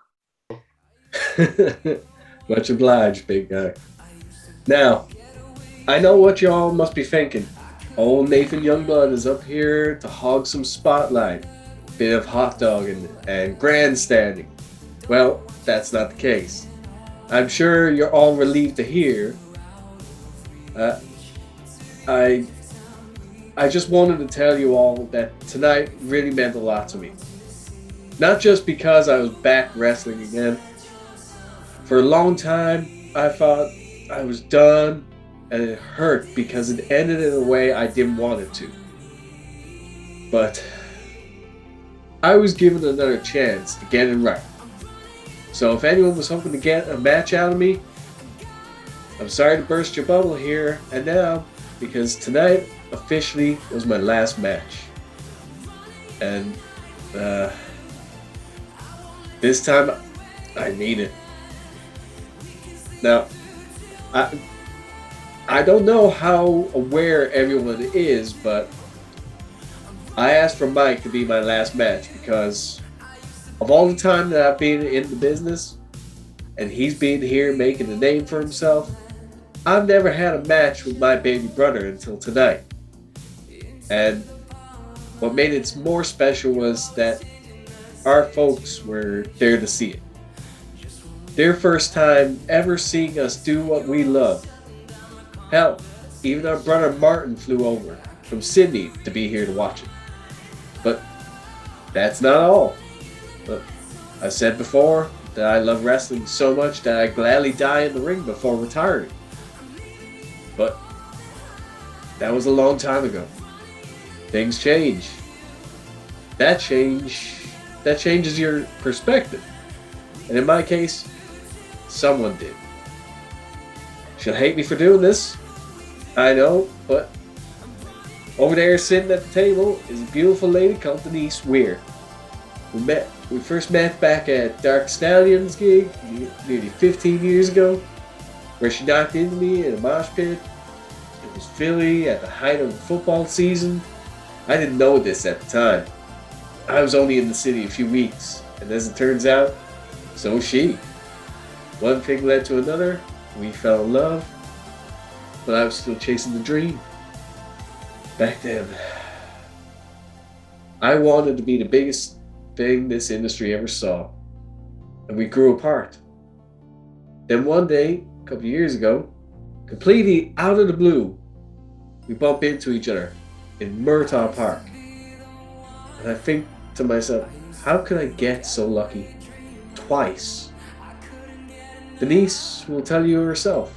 She's not a wrestling fan, never watched a show in her life, but a while ago, I told her that I wanted to give this another shot. I didn't want my last memory in the ring to be an accident that nearly killed me. And she wanted all that time She waited all that time for me to get the closure I wanted. And she even paid a ticket to see it. Watched it ringside, right by my mom, my dad, my brother. Denise, I'm not making the same mistake twice. We're going to spend our lives together from this point on. And I'm making up for the time I lost. Ladies and gentlemen, it's been an absolute pleasure working with you all. This has been by far the best place I've ever worked for. And you being the best people to do it with. The sky's the limit for all of you. Don't let anybody tell you otherwise. And that's from Mark Magby. From the heart. Enjoy your night, everyone. Fucking hell. I can't tell if it was a joint or not, but I'm emotional after hearing that. Okay. Anyone else looking for speeches? No? Fucking Selena gonna pop out or some shit? No, we're good. All right. Let's get this fucking show on the road, and I'm gonna do it my way. Oh. All right, maybe let's try rolling, maybe. Oh, for fuck's sake. Okay. My generation. Weaker track, but still do the job. All right, here we go. My generation. Right. This is a problem. Shit. Okay, think. Jim, have you got any of those share CDs with you? Honest to God, you go away to Japan for 9 months and the whole fucking place falls apart. How's everybody doing tonight? Oh, we're all drunk already? That's fantastic because so am I. Jones, don't tell me Cutter Karaoke is being cancelled. Fuck, you're here. I only brought one CD and it's broken. Jim has like that fucking "Do you believe in life after love" CD. He carries that with him fucking everywhere. He keeps saying he's convinced Cher's going to like show up one day and he wants her to autograph. Anyway, right, it's there, but that's too shit. So like, yeah, we're fucked. Yeah, usually anything with a big crack on it like that won't play. And have you just got your phone or something you could use? I mean, technically yes, but I'm kind of too cheap to put any of that streaming shit on it. Fucking typical. Well, it's a damn good thing I brought all this with me then, isn't it? Turntables. Oh, fuck yes. We're going old school tonight, my friend. If I may. Ladies and gentlemen, much like in wrestling, the music is subject to change, so anyone looking for some chocolate starfish will have to wait a bit because DJ Kratos is back from his excursion, and the Mighty Morph has been very kind to bringing along my vinyl collection. So let's get this party started. For once in my life, I'm genuinely glad you're here, Keith. Feeling is mutual, my buddy. Now go on, get yourself a beer. I've got this covered. Don't ever touch me again. Thanks, though.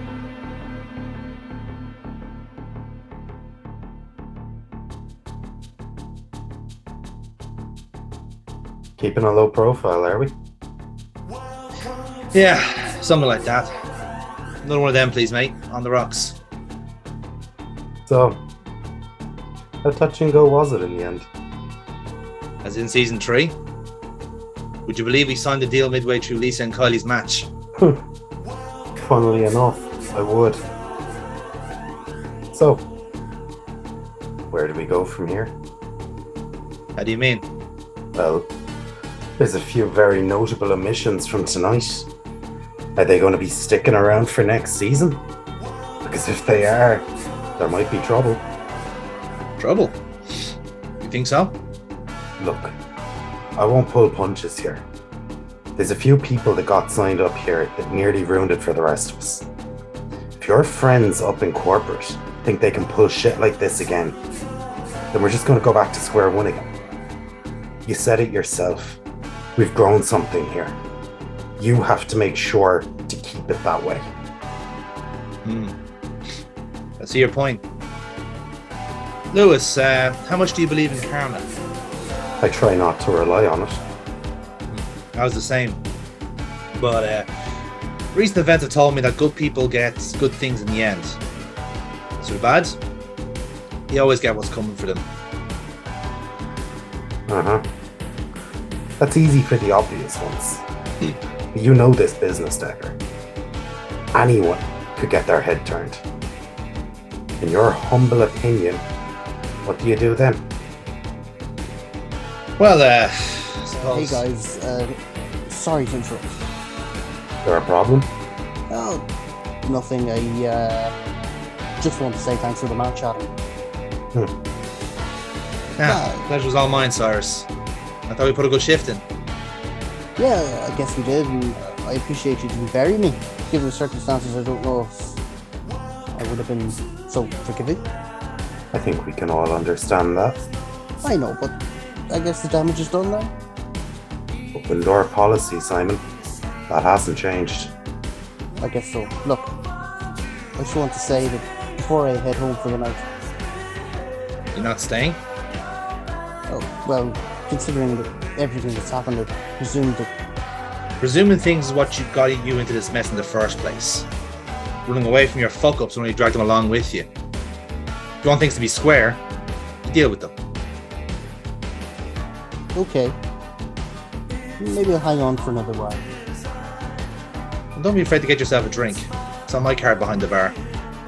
And here was me only getting singles. Let's just say it has an F and an R on it. I'll let you fill in the blanks. Right. I'll hopefully chat to you guys later. Count on it. If he had a tail, it'd be firmly between his legs right now. For sure. Oh, before I forget, I got you a little title-winning gift. Here you go. Triple casked, eh? This is premium stuff, Decker. You sure you want to give this away? Of course, not that to be looked at, is it? Just one rule, though. Which is? Never drink it alone. Of course. Anyway, I'll just slip out for a bit. Enjoy your night. Decker, you didn't answer my question. What happens if we've got trouble again? Trust your instincts. And set the standard for the rest of them to follow. That title isn't just a piece of jewelry. You're the leader now. Show them how it's done. Alright then. Appreciate the sage advice, Decker. Anytime.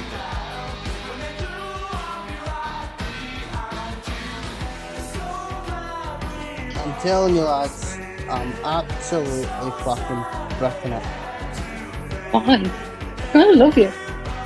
You might do, but these are proper wrestlers, aren't they? I say something stupid, which is very likely. But old man's gonna put me in one of those proper headlocks, put my neck off like a bottle of Prosecco. So, you're worried about being you? Aye, I'm afraid that my usual Scottish charm won't work. I know. Pull on an accent. Wait. Taking the piss, Muffy? Absolutely not. I think you could meet them and pretend to blend in with the locals. Evening, governor. Can you hop down to the apples and pears and give us a cup of brew? Spitting feathers. Chim chim pip pip cheerio.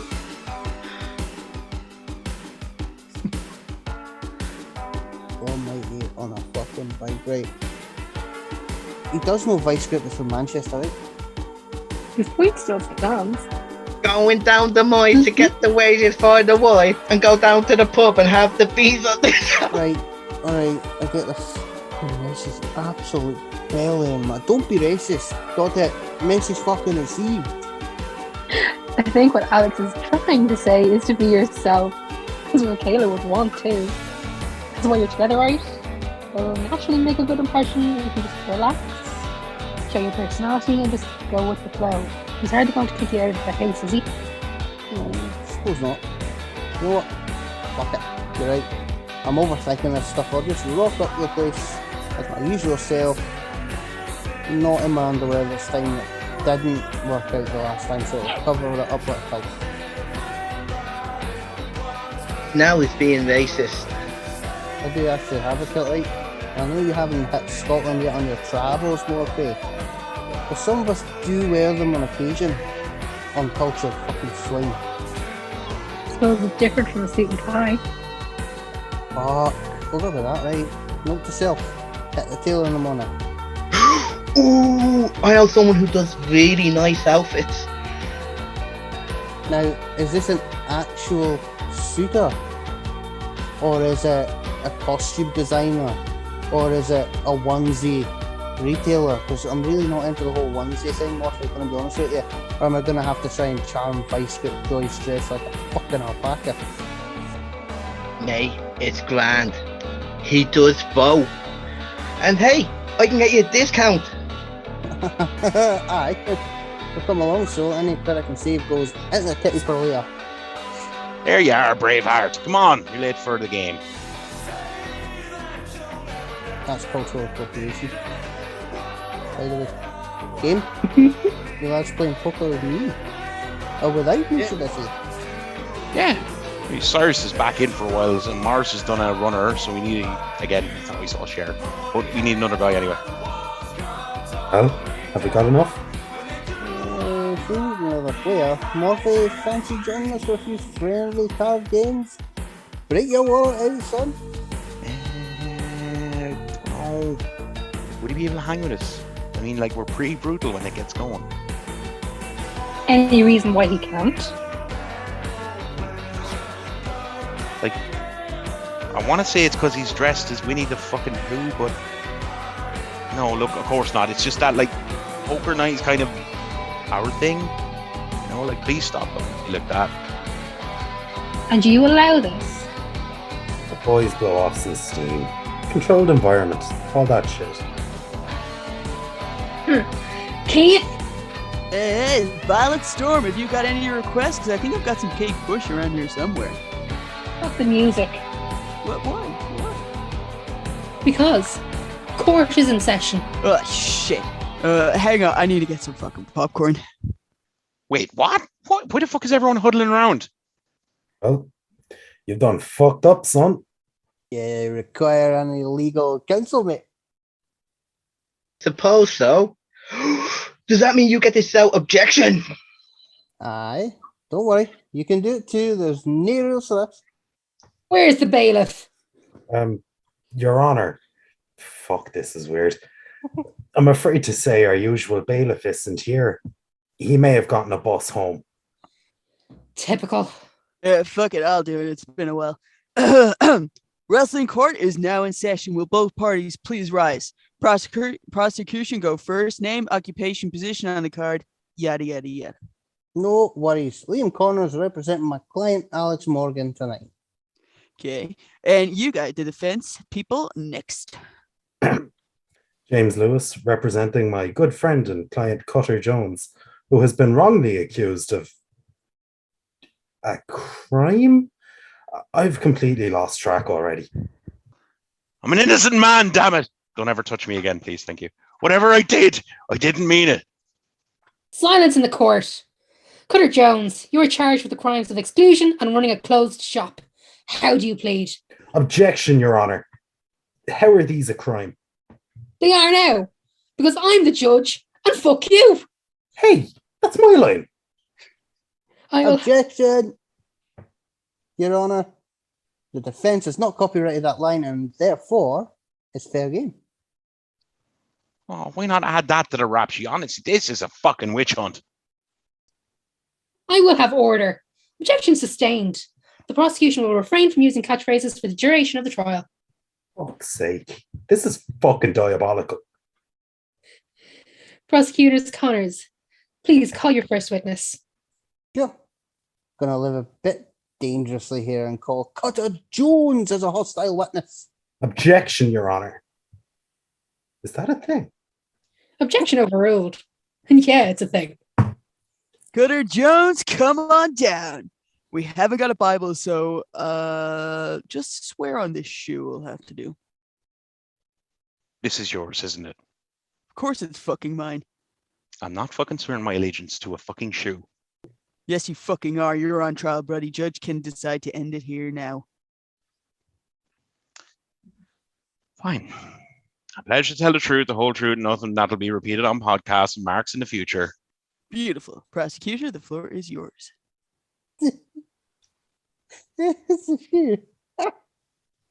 Jesus. Never mind. Mr. Jones, are you aware of an institution called the Boys Club? Yes, it's the thing that we do every few weeks. So you say, who's invited to this Boys Club? Well, myself, J-Man Cyrus, once upon a time, Old Man Morris, and you. You were invited, you two-faced little cunt. Objection to my own client's statement. He's in a highly emotional state. Objection sustained. Mr. Jones, refrain from outbursts in the future.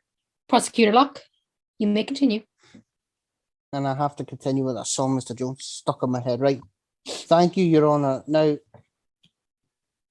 Mr. Jones, did you or did you not scoff at the idea of an outsider, hey yo, joining the boys club? Ooh. Why is everyone oohing? Yeah, I suppose I did. Any further questions? Wait, what? That's it? Mr. Lewis, do you intend to cross-examine? Take it home, Judge. I'm getting drunk. Fuck's sake, Lewis, I'm fucking innocent. Very well. I will make my summary judgment. I believe that cliques and closed shops no longer have a place in our wrestling industry. It just leads to people building walls between each other and sowing seeds of conflict because communications break down between all of us. Plus that, and you lot gossip like old women at the bingo, and it's fucking embarrassing at times. So, in my capacity as judge of this court, I hereby order the abolition of the Boys Club.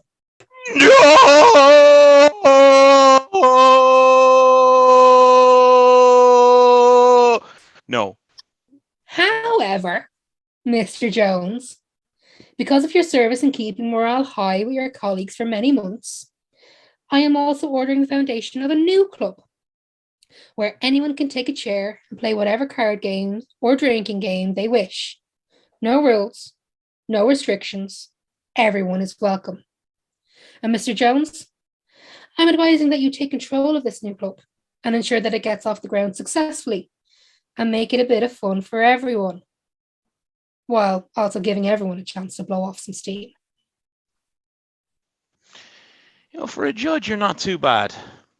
Fuck you too, Jones. Duly noted. Court is dismissed. So, do you accept movie trivia as payment?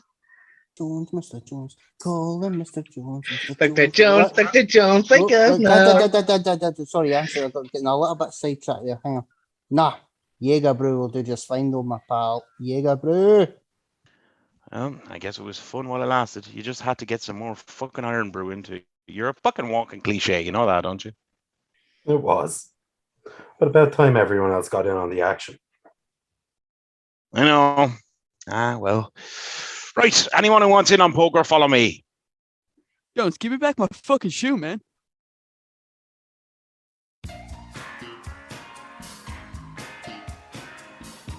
No way! I loved Dark Stallions back in the day.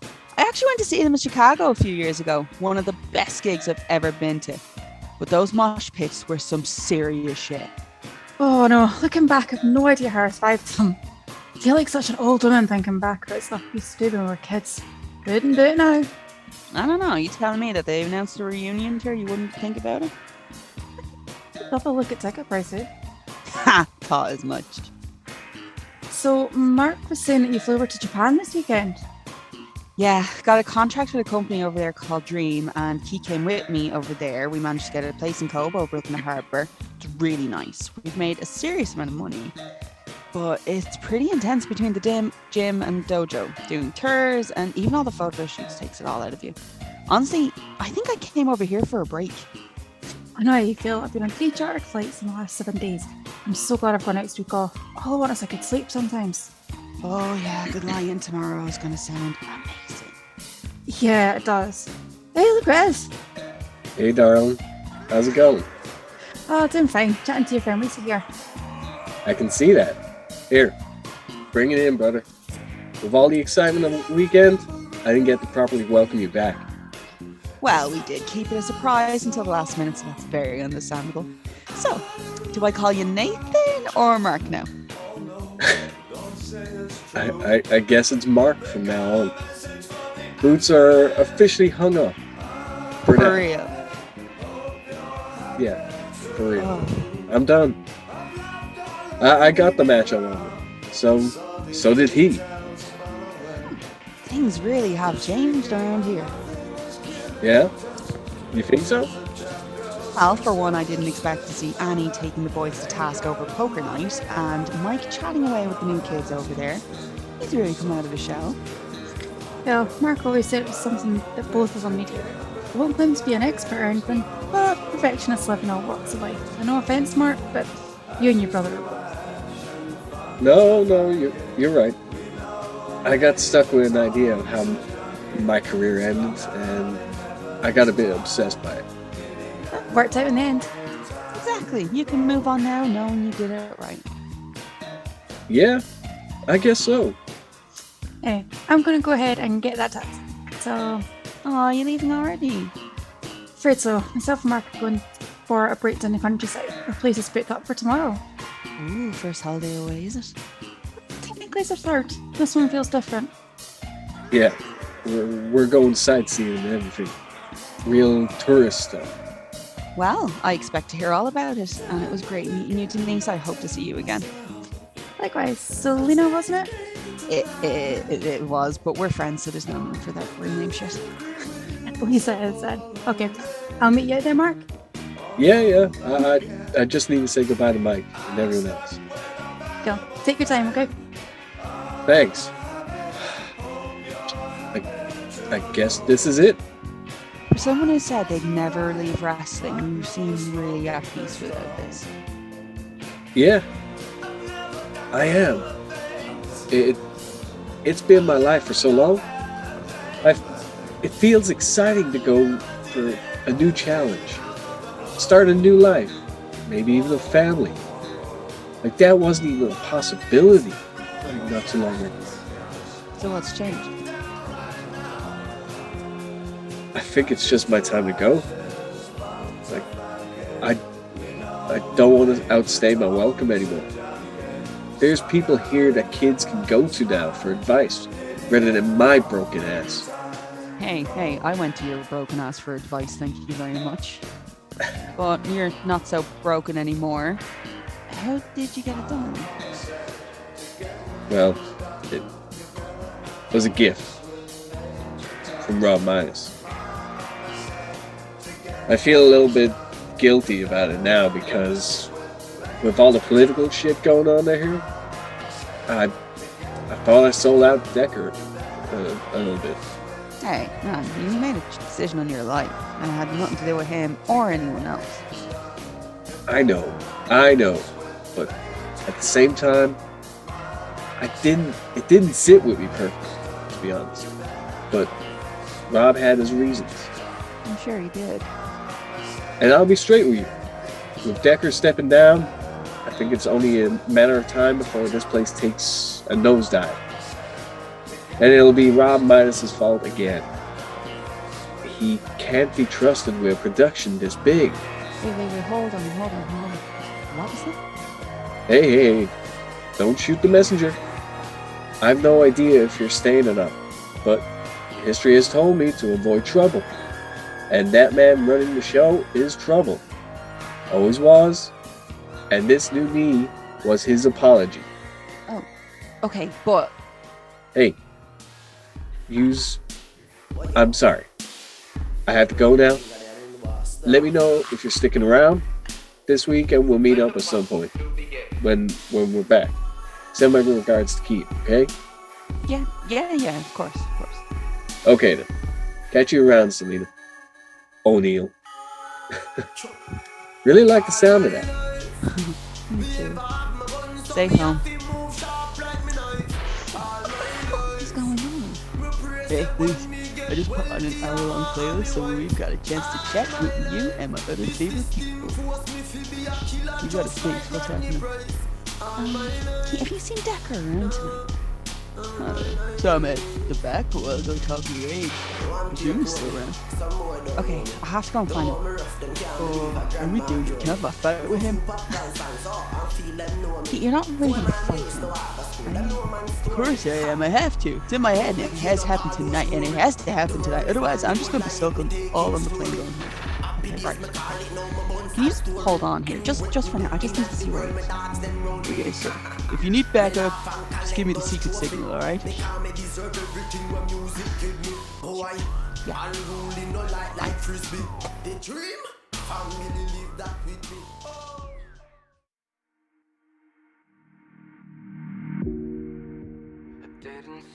So, this is where you've been hiding. Not exactly hiding. Just clearing out my things. Consider more of an Irish goodbye. Bullshit. You've just been trying to get out of here before people notice you're gone. That would be preferable as well. But why? Why have we all been fighting this whole time only to fuck off when you've got what you wanted? Is the ship actually sinking and then you're just getting onto a lifeboat? Lisa, you don't know the full story. You're damn right I don't. I've gotten a call 3 days ago from Rob Midas saying that they want to bring me back for a special appearance and that it might help the promotion's chance for survival. Do you have any idea how much pressure that is for someone? And then dragging everyone into this political horseshit, dividing people and making everyone paranoid about their co-workers and their bosses. What was the point? You really want to know? Adam, you've told me a pretty big truth before, okay? I think I can manage this one. And so can you. You can come out. I can see you behind the door. You could be my downfall. You could be my downfall.